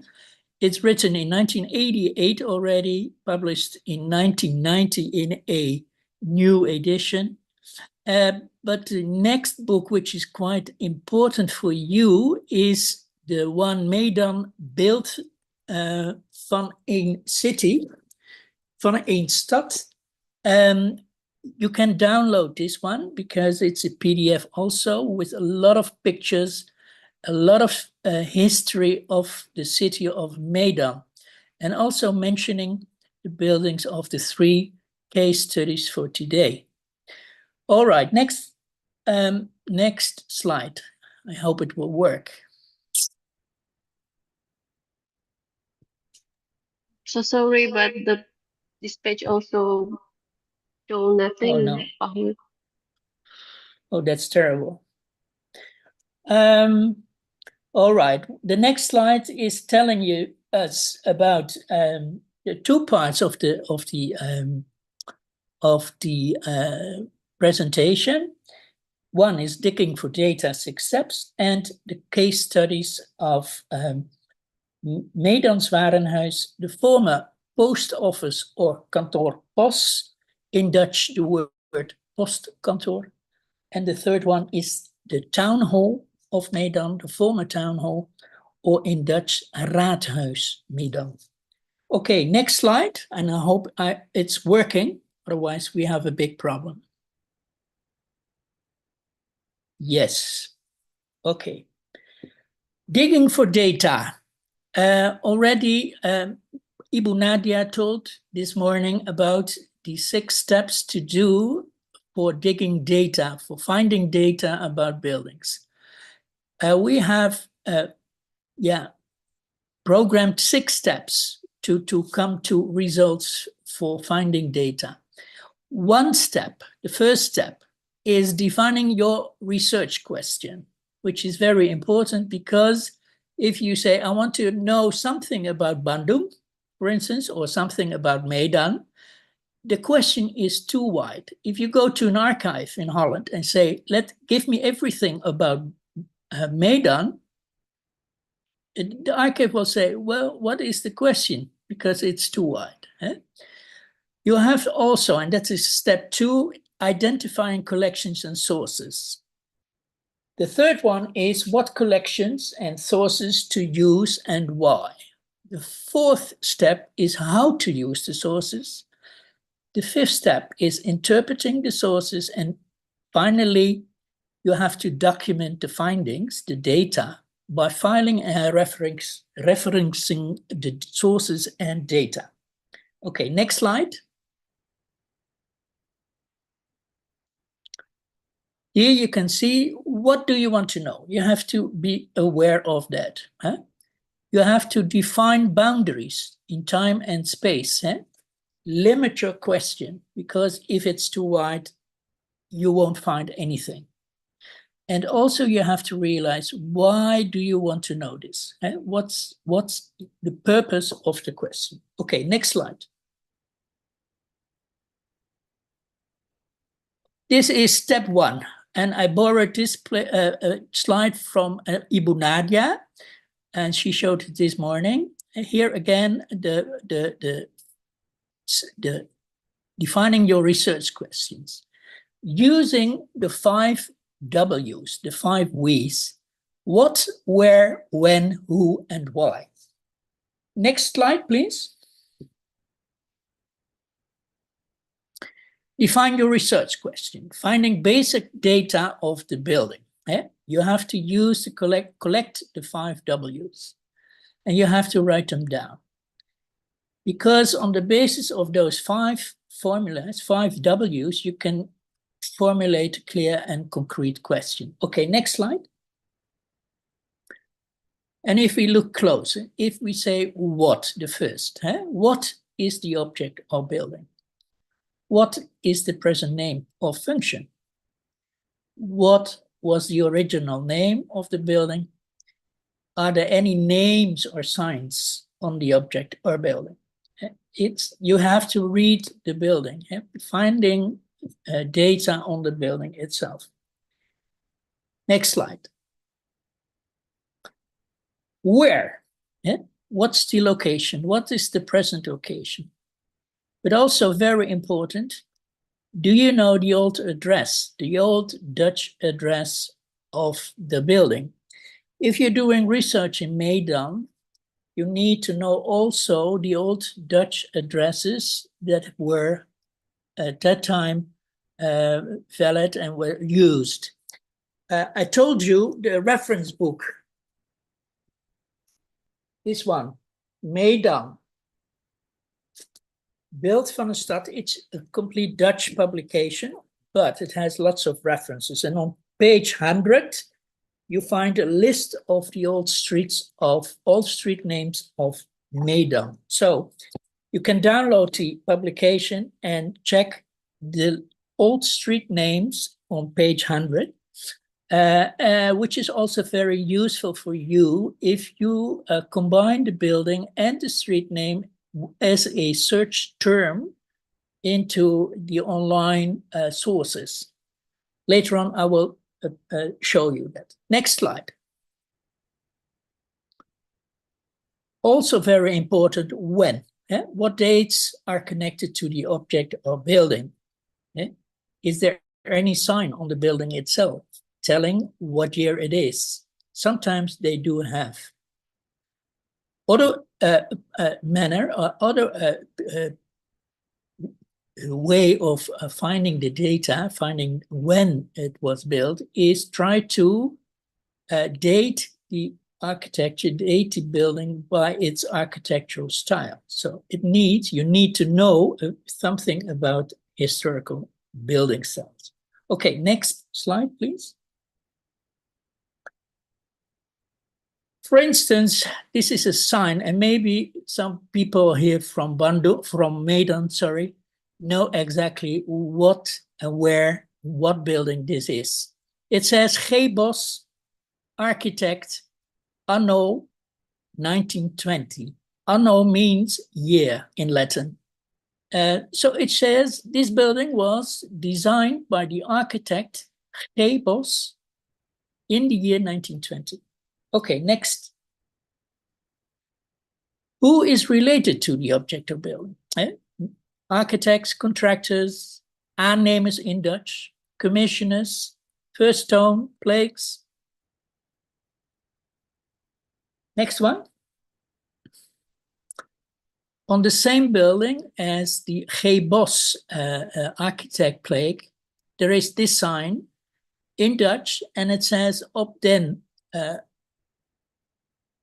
on this 16th of February 1990, the first stone was laid by Daniel Baron Mackay. He was the Lord Mayor. He was the mayor of the city of Medan. Yeah? Some people know exactly where this is. Next slide. Why? Why was the object or building built, erected? What was the occasion? That's also a very important question. Next slide. So we have 5 W's, and if you find if you could answer any one of the 5 W's, write them down, as many as possible, because the more W's you have, the better your research question can be defined. Okay, next question. Next slide. Examples of good questions. Who's the owner of Medan's Warenhuis? Who's the architect of the Raadhuis or Townhall? And for instance, are there any drawings of Kantoor Pos, post office? Okay, next slide. Step 2, we have to identify collections and sources. You have made you have defined your research question, and now it's nice to know where can I find data to answer my question. You have 5 or less W's, and sometimes those W's can lead you already to sources which can be checked, which can be used to find data. All right. For instance, if we talk about sources, we think about archives, we think about maps or plans, we think about photographs, text documents, newspapers, objects, films, and of course, the object itself, the building itself. Okay, next slide. It's another slide from Nadia. And she says, identifying collections. And you have to be aware that using your sources, there are 2 kinds of sources, which we are calling primary sources and secondary sources. Primary sources are most close to the object itself. It could be the building itself. It could be a first drawing by the architect of the building. It could be a first picture of the building after completion. Secondary sources are interpretations of the primary sources, such as publications, such as interpretations of the first primary sources, like literature. That's secondary sources. Okay, next step. Next slide, sorry. Again, what kind of sources we can use? And I said in red, the object itself is one of your primary sources. You have to read the object because it's a lot of details which can lead you to define a good question, where to find something. Okay, next slide. Also a slide from Nadia. Step 2 is checking your sources. She also mentioned quite some sources abroad, like Singapore, like the British archives, USA, Sudan, Portugal, etc., etc. In my presentation, I will focus only on the Dutch sources and some important sources in Indonesia. Okay, next one. Sources archives. These are findings which I found in ANRI in Jakarta, Arsip Nasional Republik Indonesia. There is quite some documentation, archivalia that can be used, that are also part of the bangunan kolonial of Holland in Indonesia. And it's mainly those buildings that were governmental. Okay, next one, next slide. So other sources are photographs and maps, for instance. Next one, next slide. We have newspapers, quite some newspapers which were published in Indonesia or in the Dutch area, in the era, the Dutch colonial era, like the Lokomotief, like the Java Bode, like the Indische Courant. And for instance, for Medan, we have the Sumatra Post and the Daily Courant. Courant means newspaper. Okay, next slide. We also have a lot of magazines, architectural journals, magazines like the Ingenieur in Nederlands-Indië, the Engineer in the Dutch Indies. And they were publishing all kinds of designs, buildings that were designed by architects, Dutch architects, and they wrote about their own buildings. Next one. Also, a good source is to look at the commercial advertising in those magazines. You will see a lot of pictures of buildings with names of the contractors or the building companies or even the architects. Also very helpful in finding data. Next one. Okay, identifying collections and sources. Be aware. There are primary and secondary sources. Primary is very important. Analog, digitized, and born digital sources. You have public and private institutes and private persons which can be used as source. It's not only in the Netherlands, but also many collections and sources in Indonesia. And as you can see, also outside Indonesia in the region like Singapore, Australia, etc., etc. Most sources in Holland, in the Netherlands, are online, so you can access them. It doesn't mean that you always can get to the source itself, but you know exactly, I have to find it here because here is an archive, or here's a picture, or here's a newspaper that I can see. All right, next slide.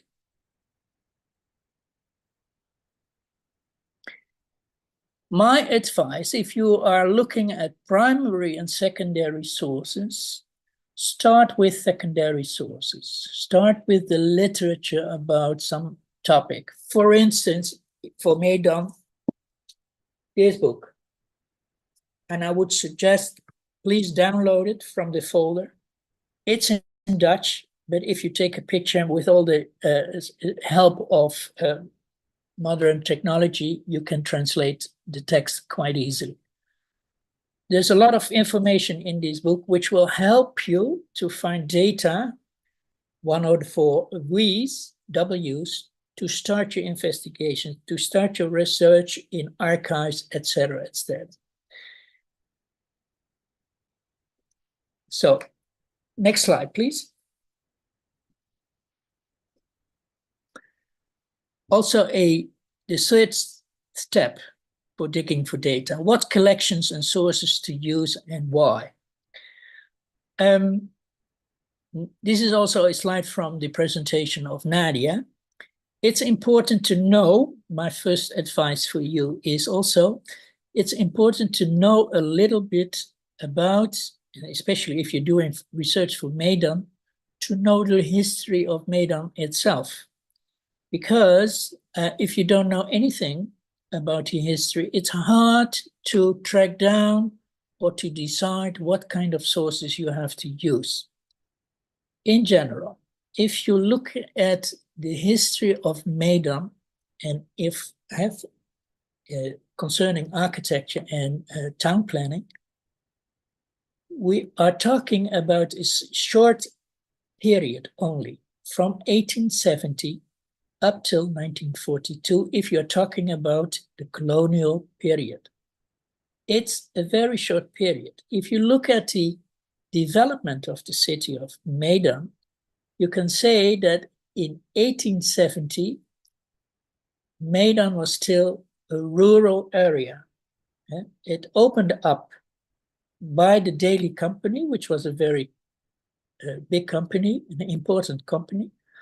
And after 1900 only, Medan developed into the town what it is now.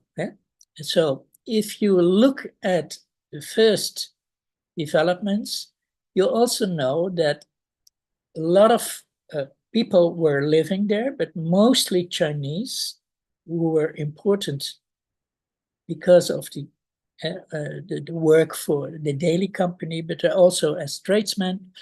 And they have, they lived in Medan, of course, in certain areas.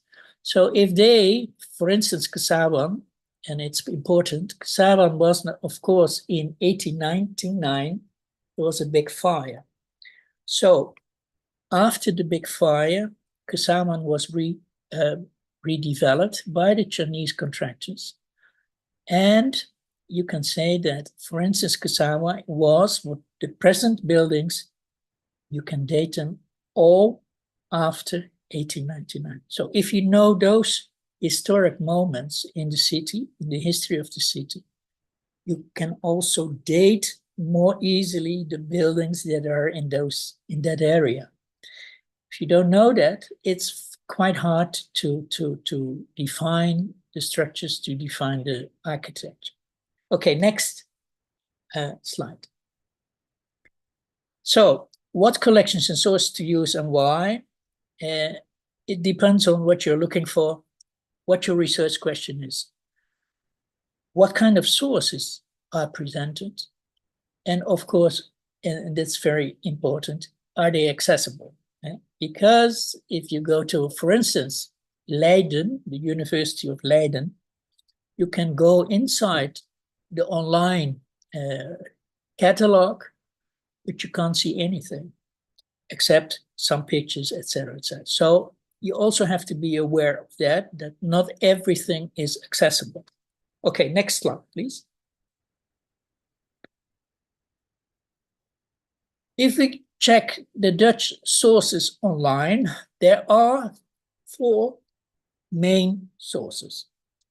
Leiden University, the National Archive, Nationaal Archief in The Hague, the Royal Library or Koninklijke Bibliotheek in The Hague, and the TU Delft, the repository. The problem is that the latter, the repository of TU Delft, they were online, but they stopped the repository. So you can't access this one anymore.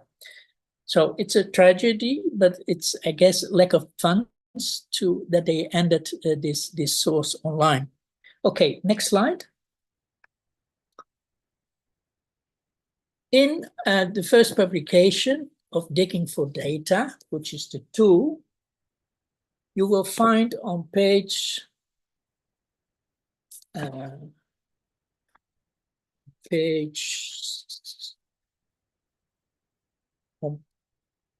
58, the selected online sources.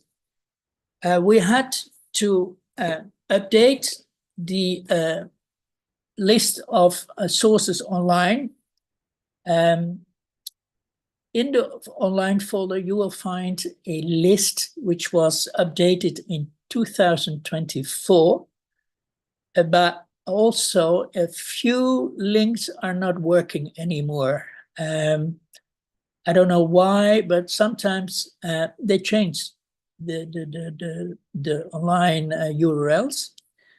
For instance, Delft is not accessible anymore. Sometimes the Indonesian sources are also changing their URLs, which is hard to enter them, but you have to look into it. The version of 2024 is quite accessible, and I will show you a few later on. Okay, next slide, please.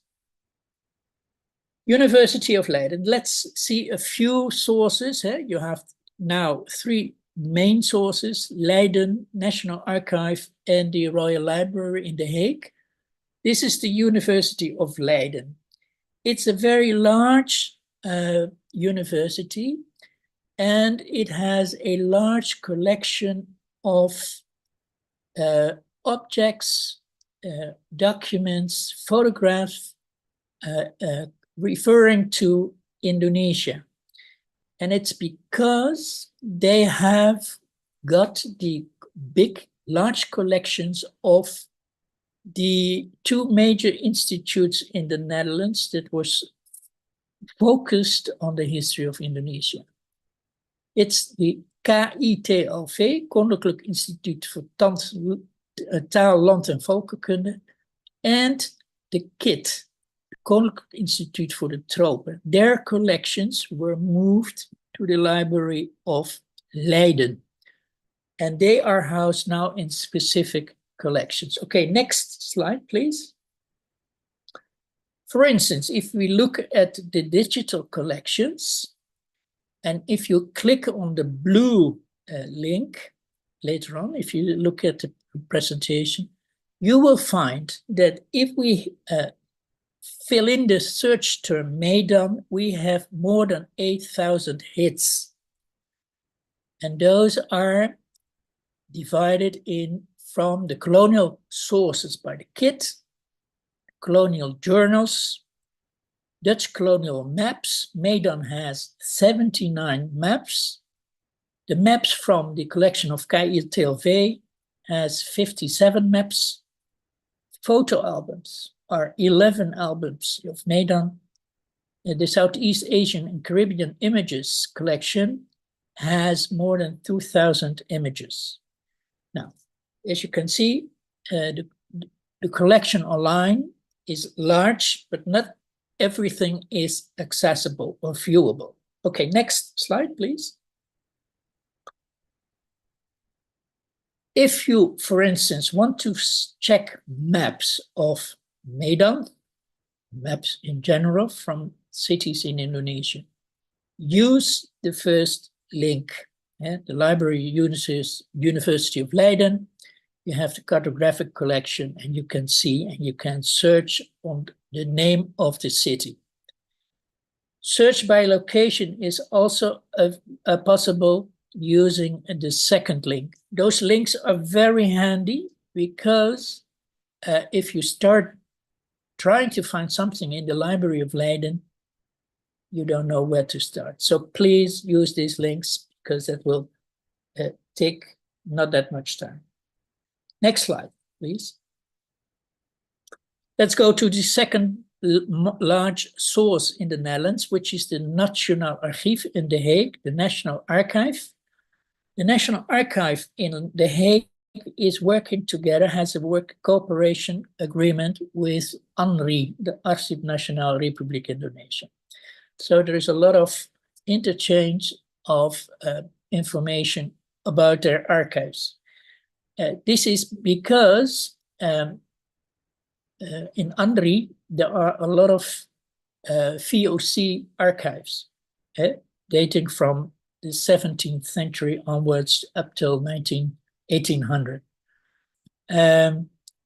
But also those archives, a copy was sent to Holland. So we have the same archive, mostly also in The Hague.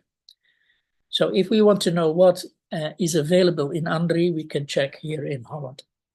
Okay, if we look at the archive in the National Archive and try to find something about Medan, you will find that there are 962 archival materials, archives, concerning Medan.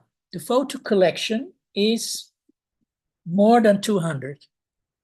They have 6 maps, which is also quite nice to know. And what you see is a small selection of photographs of Medan, and you can see the second picture is also the post office. Next slide. Andri also has a large collection with an inventory of what they have. It's also online, if I'm well informed. If it's accessible, I don't know yet, because it's changed quite some time, how to access the data of Andri. So let's hope it will get better, and so we can do research in the archives of Jakarta from Holland. Next slide, please. Delver.nl is the website of the Koninklijke Bibliotheek, the Royal Library in The Hague, Perpustakaan Nasional Belanda. It comprises books, magazines, journals, etc., etc. And this is the link, www.delver.nl. I would suggest to start always your research with Delver. Next slide, please. For instance, this is the website of Delver. It's in Dutch. That's one thing. It's not in English. So you have to know a few things about the website, where to start, putting in your search term, and how to do it. If you look on top of the screen, you see Delver, and you see the Dutch word kranten. Kranten means magazines or journals. Then you will find the search term in Dutch, which is postkantoor. What I want to know is there anything about the post office in Medan available in Delver? And the way to find this is by using the word prox. It's a way of finding your data. Prox means you will find on, you were looking for the 2 search terms, post office and Medan, and they have to be standing close in the article or whatever you are looking for. Because prox is the Latin word for proximus, meaning close by. So this is a way how to find it. You can check, if you look further on this, the Dutch thing, which is uitgebreid zoeken. If you click on that, you will find more details how to look for data. What I did is postkantoor prox Medan, and you will see a article from the Leeuwarden Courant, a Dutch paper from 1990.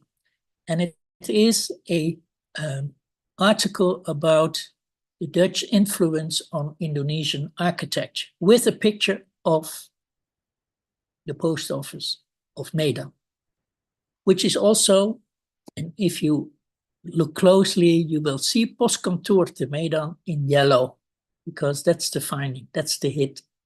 Okay, next slide.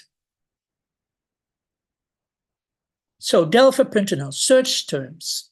Try to, if you do your research for the case studies, start to try with Postkantoor prox Medan, also Warenhuis prox Medan, Raadhuis prox Medan, or gemeentehuis. Gemeentehuis or raadhuis is more or less the same. It means town hall.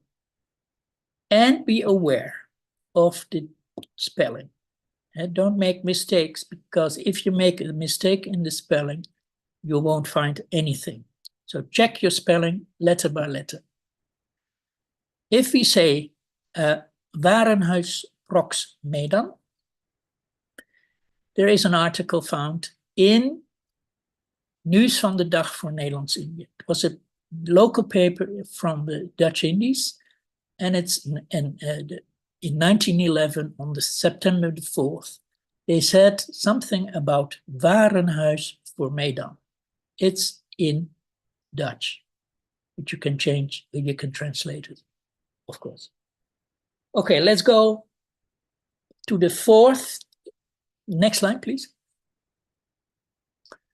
The repository TU Delft is not accessible anymore, but you could see, this is an old picture. I made it earlier when it was still accessible, and you can see the Gemeentehuis Medan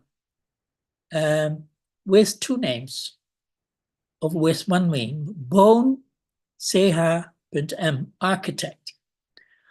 So this is also one of the W's that you have to look for, and the architect of the Gemeentehuis Medan. Next slide. But the same picture is also available in the collection of Wereldmuseum. Wereldmuseum is a large museum in the Netherlands dealing with historical and colonial collections. And their collection of Indonesian objects is quite large. So they have this picture of Gemeentehuis in Medan also in their collection. Next slide, please.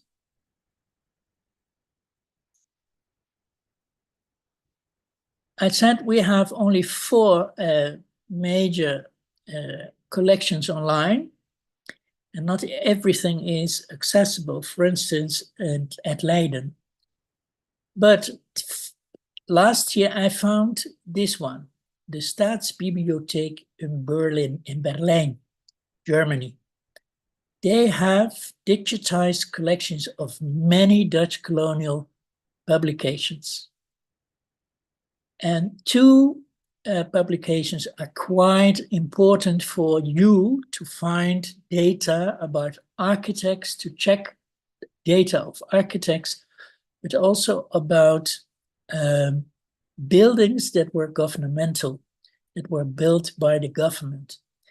And the official department that did all the design and building of government buildings was the Department of Burgerlijke Openbare Werken, BOW.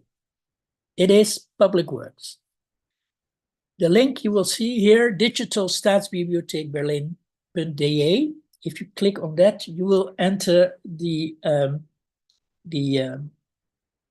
library of the Staatsbibliothek. And there you can check for your findings. Let's say if we go for the Regeringsalmanak, next slide, please. The Regeringsalmanak was the annual report about everyone who was working in Indonesia for the government. So if we look into the list of engineers contracted by the government, you see a complete list of people working for the government, which is very nice. The Regeringsalmanakken were first published in 1810, and the last one was in 1942. A large amount of those Regeringsalmanakken are in the collection of KIT, Koninklijk Instituut voor de Tropen, now in the Library of Leiden. And they were in around 2005, they were digitized, put on disk as a PDF. So if you have the disk of this, you can check every Regeringsalmanak from 1810 up till 1942, which is very handy. Because in Leiden, the regeringsalmanak is very hard to access. You have to go to Leiden physically, so you can't access them online. But the thing is, next slide, please. You can check de regeringsalmanakken. Next slide, please. At the Staatsbibliothek of Berlin. As they say in German, digitalisierte Sammlungen, digitized collections. And you see here the regeringsalmanak voor Nederlands-Indië, 1912. And there is the Department of Burgerlijke Openbare Werken, mentioning the director, Roman van der Heijden, en de Technical Department, technische afdeling voor gebouwen, bruggen, wegen. The Technical Department for Buildings, Bridges, Roads, and Waterworks. And the fourth one, bouwkundig engineer, meaning the building engineer, stating the name of S. Snuif, Simon Snuif. Remember that name, because he's important for Medan. Next slide.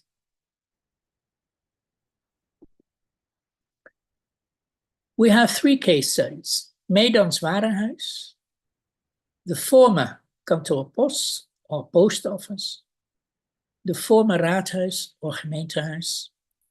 And by mentioning the name, we know also the function. The 3 objects, the 3 buildings are still existing, so we also know the address. And we also know the old address, which can be traced back. So we have where, and we have what it is, 2 E's already. And for a few, we have 3 W's. Because if you go to Medan's Warenhuis, last year completely renovated, beautifully, you still have 2 signs aside the porch, the entrance, stating the name of the architect. And I already showed you that plaque, G. Bos, anno 1920. So we know for the Warenhuis also the architect of Mr. G. Bos. We also know that the Lord Mayor, Baron Mackay, was also who laid the first stone of the building. So he is also someone who is a way to find more data. The former raadhuis or gemeentehuis, we also know quite some data about it. We know the exact place, we know where it is, we also know the architect, Mr. Bohm. So for all 3 case studies, we have quite some ways to go further with our research. Okay. Next. Questionnaire case studies. To help you in your research, I've put a questionnaire together, which is downloadable from the folder online, which is also repeating the steps 1 to 6, what to do, how to fill it in, and what you can use to not to forget the things you have to do to find your data. So I would suggest and advise you, use this one. Use also the digging for data tool. It's in English, but there is also an Indonesian version. So for people who can't read or have problems with reading English, there is an Indonesian version as well. Use those tools to do your research, and I hope you will be successful in it. Be aware that although you do all the steps, it doesn't mean that you will find something. And if you say after hours of doing research, I can't find anything, there is nothing, this is also a result. You can say there is no data available of the building. And that's also a finding, yeah? Well, I guess I'm here. It's the end of the presentation. I hope you enjoyed it. I'm ready for some questions. Thank you. Next slide. That's yes. Start digging. Thank you.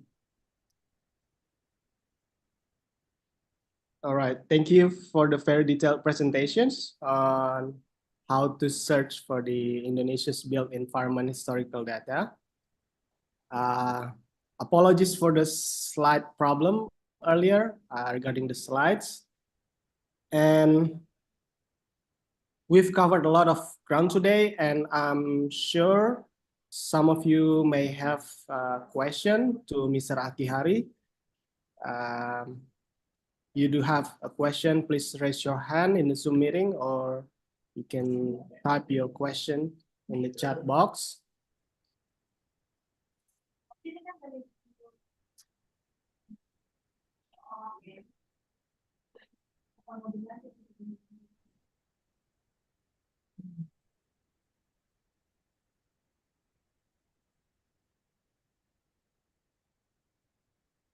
Well, looks like no one is asking some question. I think they are getting prepared for their presentation.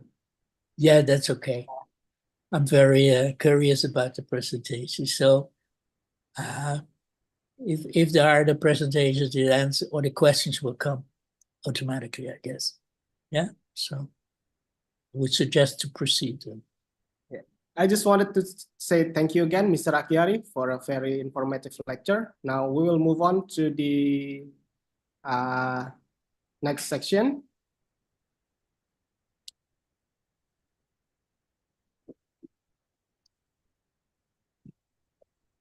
In the next,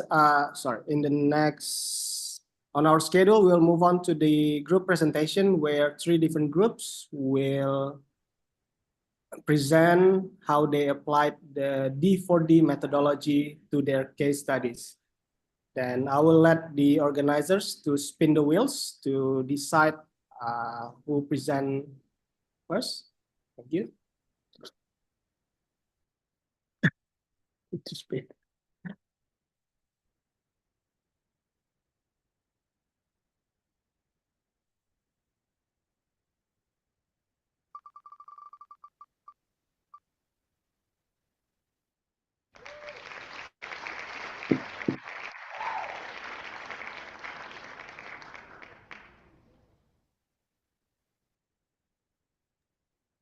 Okay, post block group.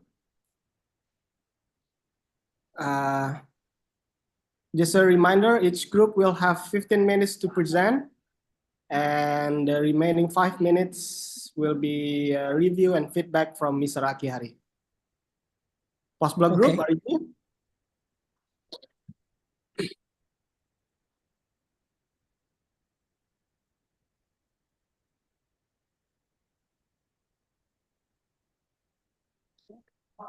Post block group.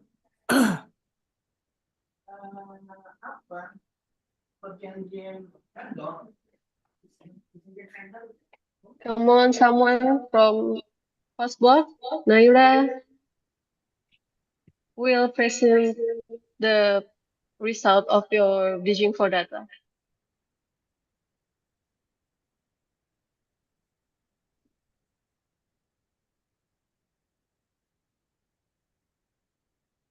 If there's no one present your result, we will next to the move group, but your group will not get any score for digging for data session.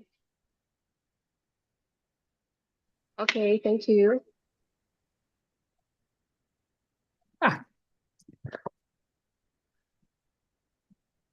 No one to present for this presentation, yeah? Assalamualaikum, can you hear me? Yes, I can. Thank you. So, I'm Azan Afif from UiTM Perak Sri Iskandar from Malaysia. So, I will start the presentation with 5W on digging for data concept and approach for the post block. So, actually, what is post block is? So based on my studies for previous postblock or known as Kantor Pos Medan is now known as Postblock Medan is a prominent colonial area landmark. It is located in the Kasawan district, Medan, and it was built in 1911 during the Dutch colonial era as a postal and telecommunication center. And then it is also recognized today for its Dutch architecture heritage and has been revitalized into a creative public space that include exhibition, co-working areas, and commercial activities.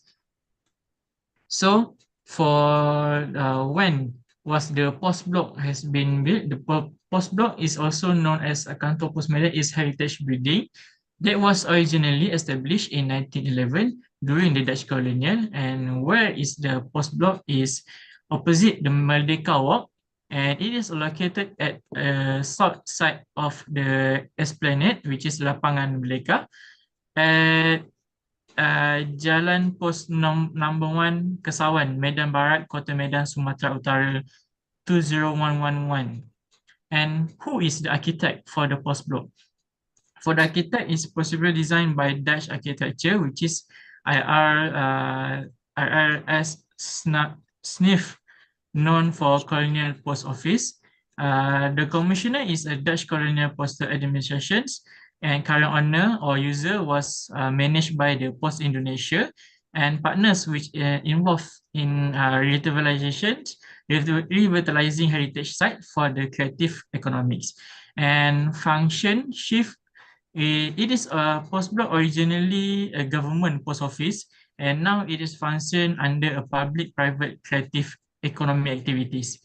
And why? Why does the post block is the Medan post block was built in the 1911, and it is a vital center for the communication center and administration during the Dutch colonial period, responding to the city rapid growth driven by the booming tobacco trade under the Delhi Sultanate. Strategically located in Kesawan near the Esplanade, now is Lapangan Merdeka, the governor's office, city hall, and the train station. It was perfectly positioned at the center of a colonial Medan power and commons. Its constructions reflected the Dutch ambitions to modernize their terrorized throughout infrastructure, which postal service playing a key role in governance and control. Through no single event marked its opening, the building has quietly witnessed Medan transformation through the colonial rule, independence movement, and modern urban life, making it not just a post office but a living piece of history. So here we can see the three picture of post block, which is the old post block office in 1920, and then the current the revitalization post block in 2022, and the new post block building in 2022. So that's all from our team for the post block digging for data information for that 5S. Thank you. Thank you. I forgot your name. I didn't hear your name. My name is Azlan Afif from UiTM Perak Sri Iskandar. Okay, thank you. Okay. Okay, let me tell you a few things about the building of the post office. One of the main sources, no, let me tell you. The architect is engineer Simon Snuif. That's correct. He was appointed to the Department of Burgerlijke Openbare Werken, a governmental institute, and because in 1905, 1910, because of the growth of many cities in Indonesia, like for instance Medan, there was a need for a lot of governmental buildings, such as post offices, such as offices, such as schools, such as railway stations, etc., etc. And because of to streamline the organization of governmental buildings, the Department of Public Works, Burgerlijke Openbare Werken, decided to install a own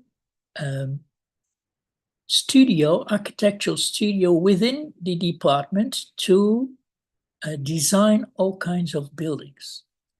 For instance, post offices. And head of this architectural studio, burgerlijk bureau binnen, bouwkundig bureau binnen, inside the Department of Burgerlijke Openbare Werken, was Mr. Engineer Simon Snuif. He was the first engineer, head of the bouwkundig bureau. And he was, in fact, verantwoordelijk. He was head of all the designs. So his first designs of post office were also the post office of Medan. He designed it in 1908 already. And if you check the data on the building, it says 1911. So it was established, realized in 1911. But if you look in other cities like Bandung, like Jakarta, like the biggest cities in Indonesia, you will find post offices everywhere. And if you look good, the style of the buildings are almost the same. And they are still existing. If you look at, for instance, the post office in Jogja, you compare them with the post office in Jakarta, near Pasar Senen, it's quite the same architecture, the same style.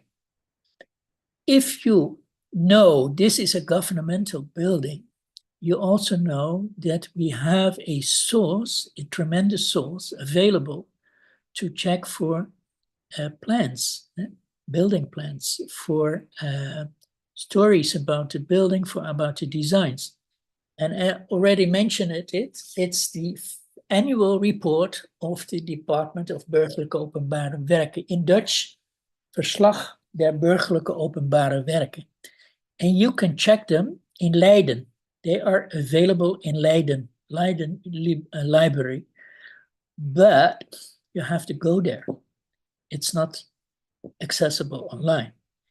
If you go to the Staatsbibliotheek in Berlin, they have also het Verslag der Burgerlijke Openbare Werken in their collection. So my suggestion is try to find het Verslag der Burgerlijke Openbare Werken and check the date, not 1911, but 1 year later, 1912, to check if there is any report about the new post office in Medan. I have seen drawings, beautiful drawings of the building itself, with the cupola, with the upstanding, with the ground plan, details, etc., etc. It's all in the Verslag der Burgerlijke Openbare Werken. Okay, Mike, the last time I was in Medan was in 2019. If I remember well, the post office was still in the possession of as a kantoor pos. So the transition to a cultural center is new for me.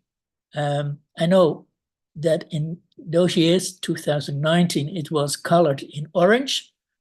Very ugly, I have to say, but that was the color of the National Post Office of Indonesia. Okay, this is my, oh yeah, and if you want to know, in this book here, my book, you will find a small picture of Mr. Snuif, and also a picture of the post office. So the reference book is check Medan, check my book, and try to find something more about die verslag, de burgerlijk openbaar werken in Leiden or in Berlin. Thank you. Okay, thank you, sir. Any questions?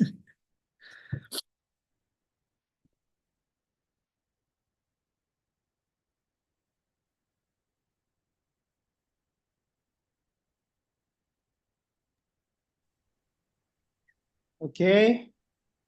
Thank you, Mr. Akihari, for the constructive feedback. And thank you, Azon, for the presentation. Now we'll spin the wheels again.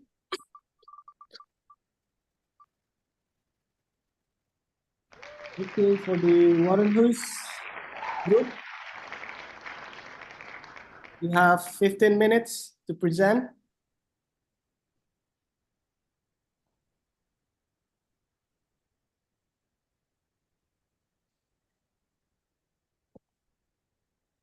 Warren Hughes group. The time is yours, 15 minutes.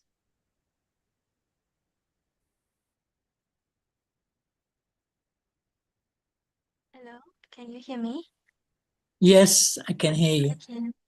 Hello, my name is Alisa, and I'm from Tellus University. So, good evening, everyone. So today I'll be presenting about the Gedung Warenhaus Medan. It is a heritage building located in the heart of Medan. And this historical structure is not only architectural significance, but also holds a great cultural and urban value. So we start with what is Gedung Warenhaus. So Warehouse Medan was built in 1918 and officially inaugurated in 1990. And it was designed by Gerrit Bos, a German architect. It was Medan's very first department store during the Dutch colonial period. So basically, you can see the building features got a curved facade and a tower at the entrance, an L-shaped floor plan, and also there's a grand staircase and stained glass window. And yeah, it was a prestigious shopping destination for European and wealthy local elites, um, comparable to modern malls today. So yeah, and why is it important? Why the building is important? Is because warehouse symbolized modern life in colonial Medan and was a key part of the city's economic growth. And located in and also it located in a colonial trade district, which it served as a landmark of development and witnessed Indonesia's journeys from colonialism to independence, and also now stand as a testament to Medan's urban and cultural transformation. And also, this building, yeah, the construction started in 1916. But throughout its life, it has gone through many changes. Like from the Dutch colonial era, it was the first department store in Medan, and then when it goes to post independence, it became a government and cultural office. And then in neglect phase, it was abandoned and with a with underground vault something. So you can see there's a picture we put the interiors pictures there.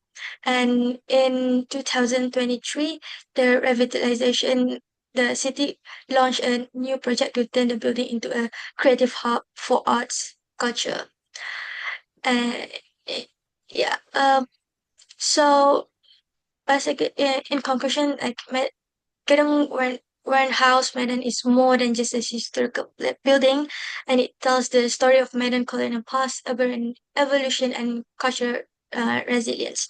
So yeah, with ongoing revitalization, it it stands a bridge between the past and future of the city. Yeah. Thank you. Thank you. Thank you for your presentation. Shall I comment?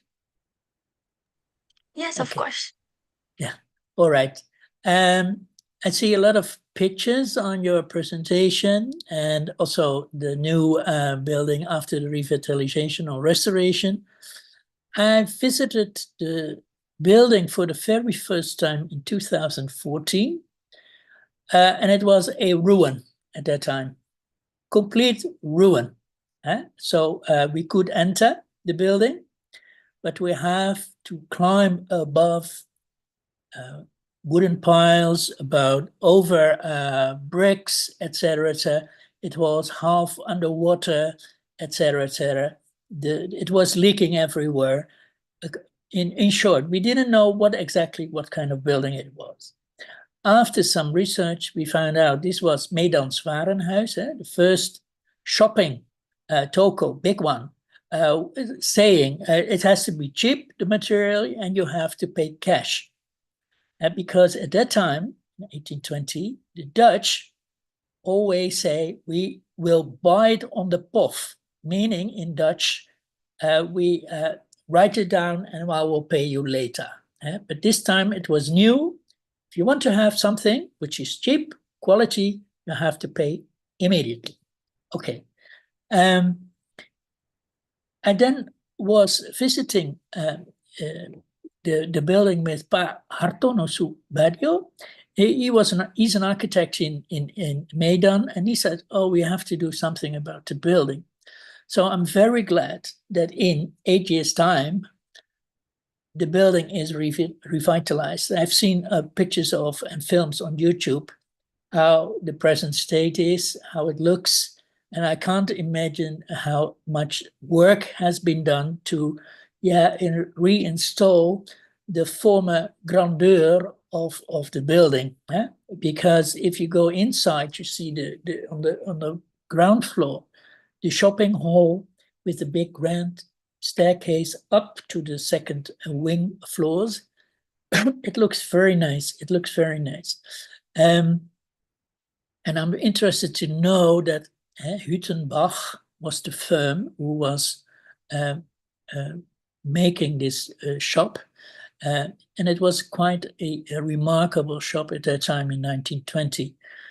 It's also close to the Jalan Hindu or Hindu Straat, as it is. So it's all saying something about the people who were living there in that part of Kesawan. So if you look at the street, if you look at the names of the district, it will tell you something about the people who were living there. So maybe that's also one point to look at. If you look at the area, what's the history of the area? Because it always tells you something about the building. Why is the building located in that specific area?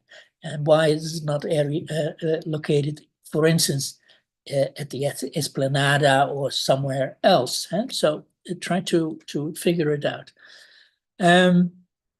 If you make a story of the building, you have now a presentation on one slide, but if you want to write down the story of the building, you have to also mention where did you find the pictures.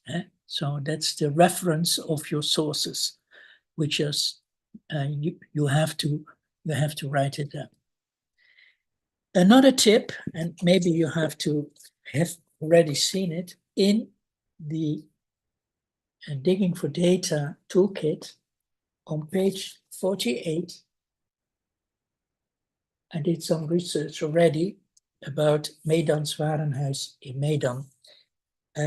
Using these 6 steps, and I found lots of paperwork, articles in newspapers about the development of the building, how the decisions were made, etc., etc. And also that the architect G. Bos was mentioned in, for instance, the regeringsovermacht. So I would suggest to read this also, which can be a nice addition to your presentation. Okay, thank you. Thank you, Mr. Akihari, for the feedback, and thank you, Alisa, for the presentation. Now we'll move on to the last group.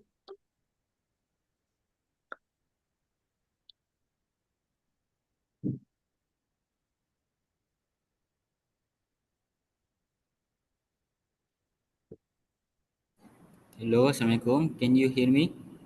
Yes, I can. Okay. Okay, 15 minutes, the time is yours.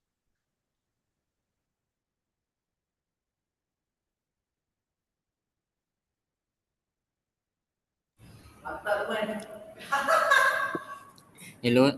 Okay. Hello, my name is Muhammad Umar Hakim Fazal Hafiz and I am from UiTM Perak, Malaysia. Okay.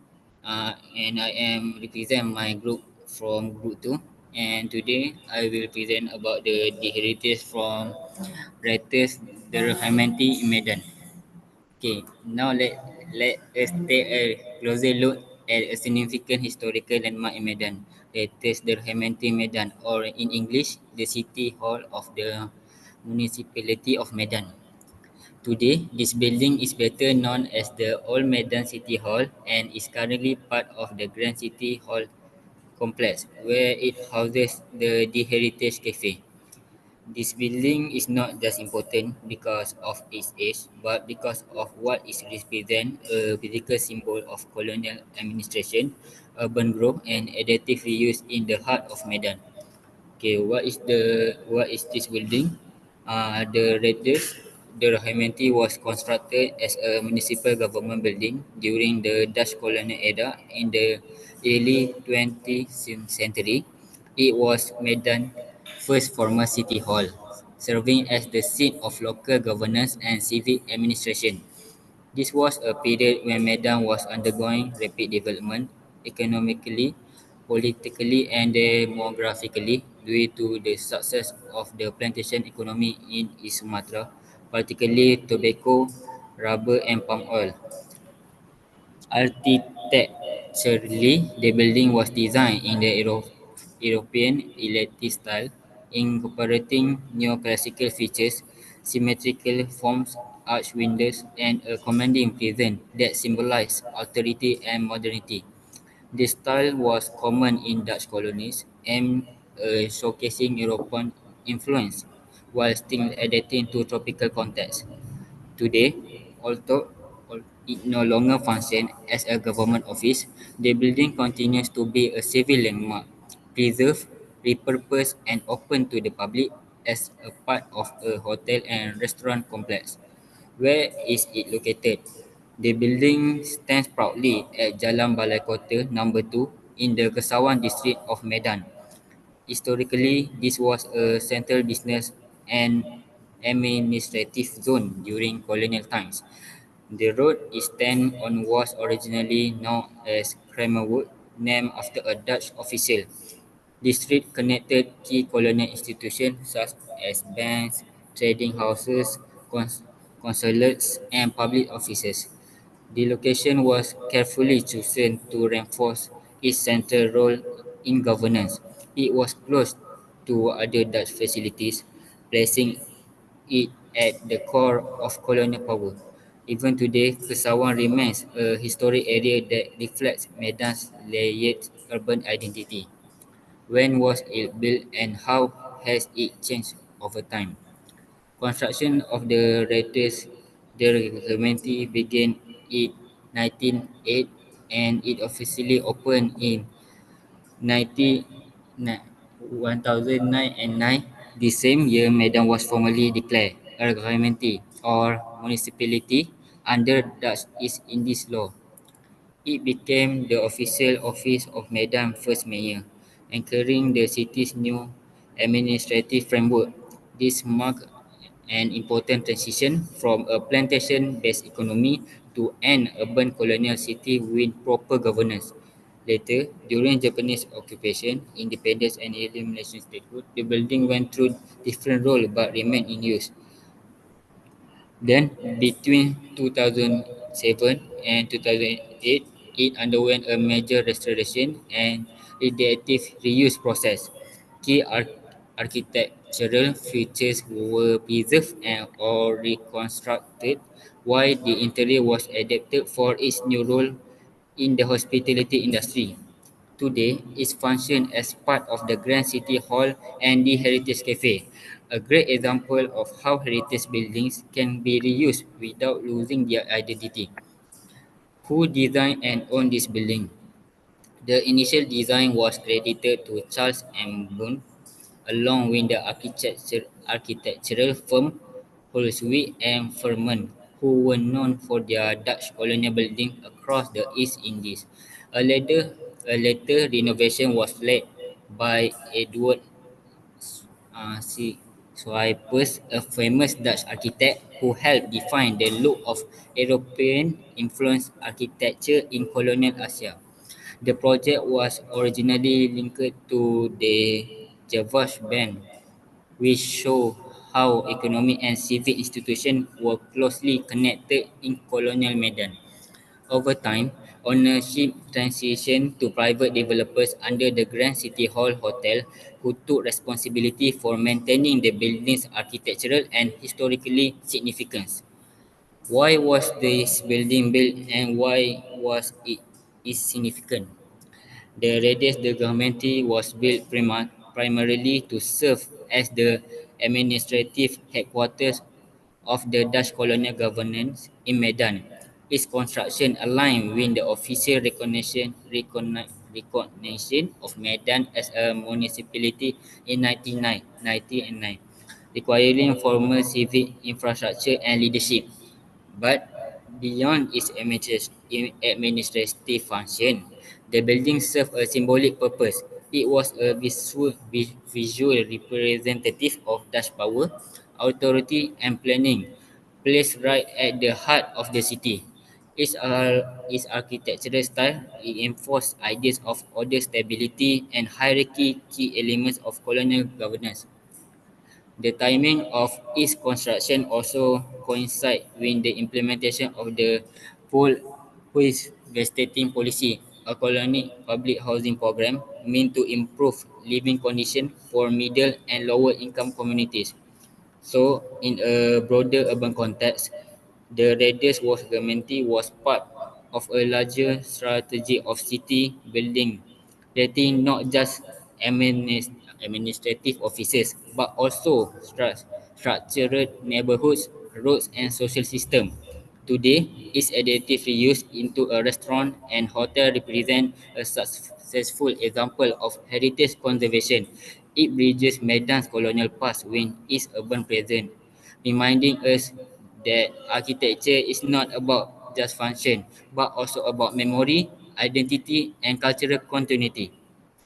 In conclusion, the Radius del Clementi Medan is not just a building, it's a statement how city evolve, how architecture reflect politics and power, and how historical spaces can be reimagined without erasing their history. It invites us to reflect on the layer of Medan identity, from colonial administrative to modern heritage tourism. Okay, that all from us. Thank you. Thank you for the nice presentation. I have to correct you first because the building was originally built and designed as a new office for the Javase Bank. As we call it, agentschapskantoor. So it was a smaller office in the big construction of the Javase Bank, who has many branches all over the Dutch Indies colony, in Jakarta, in Batavia, in Bandung, everywhere were buildings of the Javase Bank erected. And one of the leading architects of all those buildings was Mr., and as you said, Eduard Kuipers from Amsterdam. He traveled in 1909 to Indonesia with a portfolio of drawings. And he got some projects from the Javase Bank, but also from many other colonial institutes and colonial commercial enterprises to develop and to redesign or to design new offices, new buildings. One of the leading commissioner was the Javase Bank.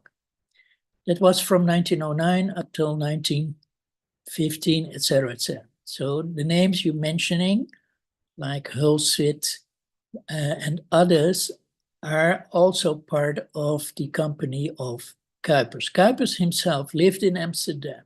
He only traveled once to Indonesia, to the Dutch Indies in 1909, and the branch office was hosted by Hulswit in Batavia. The Javase Bank ordered a new office for Medan, and the architect commissioned to do this project was the local architect Charles M. Boon, and he was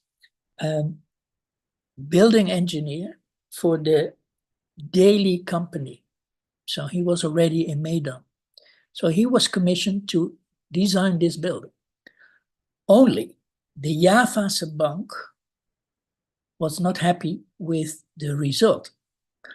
So what happened in 1909, work was stopped during building time, and Kuipers was asked to end the building, to finish the building. So the Bureau of Hulswit and Kuipers from Batavia had to go to Medan to finish the building. In 1909, the building was bought by the municipality of Medan, who was looking for a building for their government, for the mayor, etc., etc. And they said it should be downtown, it should be in the center of Medan. And this building was adaptable, small, but adaptable for the government. So that's why it became a raadhuis instead of a new Javase Bank building. If you look closely to the old raadhuis, there is another building, which is the new Javase Bank. So the Javase Bank ordered Kuipers again to build a new building adjacent to the former raadhuis. So what you see is that Mr. Boon is the original architect of the building. The commissioner, Javase Bank, was not very happy with the building, had to end the building itself, and the government, the local government, bought the building to use it as new town hall. That's the story. You see also a cupola on top, on top of the building, and this was a present of Mr. Thia Chong, the Chinese merchant in Kesawan. He was very rich, he was important too, and he was part of the local government as one of the Chinese representatives. So to thank and in order to have a good communication, but also a good bond with the local government, he gave a present to the local government, and that's why the top, what's the name? The cupola on top of the building was a present of Mr. Thia Chong. So that's the story of this building. What happened afterwards is still a remarkable monument nowadays in Medan, with a couple of functions in the after later years. It's part of the heritage of Medan, of course, and apart from it's only, and it's also what is happening in Medan. You have the small buildings which are not that high, but what happens now is you have those high-rise buildings everywhere, which are distorting the smaller buildings and the old historic buildings in the center of Medan. So that's a little bit a pity, but yeah, it's money-wise. So the ground is very expensively made on. So this is a new development. But problem is we should take care of this, that this is heritage. So it's not only the building, but it's also the view, the street view of something which is part of the heritage. So especially at Esplanade, you should be very careful about putting high-rise building close to those smaller historical buildings. Okay, that was it. Thank you. Okay. Thank you, Mr. Akihari. And again, for a very detailed feedback. Excellent work by all groups here. I think, all right, that's a wrap for this afternoon session. Mr. Akihari has deep dive into historical research in Medan. And please applaud our speaker. Thank you. And on behalf of the organizers, we will give you a plaque and a certificate for your involvement on this summer course. Thank you.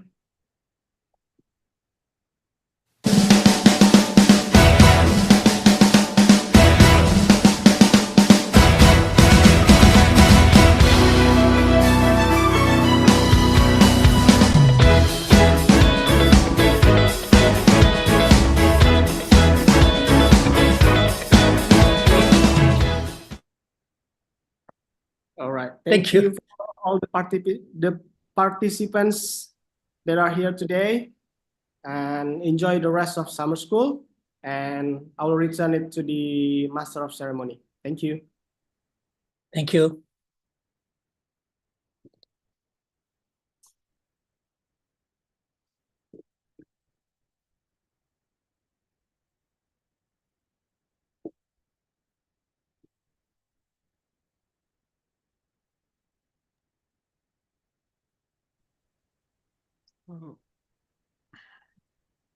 Well, thank you, Dr. Akihari and Mr. Ali and Malik Afif. And also thank you for all the participants who have participated in the task.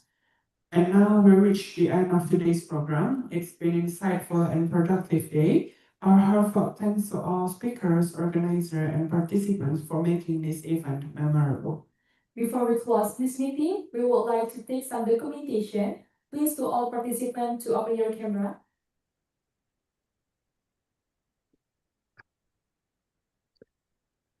Okay, for the first slide.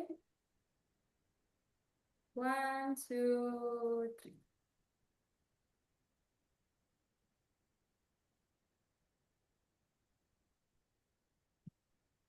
Next, to the second slide. 1, 2, 3.